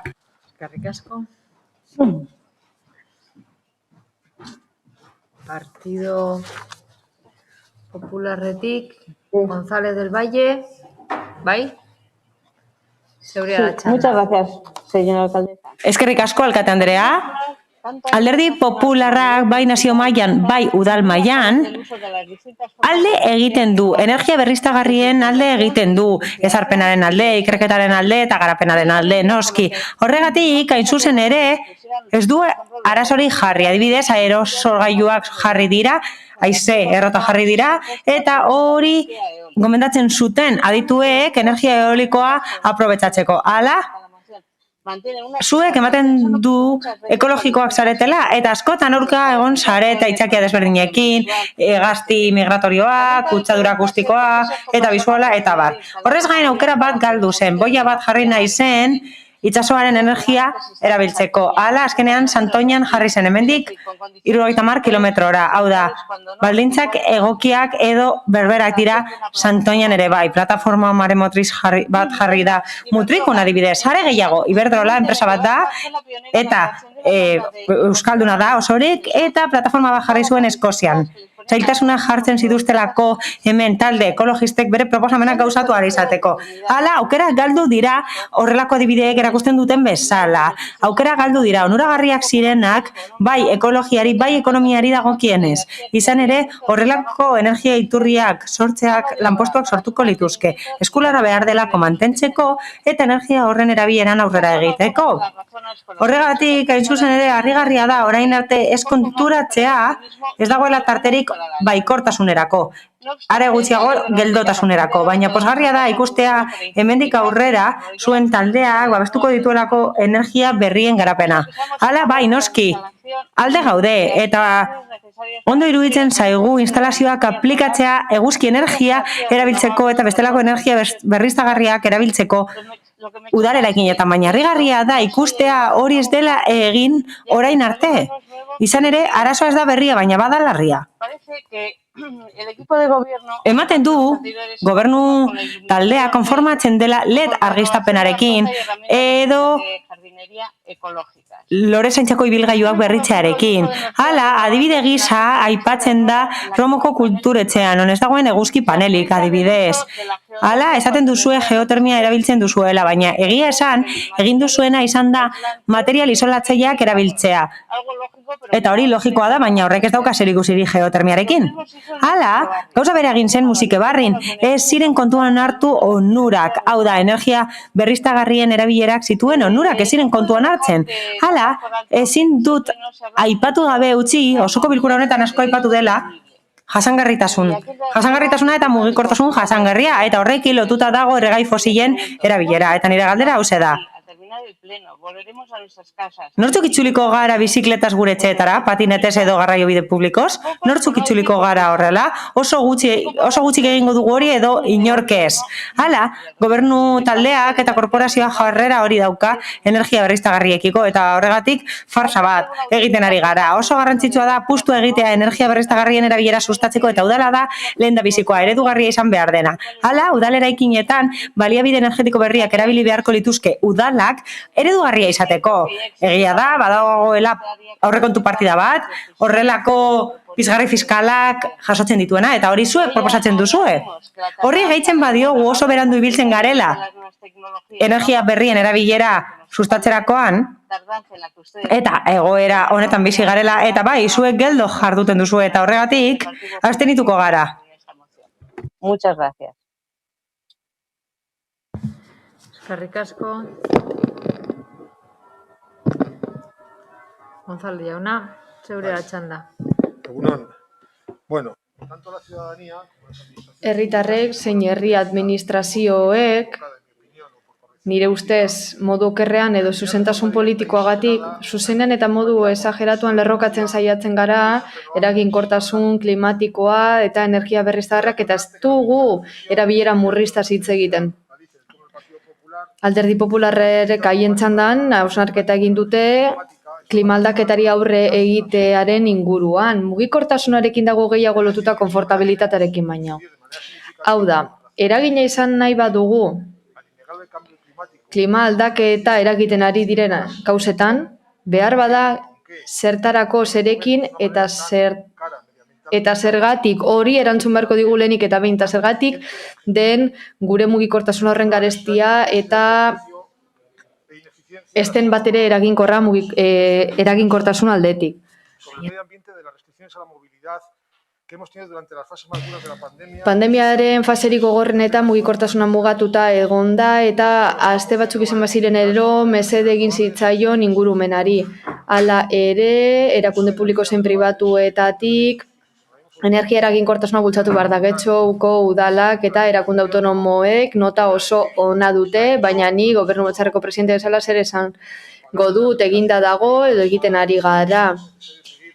Isurpenak murrizteko bide logikoa jarraitu beharra dago, eraginkortasun energetikoan lan egin. Hau da, zenbateko gutxiengo energia behar dut, instalazio publikoren erosotasun baldintza minimoak mantentzeko herritarrentzat, zein bertan lan egiten duten pertsonentzat. Hori lortu daiteke diseinutik hasita. Musikagarri edo RKN argi utzi da. Sortu aurretik jada pentsatu zen eraginkorrak izatea. Eta bestela eraikin zarretan neurketak egin daitezke, zenbait gailuren bitartez, kontsumoa murriztu eta eraginkorrago bihurtzeko. Horren erakusgarri, Getxo Kirolaken egin dena Faduran 2014 geroztik. Helburu gisa markatu genuen 123 murrizte energia kontsumoa 7 urtetan eta modernizatu genituen gailua, kontsumo ohiturak aldatu genituen eta energia iturriak dibertsifikatu genituen. Horrela, 2019ko azken hiruhilekoan lortu genuen helburua. Inbertsio guztiak finantzatu ziren aurrezkiaren bitartez. Kontsumoa 13an murriztetik sortutako aurrezkiaren bitartez. Udal bulegoetatik gauza garrantzitsuak egin dira, geotermia, aerotermia eta galdaretan ere esku hartu behar da. Energia iturriak aldatzeko. Auditoretza energetikoen udal planak egiten ari dira horretarako, eta aurreratu egin dira zenbait plan, momentu horretan bertan egin zirenak. Horren bestez, udal instalazio eta eraikinak eraginkortasun helburuak betetzen dituzte. Ahalik eta efizientenak izan daitezen, ostean iraunkortasunean edo jasangarritasunean zentratzeko. Hau da, energien jatorrian. Eta hori aztertzeko ez da berriztagarria den ala ez bakarrik kontutan hartzen, hori da kontratuetan eskatzen dugu. Gure helburua da kontsumitzen dugun energia berriztagarria izateaz gain autoproduzitua izatea 30%. Getxo Kirolake enpleguak prestatzen ari gara, urrengo kontratuan jasangarritasun baldintzak betetzeko. Eta helburua da kontratu horren amaieran kontsumitatoko energian 35%, Getxo Kirolakeko kirol instalazioetan autoproduzitua eta berriztagarri izatea. Europako zuzentarauetan ezarritakoa betez. Gainera, Thinking Fadura programatik egindako berrikuntza guztietan jasangarritasuna kontutan hartzen da diseinuaren arloan. Eta hori guztia aurreztutako diruarekin finantzatu nahi dugu, efizientzia arloan lan egiten jarraituko dugulako eta ahalik eta hobekuntza teknologiko gehien aplikatu nahi ditugulako kontsumoa murrizteko erosotasunari kalterik egin gabe. Gainera egongo gara, finantzaketa ildoak noiz aterako, administrazio desberdinen partetik, Europatik datozen funtsak baliatuz. Titulartasun pribatori dagokionez, momentu honetan dirulaguntzen programa bat daukagu, eraikin berrietarako, edo aurretik zeuden eraikinen birgaitze energetikorako, geomasa, geotermia edo autokontsumorako instalazioa jartzeko. Gainera, indartuko ditugu dirulaguntza horiek Europatik etorriko diren funtsekin. Energia berriztagarrien erabilera sustatzeaz gain, haien helburua da berotegi efektuko gazen isurpenak murriztea. Beraz, uste dut plan handi bat daukagula kontsumo murrizteko, jasangarritasunaren alde egiteko energiaren autokoizpenetik eta beraz abstenitu egingo gara. Eskerrik asko. Bigarren txanda. Bildutik, bai? Ez? Beste norbaitek hitza hartu nahi du? Ez? Orduan bozketara pasatuko ginateke. Bai? González del Valle, hitza hartu nahi duzu? Sí, muchas gracias, señor. A ver, momentu bat. Sí, solo quería hacer... Un momento. Informaldetik berdizai behak hitz egiten duen ala ez, nik uste, Mikelek ez badu erantzuten, ez dagoela bigarren txandarik. Nik uste... De acuerdo. De acuerdo. Sí hay.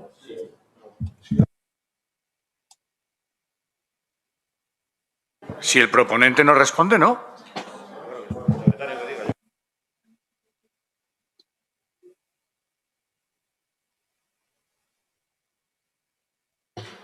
De este tema hemos hablado antes de una vez. Behin baino gehiagotan aipatu izan dugu hau. Mozioen kasuan ez da gai zerrendako gainerako puntutan bezala gertatzen. Lehenengo txandan hitz egiten ez duenak ezin du bigarrenean hitz egin. Eta hemen ez dago proposatzailearen kontzeptua. Pues González del Valle. Coja la palabra. Gracias, señora alcaldesa. No, solo quería hacer una breve matización. Matizazio txiki bat. Respecto a lo que ha dicho el concejal del Partido Nacionalista Vasco, que la reducción de CO2... Eusko Alderdi Jeltzaleko zinegotziak esan duenez, horri erantzun nahi diot, gobernu taldearentzat oso garrantzitsua dela esan duzue. Karbono dioxidoaren isurpenak murrizteko hiri autobusa jar daiteke eta hainbat legegintzalditan Alderdi Popularrak eskatu izan du, eskerrik asko. Horrekin ikusiko genuke bai.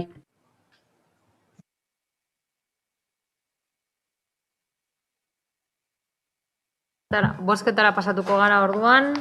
Proposamenaren aldeko bozkak, Bildu eta Elkarrekin Podemos kontrakoak, ez daude abstentzioak, Partido Popularra, PSOE Euskadiko Ezkerra eta EAJ-PNV. Eta honekin 130. puntura pasatuko ginateke Elkarrekin Podemos udaltaldeak aurkeztutako mozioa boluetako ezegunea mantentzea. Uribe de la Espriella, zeurea da txanda. Procedo a la lectura. Irakurri egingo dut. Bolueko ezegunea Euskal Kostaldean dagoen ur gezako ezegune bakarra da. Hori dela eta udal honek ura kontserbatzeko behar den guztia egiteko ardura du. Hain zuzen ere, ezegune hori jasaten ari den narriadura larriak eskatzen gaitu, batez ere azken urte honetan. Ezegunea kolmatazio prozesu edo lortze prozesu natural bat jasaten ari da. Urbanizatu gabeko edo hain urbanizatuta ez dagoen ingurune batean, hori modu autonomoan arautuko litzateke. Kolmatazioa kentzeko berezko prozesu esaten zaiona, baina ezegunaren kokapenagatik prozesu hori ez da behar bezala gertatzen ari, eta horren ondorio zur laminetako bat pizkanaka galtzen da, bilgune horretako biodibertsitatea ere arriskon jarriz. Ezegunaren egoerak eskatzen du Elkarrekin Podemos, eta inbestez premiaz jokatu behar dela uste dugu. Horretarako beharrezkoa da erakunde eskudunek eztabaidak alde batera uztea eta ados jartzea getxotarren ondare horren narriadurari aurre egiteko irtenbide bat bilatze aldera. Horregatik guztiagatik, bai Getxon bai Batzar Nagusietan erakundei eskatu nahi diegu, urarekin batera, koordinatu daitezela Bolueko ezegunea babesteko eta kontserbatzeko. Gurea buruz beharrezkoa da lehenbailen esku hartzea eta nahi genuke uraren eta BFaren artean ezegunea betetzen denean egin beharreko esku hartzearen inguruan dauden iritzi desberdintasunek, modu arriskutsuan ezegunea desagertzea ez eragitea. Horregatik guztiagatik honako erabaki proposamen hau aurkezten dugu. Getxoko udala konpromiso hartzen du Foru Aldundiaren baimena lehentasunez eta premiaz eskatzeko beharrezko izapide formalen bitartez. Bolueko ezegunea eta haren biodibertsitatea kontserbatzeko ardura duten erakunden artean akordio batera iritz daitezen, eta ur agentziak ezegunea deskolmatatu ahal izan dezan. Aipatutako ur lamina berreskuratze aldera.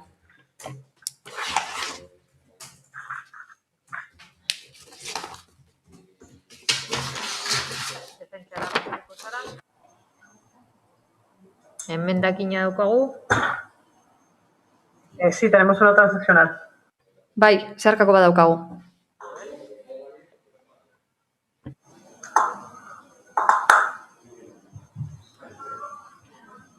Emendakina. Arregi jauna. Claro. No.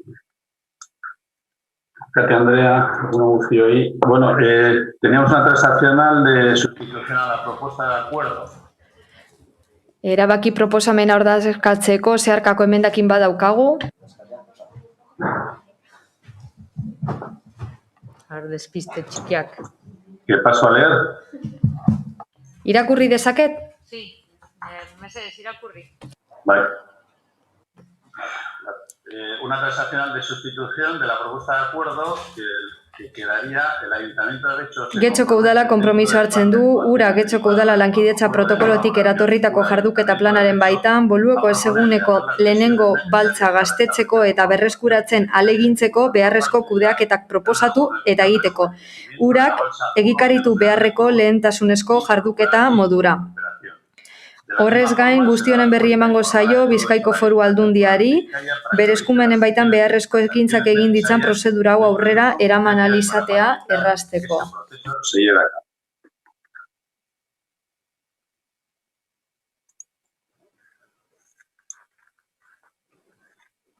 ¿Bai?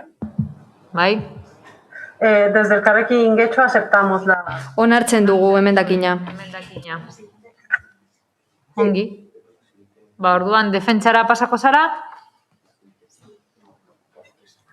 Gracias.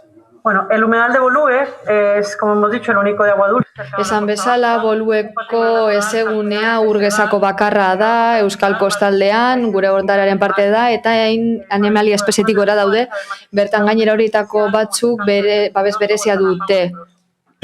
Hablamos de un enclave de unas 10 hectáreas. 10 hektarea inguru ditu inguru horrek, eta jendea bizi den eremuetatik hurbil dago. Esan bezala hainbat espezie bizi dira bertan. Desagertzeko zorian dauden 38 hegazti espezie. Askotariko animalia ditugu bertan, eta beraztu egiteute Euskadiko fauna, eta Bizkaikoa bereziki. Lodoek eta bertan pilatutako sedimentuek oxigenoa kentzen diote urari eta arriskutsuak dira ekosistema delikatu honetarako. Ondorioz, kolmatazioa gertatu da, batez ere lehenengo baltzan, eta momentu honetan desagertzeko arriskuan dago. Egoera hori guztiok ezagutzen dugu eta azkar gertatzen ari da, gainera kezkatu egiten gaitu. Gainera zerbait zikliko da, 2011-2012an beste eskolmatazio handi bat zegoen, eta horregatik udal honek berreskuratze plan bat abiarazi zuen, obra batzuekin, 120.000 euro inguru kostatu zitzaizkion momentu horretan, eta beste hainbat gauza ere egin izan dira gero. Baina egungo egoera ondorengoa da. Konpontzeko eskuartze espezifikoa behar da eta 3 erakunderen lankidetza eskatzen du. Ura, bera delako arduraduna, eskuartzeak egiteko orduan, uraren jabari publiko babesteko, udalau eta Bizkaiko Foru Aldundia azken horrek bermatu behar duelako ezegunean babestuta dauden espezien biziraupena. Egungo egoera zein da, basaren eta lodoaren ondorioz, Bolue zati handi bat urpean geratu da, eta batzordetan esan bezala, galdera bat egin genuelako zentzu horretan, EH Bildutik egin zen, hain zuzen ere, baltza gainezka egiten ari da. Ezegunea bere egoera naturalean mantentzeko eta biodibertsitatea babestu eta hobetzeko hainbat teknika baliatu behar dira. Hoietako batzuk mantentze lanetan egiten dira eta araututa daude urarekin sinatutako protokoloan. Ingurumen azterlanetan jasotakoaren arabera, eskabazioak egiten dira, maiztasun jakin batekin, bertako landarida mantentzeko eta eskuz ere landare batzuk mozten dira. Horrez gain, kolmatazioak egiteko eskabazioak ez dira egin, eta berrezkoak dira. Lurralde batzordean esan zitzaigun 2018an udalak jada ohartarazi zuela, kolmatazioaz eta beharrezko lanak egin zirela kentzeko. Urak esan zuen hark egingo zuela oso jarduketan handia zelako, eta ardura hori zuelako. Baina 3 urte pasatu dira jada, eta sedimentazioak aurrera diardu. Batzordean esan zen antza, aldundiaren baimena behar zela urak berrikusteko toki hori, eta oraindik ez zegoela baimenik antza. Antza horren arrazoia zen irizpide desberdina zeudelako aldundiaren eta uraren artean, ez ekitelako nola jardun, eta ez dugu ulertzen, izan ere, Bolueren ingurumen azterlan guztien inguruan, dentsitate hartzen da kontuan, segun hori eskolmatatzeko. Horregatik elkarrekin Podemos, elkarrekin Bizkaiko kidekin batera, galdetu egin genuen jasangarritasun batzarrean honen inguruan, batzar nagusietan. Galdetu genuen ezegunaren inguruan, atzerapenak egon direlako eskuartzeko eta zergatik gertatu zen hori. Lehenik eta behin esan ziguten, aldundia eskuduna zela babes planetan jasotakoaren arabera, también definieron qué tipo de esan zuten baita ere, zein ezegune mota zen eta aldundiak berak onartu zuela ezegun horrek kolmatazio maila handia dutela eta sedimentazio handia duela, eta beraz mantentze lanak egin behar zirela ur maila mantentzeko. Aldunditik bertatik esan zuten baita ere, mantentze lanak Getxoko Udalak egin izan dituela eta 2018an berritu zitzaiola baimena. Bolueko ezeguneko mantentze lanak egiteko. Gero, eta hitzez hitz irakurriko dut, sedimentuak entzan zetzan eskuartze hori, puntu batzuetan. Elkarrekin Bizkaiko batzarkideak esan bezala, uran itxaroten ari dira Aldundiko sailaren baimenari, lanekin hasteko, eta antza baten bakarrik jarri dira harremanetan. Urak proposamen bat egin zuen, baina kasu horretan ezen formala izan eta ura proposatzen duena da mantentze lanez haratago doan zerbait egitea. Proposatu zena zen ur maila areagotzea, puntu konkretu batean, eta horrekin batera jarduketa desberdinak egitea, baina teknikariek zehaztasunez aztertu behar dute. Aldundiak berriro dio bestelako kontakturik egon, egun horretatik aurrera, eta ez dela eskaerari jaso. Saio horretatik ebatzi beharrekoa. Getxoko Udalari mandako baimena zaratago. Irakurri nahi nuen, ez genuelako esan nahi, aldundia gauzat esan digula, dero beste gauzat esan, baina honen arabera urak antza esan zuen. Vale, bueno, continúa en el siguiente. Lo que quería era evidenciar que... Urrengoan jarraituko dut, baina esan nahi nuen aldundiaren arabera urak ardura hartu duela, baina ez duela baimena eskatu. Guk egin nahi duguna da, Getxoko Udala konpromiso hartzea eta prozesuaren buruan izatea beste erakundeak ados jartzeko. Eskerrik asko. Replikan jarraitu. Zeinek Aio jauna? Sí, por nuestra parte, muy brevemente. Bai, labur eskerrak eman nahi dizkiot Elkarrekin Podemosi.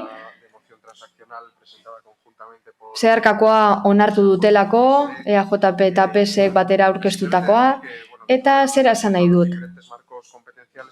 Eskumen esparru desberdinen baitan uste dugu irtenbide bat bilatu behar dugula erakundeen artean, Bolueko ezegunerako, eta deskolmatatu behar dugula.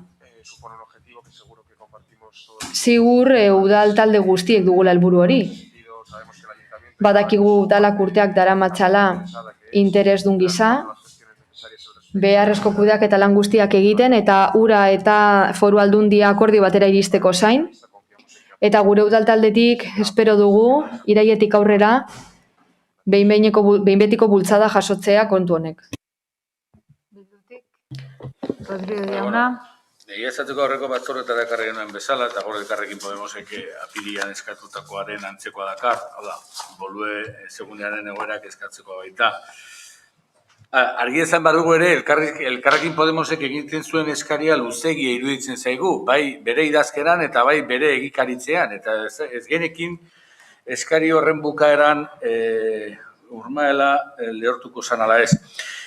Orain onartutako transazionalarekin are bitxiago iruditzen zaigu. Osea, Getxoko Udala konpromiso hartzen dau, zakigu zeatik orain arte ez duen hartu, baltza lehentasunezkoa izango da, hemendik aurrera, ala hurrengoan, guk hemen ikusten duguna da esateko, bertoko ezegunea egoera txarrean dago, aspaldi ari gara komentatzen honen inguruan, lehen aipatu den bezala 2018 urtean, ja komentatzen zen prozesu abian zala, baina prozesu antzaren ez 3 urte beranduago, oraindik loi gehiago dago, ezegune horretan ondorioz urgutxiago, eta besterik ez da gertatzen, orain Alderdi Sozialistako bozeramaleak aipatu dau, erakunde bakoitzaren eskumenak errespetatu egin behar dira, baina onartu egin behar dugu, edo jakin egin behar dugu, askotan, edo gehienetan, edo beti, naturak ez dituela errespetatzen administrazioak dituzten liskarrak, gatazkak edo ritmo astunak. Eta kasu honetan oso berezia da, eske administrazio maila guztietan alderdi berdina zozie, baina hemen ez da ez gertatzen. Orduan, guk honen alde bozkatuko dugu, nahiz eta iruditzen zaigu pizkat inkoherentzia maila handia dauka. Osa, Getxoko udalak hartzeko orain konpromiso bat hartzeko, eta zer egiten zuen aurretik Getxoko udalak orduan? Nun zegoen bere konpromisoa, nun zegoen erakunde desberdinen arteko elkarlan hori hain garrantzitsua den ezegunea bermatzeko, bazakigu. Baina badakigu baita ere Getxoko udalak badauzka egiteko beste gauza batzuk egin dituelako, eta egin ditzakelako. Beste garrantzi bat eman diezaioke ingurumen aretoari, eta ingurumen aretoak sartu dezake Urmael honen kudeak eta eredu batean, edo eta inguruko paseoak eta plataforma konpondu ditzake, nahiko egoera kaskarrean baitaude. Dena den, ez dakigu hemen eskatu, baina gure ustez egin behar dena da Urmael horren plangintza bat egin, hau konpondu harineketan eta gero ezegunea konpontzeko eta ez lehortzeko eta zaintzeko eta bere osotasunean eta bere aberastasunean mantentzeko epeluzerako plangintza bat. Eta horrela, bastatuko genituzke hainbat eskumenen gora eta berako atzerapenak. Andrade jauna, zeure da txanda.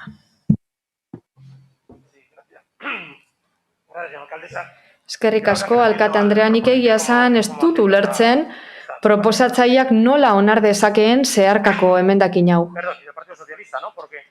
Izan ere, batzordeetan eta bertan emendakinean esaten da, esku hartze batzuk onartzeko, baina batzordean gobernu taldeak esan zuen kudeaketa lanak egina zeudela. Bazirudien Getxotik eskaera eginda zegoela eta paralizatuta zegoela gainerako mailetan, baina Elkarrekin Podemosek Batzar Nagusietan galdetu zuen eta antza Aldundian ez egiten ezer. Gauza ez da nonbait geratu zela idatzita eta zalantza zeudela edo negoziaten. Ez Aldundiak ezekien ezer. Ezekien ingurumeneko foru diputatuak zer galdetu zien, ezekien beraz batzortan esandakoak gezurra zen. Ez egon ezer ofizialik eginda. Telefono bidezko zeo zer esango zuten, edo Sabinetxean kafe bat hartzen, baina ez egon ezer.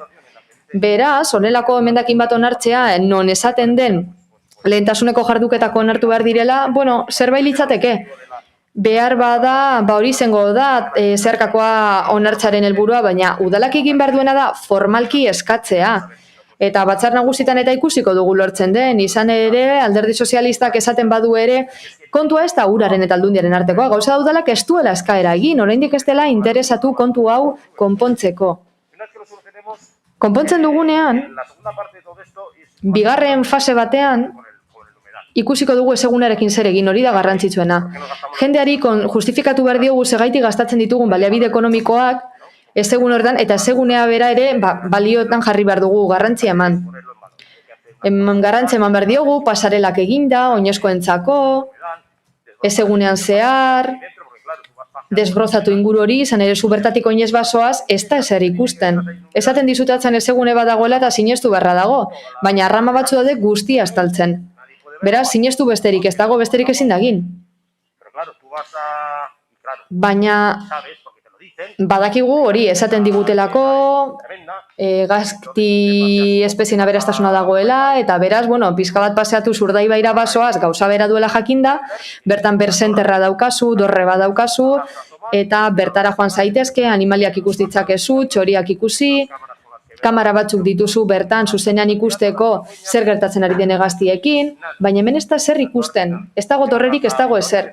Gasteizera bagoa zen, Salburuako ezegunean gauza bera, dorretxo batera joan zaitezke ezegune eta animaliak ikusteko, baina boluen ez dago hori ere. Ez pasarelarik ez dorrerik ez ebez. Gaiendu beharra dago ere hori eta ezinbestekoa da. Bigarrenik, klimaldaketaren aurka borrokatza saritu zaret, ez da, hori zebera da, eta ez goiz honetan, osoko bilkuraret honetan esan den bezala bidegorriak eraikitzea, parkalekuak entzea, kotzea hirian sartza ekiditea, hori ez da klimaldaketaren aurka borrokatzea. Ezegune babestea da. Klimaldaketaren aurka borrokatzea, Ibaiko pasealekua egitea da, Alderdi Popularretik egin nahi duguna. Romotik aretara, hori da klimaldaketaren aurka borrokatzea. Urdaibaiko Guggenheim berriak, Alderdi Popularrak proposatzen duen egingo du. Gernikatik, Zamakoako astillerotara egingo du, paseo bat, Ibaitik, eta bertatik egin behar den gauza bakarra da, belarra moztu jende bertatik joateko. Urdaibaitik joango zara, Bidertzetik, Eta oso pasaleku polita izango da, baina gobelan begira zer daukagun. Beste polita daukagun eta abandonatuta. Klima aldaketaren aurka borrokatzea Getxoko metroa lurperatzea da, eta ez da metroa, tren bada. Horixe da klima aldaketaren aurka borrokatzea, lurperatzea. Azta gainazalean bidegorri bat, pasaleku bat, eremu berde bat egitea, oinez joateko aretatik bidezabalderaino. Gainazaletik. Eta hor, eremu berde bat ere jar daiteke, horrela gainera, kutsadura akustikoa baztertuko genuke, eta bar. Horixe da klima aldaketaren aurka egitea. Edo esate baterako Portuzarren Darrigunagaren artean pasealekua egiteko, oinez joan gaitezen, aretatik Sopelaraino, kostatik. Atera, iria zeharkatu, irigunetik pasatu, arregunagatik pasatu, eta hori guztia egin gabe. Eta ez aparkalekuak eta bidegorriak egitea. Hori pekata minuta da, bidegorri bat egiteak ez du zertarako balio. Ez egunea konpontzea eta gaientzea hori da klimaldaketen aurka borrokatzea, eta guk eskatutako egitea. Bildosola jauna, ez dakit hor dagoen edo alde egin duen edo nondik dabilen, baina... Bale, ez, egon lasai, egon, eskeznekin, lasai, bi, lasai.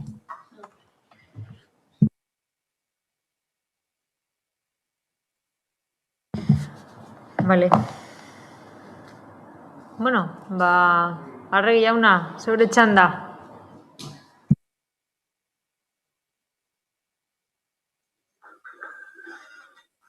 Bueno, como ya comentamos en la comisión...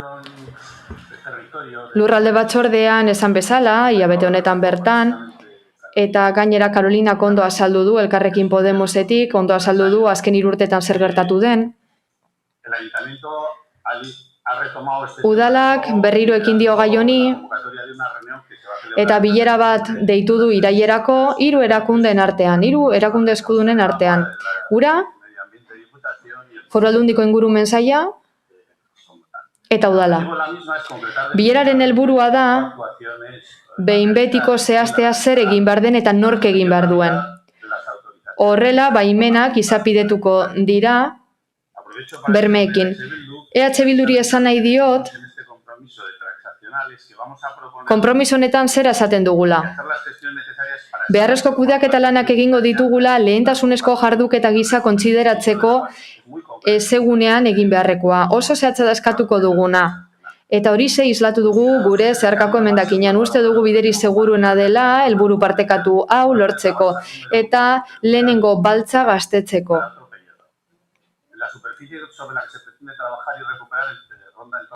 Eskuartzeko azalera 3.000 metro karratu ingurukoa da.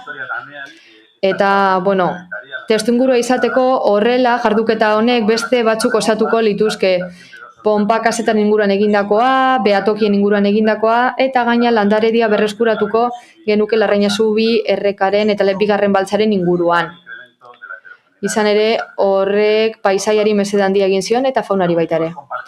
Helburu partekatua da, 3 erakunden helburua da, eta beraz, uste dugu akordio balortuko dugula laster gauzatzeko, eta uste dugu osoko bilkura honetan mozio hau honestea bultzada garrantzitsua izango dela, eta Andrade jaunari zera esango den, nik ez du gezurrik esan, hortxe daude datuak, espedientea kontsultatu, eta zuri esango dizu gomendio bat, naturara joan eta apreziatzeko behatu beharra dago, gauza ez da joan eta 30 segundo bertan egotea, bestela ez duzulako ez fauna ez florarik ikusiko. Eskerrik asko.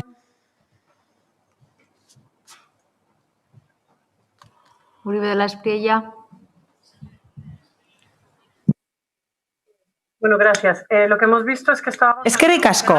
Ikusi dugu arazo larria zegoela erakundeen artean eta oso ondorio larriak izan ditu ezegunearentzat eta ingurumenarentzat. Horregatik erabaki genuen mozioa aurkeztea.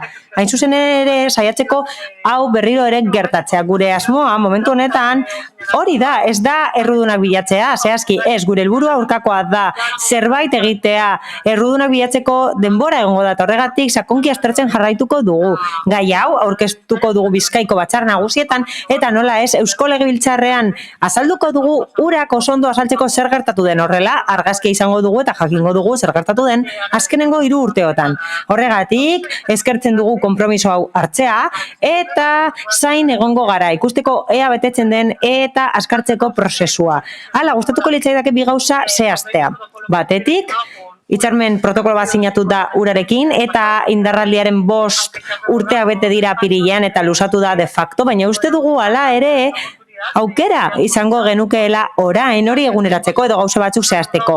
Izan ere ikusi dugu, horrelako gauza batzuen aurrean badaudela gabeziak, eta lehiaren aurrean, ez zegoen oso argi nork zeukan erantzukizuna deskolmatatzeko. Urak esaten duenean berea dela, ematen du urarena dela, baina ezin dugu jakin nor den erantzulea eta nor daukan erantzukizuna hori ez egiteko. Horregatik uste dugu bide askarragoak egon beharko liratekela horrelako gauzak egiteko.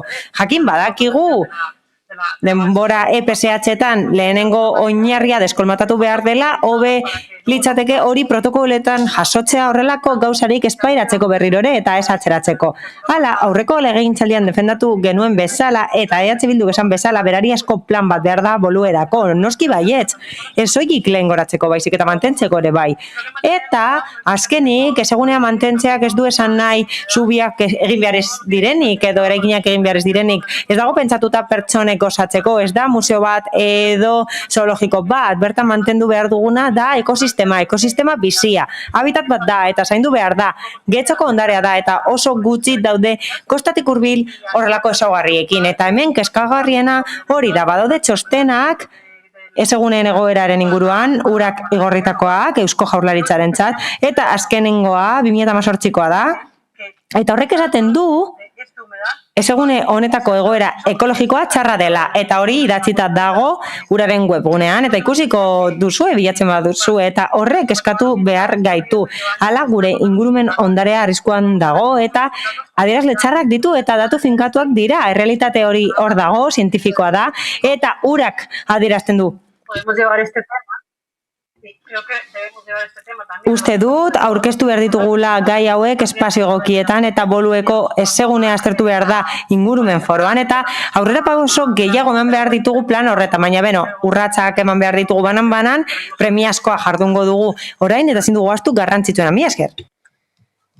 Bai, jauna, ez, Rodríguez jauna. Sí, bueno, yo, al representante del EAJaren bozeramaileari esan nahi diot, lehentasuna hitza esaten duzuenean 3 urtez ematen duela gauzek lehentasun hori galtzen dutela, hori dago ere zalantza. Hala, Alderdi Popularraren ordezkaria berak esan du barbakoa egitea bezalakoa dela klima aldaketaren aurkako borroka. Beraz, nahiko animatu dela ikus dezakegu, bai, badaude pasarelak boluen. Egoera txarrean, baina badaude pasarelak. Nik dakidala, badaude 3 behaketa puntu eta bat sartzen da ezegunera, hobetu behar dira eta bai, dorre aukera bat izan daiteke, bai, noski, ondo da, kanpoan jar daitekelako, baina Karolinak esan bezala ezin dugu ahaztu, ezegunea ez dela guk politikusteko eta gozatzeko, ezegunea da ondo egoteko animaliak eta ekosistema mantentzeko, horretarako dago ezegunea, eta ez baduzu ikusten sastrakak daudelako, imaginatzen duzu, sastrakak beharrezkoak direlako, baina horregatik hain zuzen ere ez dugu uste beharrezkoa denik klima aldaketara borrokatzea amildegiak kenduz eta itsas pasealeku bat jarriz. Izan ere, itsas maremotoak etortzen direnean hori erortzen da, baina egian zuretzat klima aldaketaren aurka egitea da, eta bai, metroa estaltzea, bai, buelta asko ematen baditugu, beno, nahikoa da klima aldaketaren aurka egiteko elektrikoa izatea metroa, ez da? Ez dakit, pasealekua, ibai pasealekua, eta horri dagokionez eztabaidatu da sare sozialetan, eta intzuzen ere, horren inguruan badaude pertsona batzuk horren inguruan dakitenak, eta hori esaten dudanean badaude biologoak, adituak direnak kasu horretan, noski, eta askotan mantentzen dute ezegunea eta zalantzak dituzte. Hala, ibai bilguaren gaineko pasealeku bat ez da ideia ona haientzat, oso humanizatuta dagoelako haien ustez, eta horrela utzi behar da, horretarako hain zuzen ere, animaliek aukera izan dezaten ondo bizitzeko eta bere lekua izan dezaten eta lasai bizi daitezen guk eragotzik gabe. Klima aldaketaren aurka egitea ez da autobideak egitea parkeetan, parke naturaletan, hori ez da klima aldaketaren aurka egitea edo pasarela jartzea amildegietan, hori ez da klima aldaketaren aurka egitea, eta ez da klima aldaketaren aurkako borroka pasealekua jartzea animaliak ikusi nahi ditugulako, eta horiek dira zoologikoak eta zoologikoak ere desagertzeko bidean daude, beraz, hori da gure iritzia. Mandra jauna. Sí, gracias. Yo alucino. Eskerrik asko alkate Andrea, harrituta nago, benetan, oso harritutan nago. Urdaibai Bird Center, zer da, ignorantzia bat? Ekologisten ignorantzia bat da, ekologistak daude eta animaliak ikusten dituzte. Baina zer da hori, ekologismoa sustatzeko modu bat, edo zoramen bat, zer da? Zer da? Denak daude oker? Salburua daukagu, salburuako esegunea eta kontserbatzen da, badauka esposizio egune bat, badauka zaintza dorre bat ikusteko, eta bai, oker daude, ezta? Nor eduki nahi dugu boluen? Nor? Erakundek gastatuko dute dirua eta ez du inork ikusiko? Ez du inork ikusten. Agian ez zara bertan egon, ez da ezer ikusten, ni arratsaldero noa, nire txakurrekin eta ez da ezer ikusten, ez errez. Dorrea abandonatuta dago, pasealekuak badaude, baina sastrakak ikusten dira, besterik ez da ezer ikusten. Ez eza. Ez egunea dagoela esaten badute, bai, egongo da esaten dutelako, baina nik ez dut ikusten. Txakurrekin noa, arratsaldero eta ez dago ezer. Joseba, bai, zuk esan duzu 30 minutu direla, agian zu esara joango. Ni arratsaldero noa bertan eta gomidatzen zaitut nirekin etortzera nahi duzunean ikusteko eta esango didazu zer ikusten den errepidetik. Edo barrutik sartuta, esango didazu zer ikusten den? Ingurumen zinegotzia zara, baina ez zara bertan egon, ez zara ingurumenean egon. Beraz, esatea, ez egunea kontserbatu behar dela berez eta hor ustea da abandonatzea. Erabat abandonatzea gertatu den bezala. Hala, pertsona batzuek garapagoak eta tortugak zaintzen dituzte, eta bai, eraztuntze batzuk egiten dira, baina hori ez da kontserbatzea. Ez, erabat abandonatu da, ez egunea kolmatazioa egin da, eta lehortuko da. Hala, aldundira jotzen duzuenerako, lehortuta egongo da, lehor egongo da, eta abandonatuta egongo da ez egunea, eta gero eraikiko duzue edo nahi duzuena egingo duzue. Ez esan, interpretazio zentro bat jartzea, urdaibai bezala, gaizki dagoela, ez esan tontakeria hori, tontakeria da, erabat. Ezin duzue hori esan eta esatea Ibai ibilguaren gaineko pasealekoa gobelan gaizki dagoela, adituek esaten dutelako gaizki dagoela beste tontakeria bat da. Hala, Guggenheim Museo egingo da Urdaibain eta bertan egongo da ibilgutik hurbil. Horrek ez du esan nahi asfaltatzea baizik eta paseatzea. Hala, belarra moztuko da eta jendeak gozatuko du. Diruen bertitzen dugu zerbaiterako, ez da mundu guztia joango ereagara edo galeara, badugu gobela ibai arabiltzeko, eta baditugu beste gauza batzuk, eta metroa lurperatu da horretarako. Eta horretarako lan egin behar dugu, aisialdirako gune gehiago edukitzeko, eta badaukagu zabalgune bat Salzidun. Parke bat egiteko, Ibai parke bat, proiektatu zen bezala uratik, eta zoragarria da gune hori parke berdea egiteko eta abandonatuta dago, udalak ez duelako zer egiten. Eta gainera, oposiziotik, haitzakiak eta eragozpenan jartzen dituzu, ez dauka zentzurik, gobernu taldeak ez du ezer egin nahi, bere tonika da, 4 urte pasako dituzte zer egin gabe, baina oposiziotik ere bai, eragozpenan jartzea, udalerria betzeko, benetan. Horrek erakusten du ez duzuela errealitatea ezagutzen, mi esker. Arregi jauna, zeurea txanda.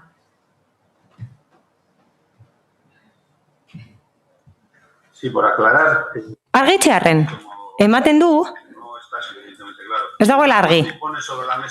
Maiaren gainean jarri da proposamen bat gaztetxeko bolueko esegunea, eta hori egin du Getxoko udalak, baimenak lortu zituelako aldundiarenak noski 2014an eta 2018an.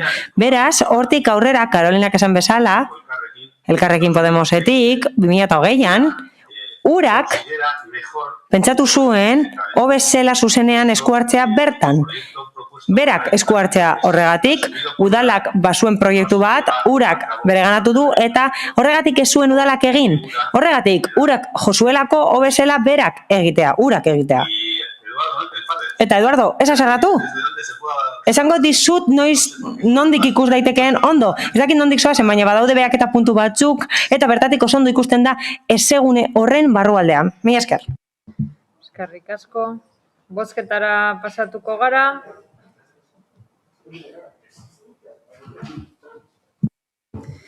Mozioaren aldeko bozkak.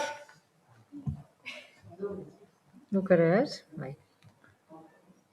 Orduan, aho batez.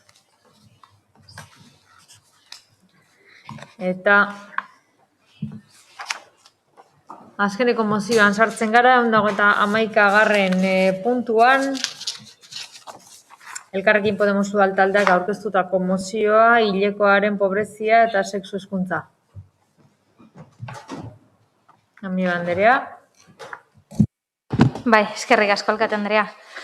Bueno, el pasado 28 de mayo se celebró el Día de la Higiene Menstrual. Joan den maiatzaren 28an, hilekoaren arloko higienearen egun ospatu zen. Hilekoaren inguruko tabuen aurka borrokatzeko sortu zen. Tabu horiek mundu osoko emakumeen eta nesken diskriminazioa areagotzen dute. Period Spain gobernuz kanpoko erakundeak adierazi duenez estatuko emakumeen 20%, hilekoari loturik dagoen pobrezia pairatzen du. Pobrezia hori honela uler daiteke. Osasun produktuen eskuragarritasunik eza, hilekoaren osasunari buruzko heziketarik eza eta hondakinak kudeatzeko azpiegiturarik eza. Urte bereko ekainaren 3an, Eusko Legebiltzarrean, hilekoaren pobreziaren aurkako lehen ekimen autonomikoa onetsi zen Elkarrekin Podemos taldearen ekimenez egindako mozio baten bidez. Mozio hori EAJarekin eta PSrekin adostu zen eta EH Bilduk eta Alderdi Popularrak babestu zuten. Sexu eskubideen eta ugalketa eskubideen erabileran pobrezia eta desberdintasuna eragiten duten egiturazko faktoreak desagerrarazte aldera. Akordio horretan oinarri hartuta, uste dugu beharrezkoa dela ekintzak egitea gai horri gure toki eremutik ere heltzeko, hezkuntza eremutik abian jarriz. Eta aldi berean, emakumerik aulenei eragiten dien pobrezia mota hori geldiarazteko neurri egokiak hartuz. Horrela Getxoko Udalak hilekoarekin loturik dagoen pobreziaren aurka borrokatu behar duela uste dugu Getxon bizi diren emakume guztion osasuna eta duintasuna babeste aldera. Horregatik, proposamen hau egiten diogu osoko bilkurari. Bat, Getxoko Udalak konpromiso hauek hartzen ditu. Tokiko prestakuntzakintzak espezifikoak abian jartzea hilekoarekin loturik dagoen pobrezioari helduko diotenak, emakumeen osasunaren sustapena, sexu hezkuntza integrala eta herritarrak horren inguruan sentsibilizatzea barnean hartuta. Esperientzia pilotu bat ezartzea konpresak, tanpoiak eta hilekoetarako kopak doan emateko makinak instalatzeko baliabiderik ez duten edo eskura ez dituzten emakume guztientzat. 2. Getxoko Udalak Eusko Jaurlaritzari jakinaraziko dio, prest dagoela bere eskumenen esparruan hilekoaren inguruko osasunari eta higieneari buruzko azterketa espezifiko bat egiteko. Ikuspegi integral eta intersekzionaletik begiratuta, hilekoarekin loturik dagoen pobrezia eragiten duten faktore ugariak, pobrezia horrek emakumeen bizitzan eta giza eskubideetan duen eragin kaltegarria eta egoera ahulenean dauden kolektiboen egoera aztertze aldera. Horrela jarduteak gai honen diagnostikoa egitea albidetuko baitu Eusko Legebiltzarrean abenduaren 3an erabaki zen bezala. 3. Getxoko Udalak areagotu egingo ditu hilekoarekin loturik dagoen pobreziarekin eta sexu hezkuntza integralarekin zerikusia duten prestakuntza ekintzak udalerriko ikastetxeetan osasuna prebenitzeko eta sustatzeko garatzen diren udal eskumenen esparruan. Eskerrik asko. Sí, hay una propuesta transaccional. Badago zeharkako emendakin bat EAJarena eta PSRena.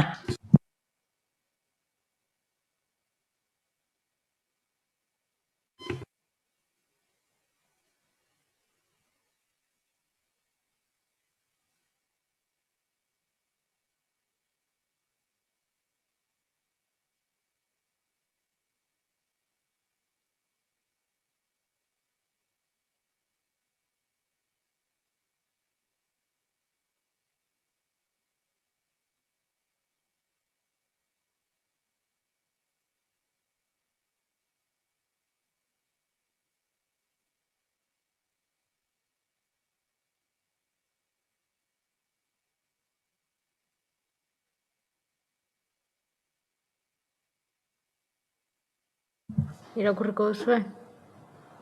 Bai.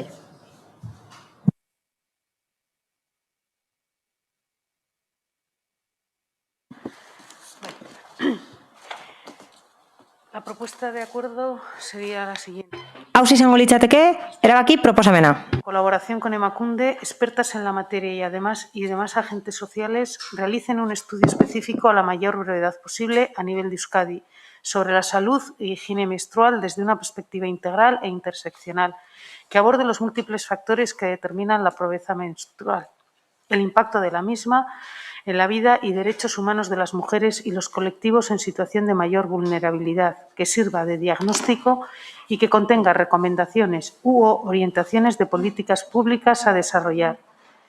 2. Instar al Gobierno vasco a que, en base a dicho estudio diagnóstico, si fuera preciso y en cooperación con el resto de administraciones vascas y con organizaciones sociales y expertas en la materia, incorpore en la planificación ordinaria la perspectiva necesaria para garantizar la higiene menstrual y erradicar los factores estructurales que generan pobreza y desigualdad en el ejercicio de los derechos sexuales y reproductivos, y que en dicha planificación se concreten medidas para la promoción de la salud, de la educación sexual integral, de la educación y sensibilización de la ciudadanía y de la promoción, protección y defensa de la autonomía corporal y los derechos sexuales y reproductivos.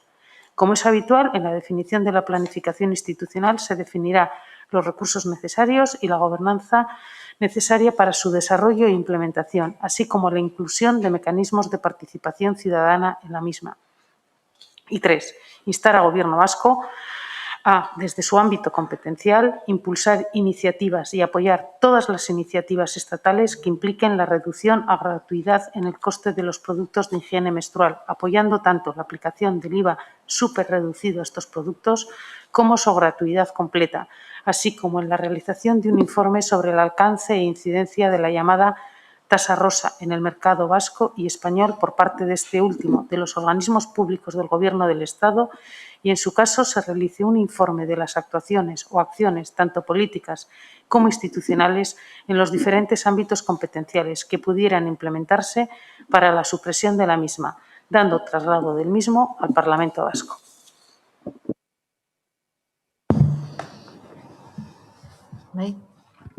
Sí, agradecemos la... Eskerrik asko emendakinagatik, eta bai, onartzen dugu kasu honetan emendakina. Oso ondo.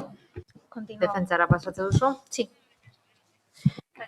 Eskerrik asko. La menstruación a lo largo del tiempo Denboran zehar, hilekoa esperientzia pertsonal bezala hartu da. Intimoa eta pribatua, sekretu bat, lotsagarria, emakumeen kontu bat, sakonki soziala dena, ekonomikoa eta politikoa. Hala, hitz esan zuen hori emakumeen atlasak. Hala, adituak diren 25 emakumeek erakutsi zuten ideia hori. Mozioan esan bezala, Eusko Legebiltzarrak autonomia erkidegoko lehenengo ekimena onartu zuen eta guk aurkeztu genuen, EAJarekin eta PSrekin adostuta. Horrela, aurrera pausoak eman nahi ditugu, pobrezia sortzen duten egituratzaileak diren faktoreak deusestatzeko. Horrelako eskubidei dagokienez. Eta akordioa oso garrantzitsua da, aitzindaria izan da estatuan eta Vox izan ezik, beste talde guztiek babestu dute. Eta horrela, hilerokoaren pobreziaren aurka egingo dugu. Hala, Period Spain, gobernuz kanpoko erakundearen arabera, Espainian emakumeen 20% pairatzen dute hori, eta oso zifra garrantzitsua da, kontuan hartuta arazoa larria dela. Hala, Legebiltzarrean, maiatzaren 28 esparruan aurkeztu zen, hilerokoaren higienearen eguna zela, eta horrela tabuak deusestatu nahi genituen, eta diskriminazioarekin bukatu nahi genuen. Hala, pobrezia hori lotuta dago pobrezia ekonomikoarekin eta desberdintasunaren edo berdintasunik ezaren ondorioa da. Eta batzuetan erabaki behar da zer erosi, janaria edo higiene produktuak. Horregatik, emakume askok, hilekoa bezalako hain gauza oinarrizkoak kudeatzeko metodo ohikoak baina oso pentsa ezinak erabili behar dituzte kartoiak bezala. Hala, higiene premiak asetzea berebiziko erronka da. Giza eskubideen funtsezko bete beharra da, osasun publikoarekin lotuta dago eta berebizikoa da garapen jasangarrirako helburuetako 4 betetzeko. Izan ere, ziklo menstruala zaintzea osasunaren adierazlea da eta hileko ziklo osasungarria izatea funtsezkoa da hormonen garapen onerako eta horrekin dago lotuta hilekoaren analfabetismoa. Hala, badago hezkuntza pobrezia, kultura pobrezia eta gizarte pobrezia eta hori pairatzen dugu ez dagoelako politika publiko nahikorik eta prestakuntza nahikorik. Izan ere, gai askotan tabutxat hartzen da. Eta arazoa oso larria da eta lotsa gaitezke. Hala, badaukagu Viagraren besa, eta 4% da, eta gure produktuen kasuan 10% da besa. Hala, gauza bera gertatzen da, ardoarekin, tabakoarekin edo futbolarekin, eta badago tasa arrosa. Hala, emakumeek gehiago ordaintzen dute bere produktuetarako, soilik emakume izateagatik. Tasa eta besa, hori asko aipatzen dira, hori guztia, baina ez dira konpontzen. Bien bitartean, besa ordaintzen dugu oinarrizko produktu batengatik, eta ematen du luxuzkoa dela. Hala, Eusko Legebiltzarrean lortutako adostasuna aurrera pauso bat da eta oso akordio ona da. Bertan, emakumenderi eskatzen zaio, azterlan bat egiteko hilerokoaren pobrezia aztertzeko eta horretan sakontzeko eta neurriak ezartzeko hori deseustatzeko. Horren ondorioz defendatzen dugu mozio hau pleno honetan. Uste dugulako tokiko mailan aukera dagoela martxan jartzeko neurri desberdinak. Horrela, hemendik aurrera, aukera daukagu neurria jartzeko hori ekiditeko. Hala, parlamentuan Eusko Legebiltzarrean adostutako puntu batzuk jaso ditugu eta udal eskumeneko beste batzuk. Adibidez, doako konpresak emateko dispentsadorea jartzeko eskatzen dugu emakume kalteberek horiek hartzeko eta gainera hezkuntza kanpainak hartzea proposatzen dugu herritarrak sentsibilizatzeko eta hezkuntzaren alderdia Legebiltzarrean lortutako akordioan ere jasotzen da. Uste dugu neurri hauek ezar daitezkela udalerrian gure zerbitzuen bidez, gure udaleko zerbitzuen bidez. Izan ere, beste udal batzuetan uste da positiboa dela horrelako gauzak egitea. Espero dugu lortutako akordioaren ondorioz, hau da, legebiltzarrean lortutako akordioan oinarritutako lortutako adostasun horren ondorioz, emakunderi azterketa hori eskatzea eta bere gomendioen arabera politika publikoak egin ahal izatea horrela, gai honen inguruko ezagutza hobetzeko. Eskerrik asko. Díaz Andrea.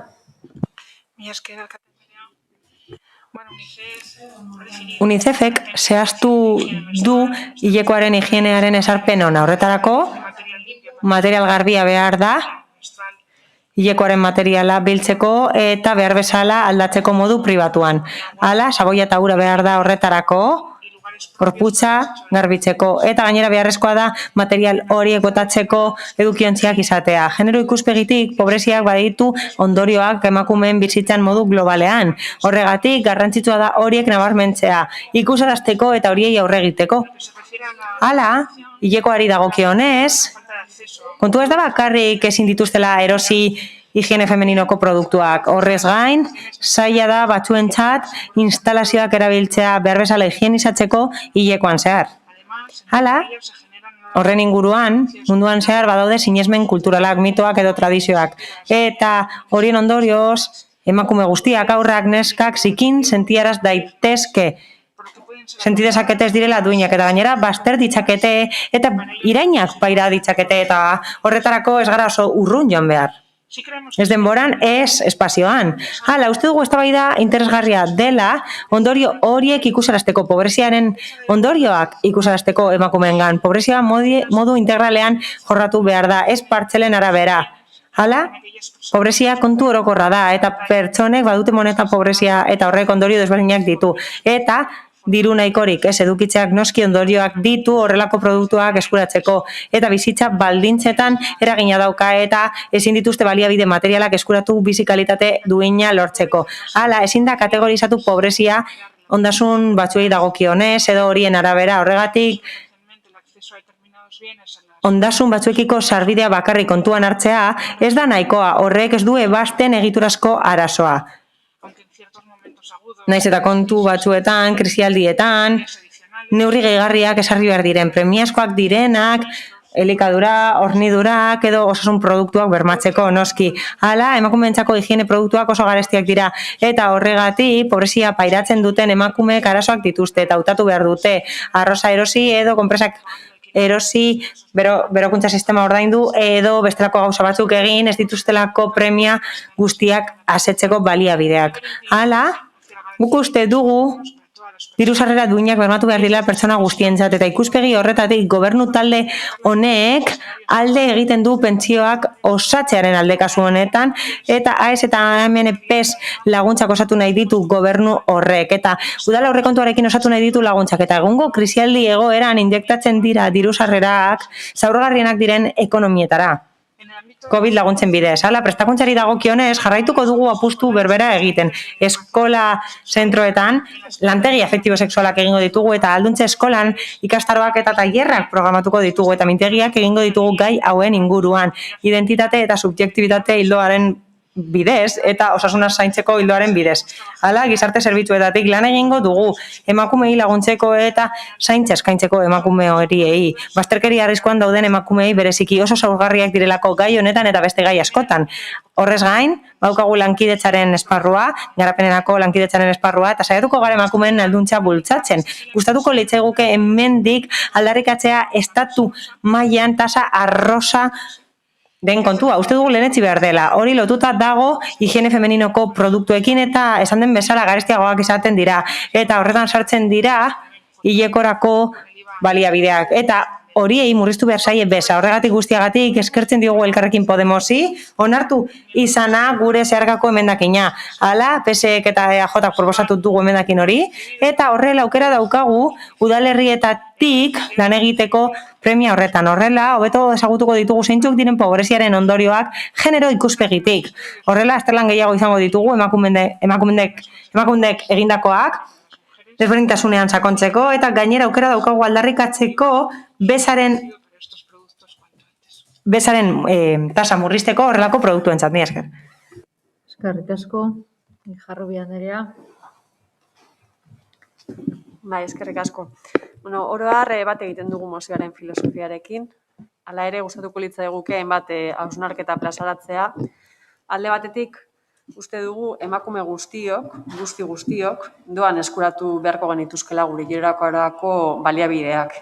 Izan ere, emakumeok ez dugu hilerokoa izate aukeratzen, askotan horrek zor dezakeen zama sin estigma sozialari aurre egitearekin batera gainera, horrek dakarren kostu ekonomikoa ere gure poltsikoetatik ordaindu behar dugu. Hortaz, gure autua oso argia da. Emakume guztiok doan eskuratu beharko genituzke hilerokorako baliabideak. Ulertzen dugu pobrezian biziren emakumeek pobrezia mota hau ere bere gain hartzen dutela, baina ezan bezala hilerokorako baliabideen kostuak emakume guztioi eragiten digu, emakume jaio izateagatik, jaio utze izateagatik.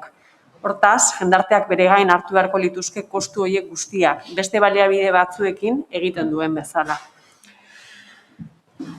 Kasu honetan, egingo diote referentzia mozioaren azken ereduari, hori izango baita bozkatuko dena, ikusten dugunez, makina edo proposatzen zenuten azikerako makina hori desagertu egin dela testutik eta horren ordez doakotasunaren eta bezaren inguruan aritzen dela mozio berri hau.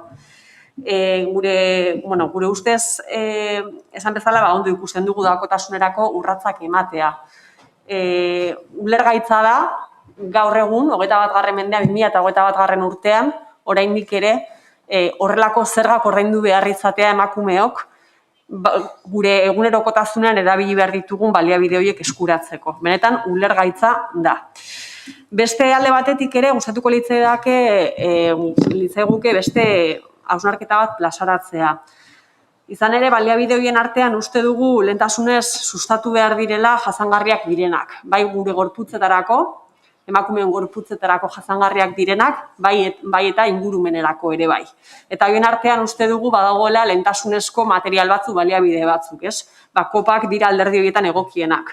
Horiek dira ere gure ustez instituzioetatik lehentasunez sustatzea ulertzen dugunak, ez? Esan bezala, mozioak azaltzen duen espiritu eta filosofiarekin bat egiten dugu, nahiz eta azken testuan, azken mozioaren eredu horretan, ez da jasotzen instituzioaren konpromiso zehatzik.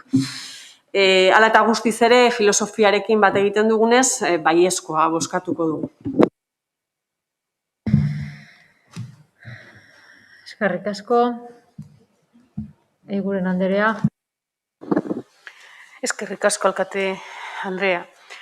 En esta ocasión, como Gaurkoan, udal talde gisa, EAJaren talde gisa, eta ados egonda saldutako guztiagatik eta erabat ados gaude PSeko bozeramaileak esandakoarekin, berriro ere esan nahi ditugu bi kontu. Aipatu nahi ditugu beste bi kontu oso garrantzituak direna guretzat eta gainera kontuan hartu behar da, alde bozkatuko dugula, nola ez? Mozioaren alde bozkatuko dugu noski. Behin, zeharkako emendakina onartuta, bai, esan bezala alde bozkatuko dugu. Ulertzen dugu, pobrezia,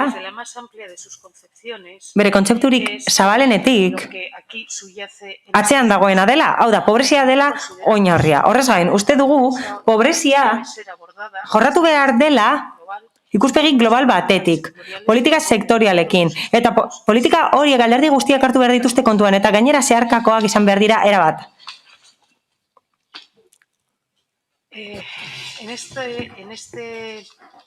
Kasu honetan, erakusten da,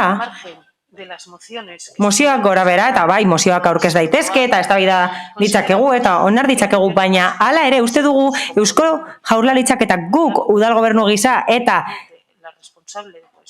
gizarte kohesioko arduradunak oso ondo azaldu duen bezala, gaudela lanean. Lanean ari gara kolektibo hauekin, kalteberak diren kolektibo hauekin.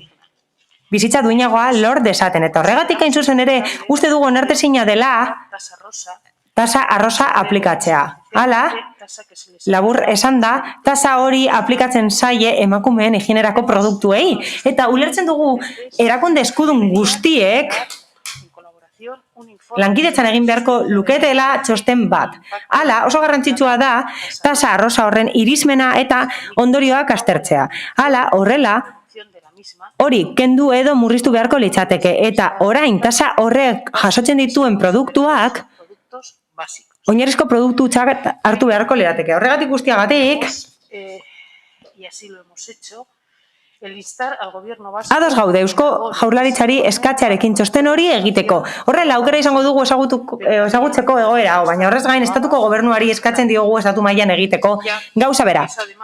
Izan ere, ezin dugu ahaztu, estatuko gobernuak baduela eskumena tasa hori, hau da, bez hori murrizteko. Elkarrekin Podemoseko bozeramaileak esan bezala. Eta hori eskatu dugu. Hala, EAJ-ko bozeramaileok instituzio desberdinetan eskatu dugu. Bizkaiko batzar nagusietatik diputatuen kongresura. Foro guztietan eskatu dugu. Eta horregatik gustatuko litzaiguke proposatzaileei eskatzea zerbait. Izan ere, estatuko gobernuan dago Elkarrekin Podemos eta gustatuko litzaiguke bertan eskatzea oso garrantzitsua delako. Por lo tanto, consideramos... Horregatik, uste dugu egokia dela Eusko Jaurlaritzari eskatzea txosten bat egiteko, egoera hau ezagutzeko eta ekimen guztia babesteko, horrela, errastasunak eman ditzaten, tasa arrosa hori murrizteko eta bez maila murrizteko. Eta hori egin dugu. Eta gainera jasota dago, guk zeharkako emendakinean jasotako testua, baina egia esan, benetan eskudunak diren erakundek ez badute zer egiten, estatu mailan, ez da benetan baliagarria izango Eusko Jaurlaritzari eskatzea soilik. Horregatik, berriro ere eskatu gai hau. Eskerrik asko. Eskerrik asko.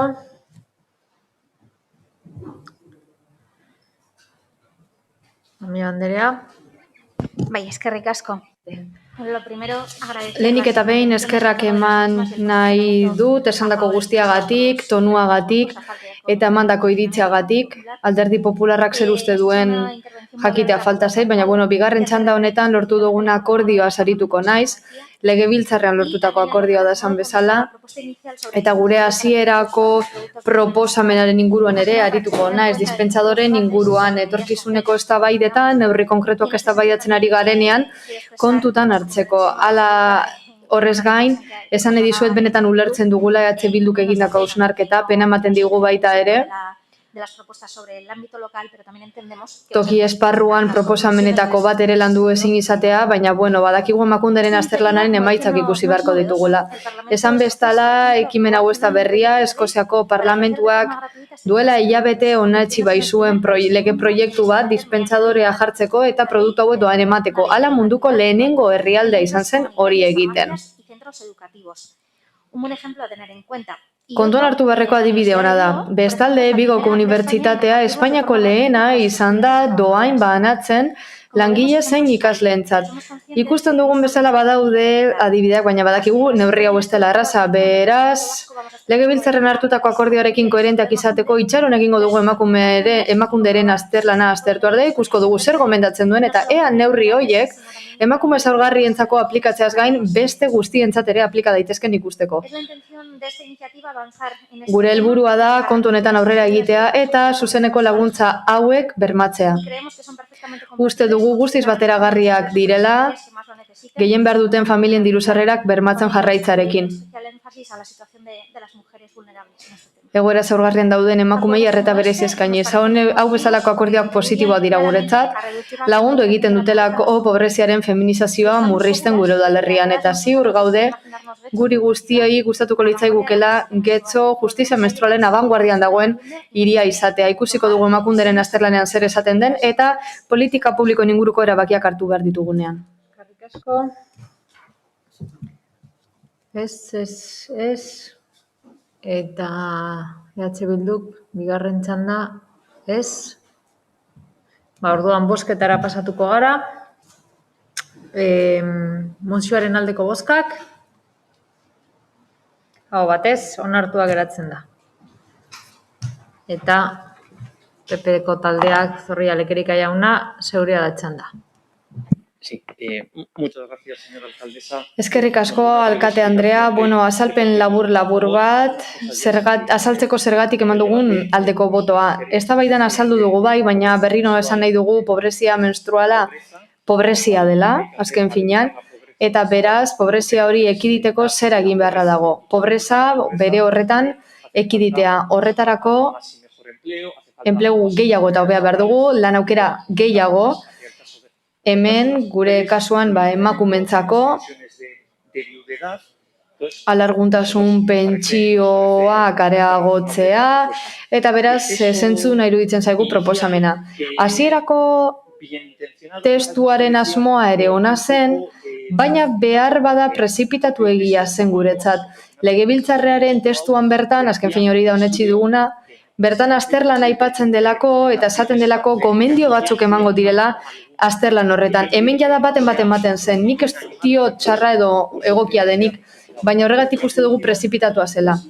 Amaitzeko, de la rebaja del IVA del tipo reducido al superreducido del 10%. Produktu hauen besan murriztaren alde gaude, 1,10-tik 4%, eta espero dugu gobernu zentralak maskaren kasuan edo elektrizitatearen kasuan egin bezala, ez esatea Europak ez digula uzten zerga hori jaisten. Besterik ez, eskerrik asko. Eskerrik asko. Eta beraz, mozioaren atalaria amaitutzat ematen dugu, ez dakit galde eskaerarik badagoen. Ez, orduan herritarren galderetara pasatuko ginateke. 2 galdera dauzkagu.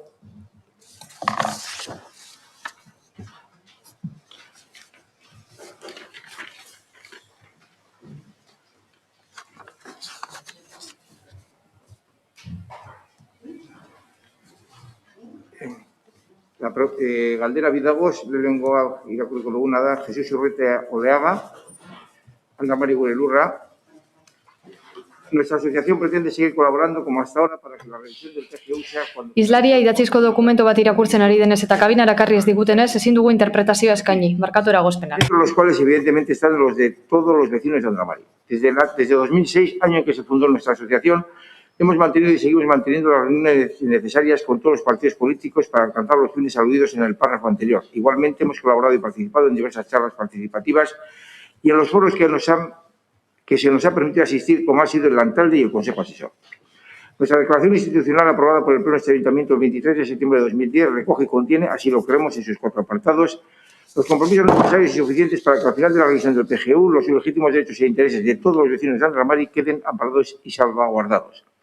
Nuestra declaración institucional, su razonable y justa aplicación, el trabajo de nuestra asociación a lo largo de todos estos años nos permite tener en esta fase previa a la aprobación inicial del PGU unas expectativas moderadamente optimistas, confirmadas, así lo creemos, a través de las conclusiones obtenidas de las reuniones celebradas con los partidos políticos PNV, PSE, PP y Elkarrekin Podemos. Las justas demandas que nuestra asociación solicita para todos los vecinos de Andramari se ven también refrendadas por 2 documentos oficiales emitidos por este Ayuntamiento. Uno, propuesta de criterios y objetivos que servirán de base para redactar el Plan General de Ordenación Urbana. En su página 7 dice: la propuesta de ordenación se desarrollará con criterios coherentes para todo el barrio y compatible con la declaración institucional de septiembre de 2010 acordada por el Pleno Municipal. 2. Acuerdo político para el establecimiento de principios en la elaboración del PGU de Guecho, acuerdo entre el PNV, PSE y PP, que al final solo implicó o se mantuvo con el PNV y PSE. Leemos en su página 7. Mantener los compromisos institucionales adquiridos con los vecinos y vecinas de Guecho Andramari y la declaración institucional aprobada por el Ayuntamiento de fecha 23 de septiembre de 2010 en el punto de orden del día número 130. Este párrafo igualmente es publicado en el Echeverri de mayo de 2019. Como reflexión final, diremos que creemos estar en lo cierto si afirmamos que la moderada paz social existente en Andramari con respecto a la revisión del PGU tiene mucho que ver con la confianza que tenemos todos los vecinos en que la declaración institucional será aplicada con justicia y equidad. Pensamos que la declaración institucional marca un antes y un después respecto a las expectativas que tenemos. La aludiva paz social o ausencia de conflictos sociales es y será un factor determinante para las fases pendientes de la revisión del PGU, cuando sea una aprobación inicial, aprobación provisional y aprobación definitiva. Los vecinos de Andramari y Guecho, al igual que el resto de vecinos de Guecho, deben quedar atendidos en sus justas demandas, derechos e intereses. Como conclusión obtenida de las últimas reuniones con los partidos políticos, esperamos que el borrador de la aprobación inicial esté listo y accesible para el otoño de este año 2021. Ello contribuiría, pensamos, a aliviar preocupaciones e incertidumbres. Como asociación contribuiremos a la medida de nuestras posibilidades a recorrer de la mejor forma posible el camino pendiente de la revisión del PGU. Nuestro mejor deseo para todos los políticos y funcionarios de este ayuntamiento que vayan a disfrutar de vacaciones en agosto. Nos vemos en septiembre. Preguntas para la alcaldesa. En realidad, más que pregunta, le pediríamos si puede ser alguna o algunas reflexiones y expectativas sobre las fases pendientes que quedan por desarrollar del PGU. Bueno, pues ongi etorri otra vez, voy a decir a Andramari Gurelurra. Bueno, berriz ere ongitorri eman beharko diet Andramari Gurelurrakoei, hainbat alditan batzartu gara, aste honetan bertan ere bilera izan dugu, eta behin eta berriro esan dizuegu zein egoeratan dagoen aporen lana, garapen maila. Berriro diot, beste osoko bilkuretan esan bezalaxe, lan teknikoak aurrera dihardute, guztio gaude zain, baina pazientzia gehiago izan behar dugu, talde idazleak lana bukatu dezan. Hasierako onespena eman ostean alegazioak aurkezteko epea egongo da, baina hasierako onespena eman ostean APOa izapidetze sektorialetako fasean sartuko da, udalaz gaindiko administrazioan partetik, horiek egin behar dutelako. Beraz, kasu horretan ez litzateke udalaren esku egongo data bat jartzea edo, amaiera data bat izatea. Nola nahi ere, aukera aprobetxatu nahi du zer esateko. APOa guztioi aukerak eskainiko dizkigun tresna da, nahi dugun jarduera ekonomikoa egiteko, bizializateko, gure udalerriaz gozatzeko, eta oso garrantzitsua da, aukera horiek emango dizkigun, eta 21. mendera egokitzen lagunduko digun tresna horrek oreka bat mantentzea fisikoaren, ekonomikoaren, sozialaren, ingurumenaren eta barren artean, izan ere osoko bilkura honetan asko aritu gara ingurumenaz. Hori guztia, etorkizun hurbilean, gure udalerria oparoa, kalitatezkoa, berritzailea, begirunetsua eta pertsonetan oinarritua izateko. Horixe da APOa. Momentu honetan lanean dihardute eta talde idazleak proposamen aurkeztu arte itxarongo dugu, eskerrik asko. Bigarren galdera eta azkena ondorengoa da. Cristina de la Peñak egindakoa. Irakurtzera doa. De junio, las preguntas que trasladaba la alcaldesa hice referencia a la reapertura de secadores en el recinto de piscinas. Es inexacto, por lo que me disculpo y retracto. Al parecer fueron los propios usuarios los que retiraron los paneles que impiden el acceso a los mismos con el fin de usarlos. Tal desconocimiento nos hizo creer que ya estaban funcionando con normalidad. En lo que a este respecto se refiere, en otros municipios limítrofes tales como Portugalete, Santurce o Leioa, también en zona roja y donde el índice de casos COVID es preocupante, no aplican a los usuarios de piscinas las restricciones que se llevan practicando en Guecho desde su reapertura el pasado año, permitiendo a día de hoy el uso de secadores a los usuarios que así lo precisan, eso sí, cumpliendo en todo momento con la normativa en vigor de manos, mascarilla y distancia. Desde hace más de un año y conforme a lo que se nos ha comunicado en Guecho, se ha venido aplicando la normativa que el Gobierno vasco ha actualizado a través del LABI. El decreto actual, sin embargo, no indica nada en lo referente a restricciones de uso de secadores. Resumiendo, para no sentirnos discriminados y discriminados con respecto a nuestros municipios vecinos, hay fecha para la reapertura oficial de secadores. Continúa con una pregunta dirigida al presidente Getxo Kirola que dice: ¿podría dar a conocer a la ciudadanía el informe o los informes donde se recogen los datos y muestras que avalan y justifican las alegaciones en las que se fundamenta el Consejo Rector de Getxo Kirola cuando reitera que el uso de secadores, comillas, permite la dispersión de virus a otras personas usuarias, cerrar comillas? Atendiendo al mismo, ¿qué porcentaje de nadadores y nadadoras han contraído el virus por el uso de secadores en Vizcaya y o en Euskadi con anterioridad a las vacunaciones? Y tras recibir la pauta completa, ¿podríamos conocer tales datos e informes? Bueno, yo a la señora La Peña... Bueno, La Peña Andreari zera esan nahi diot. Ikusten dudanez, ez da horrelako galderak egiten dizkigun lehen aldia, ikusten dut oso kezkatuta dagoela, normaltasunera bueltatzeko, lengo ohituretara bueltatzeko, baina esan beharra dut, Getxo Kirolakek pandemiaren hasieratik betetzen dituela neurri guztiak. De que no haya un contagio en las instalaciones. Instalazioetan kutsatzea ekiditeko. Faduraren kasuan eta aldi berean, Podamos practicar. getxostarro kirola egiten jarraitu alizateko eta jarduera fisikoaz gozatzen jarraitu alizateko. Horrez gain, aurrekoan esandakoa esango dut. Baldintzek albidetzen dutenean,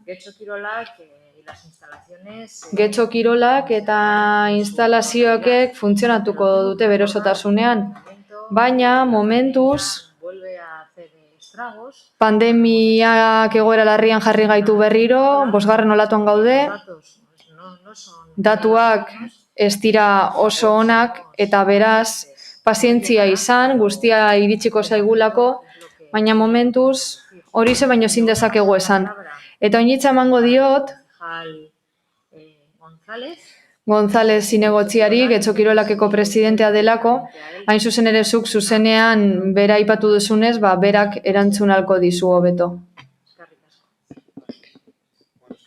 Como ya hemos tenido varias solicitudes de información por parte Jada informazio eskaera asko helarazi dizkigunez pertsona honek,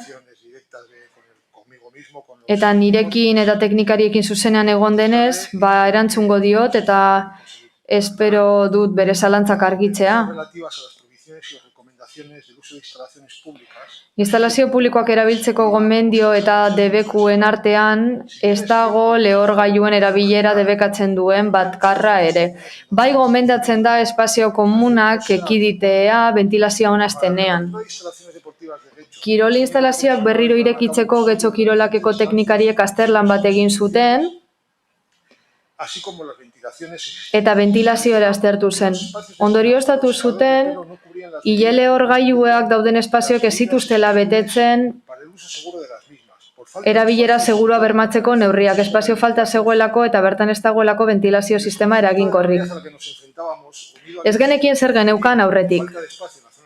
Eta espazio falta zegoen ile lehorgailuen eremuan, eta horregaitik modu prebentiboan gomendatu zen haiek ez erabiltzea.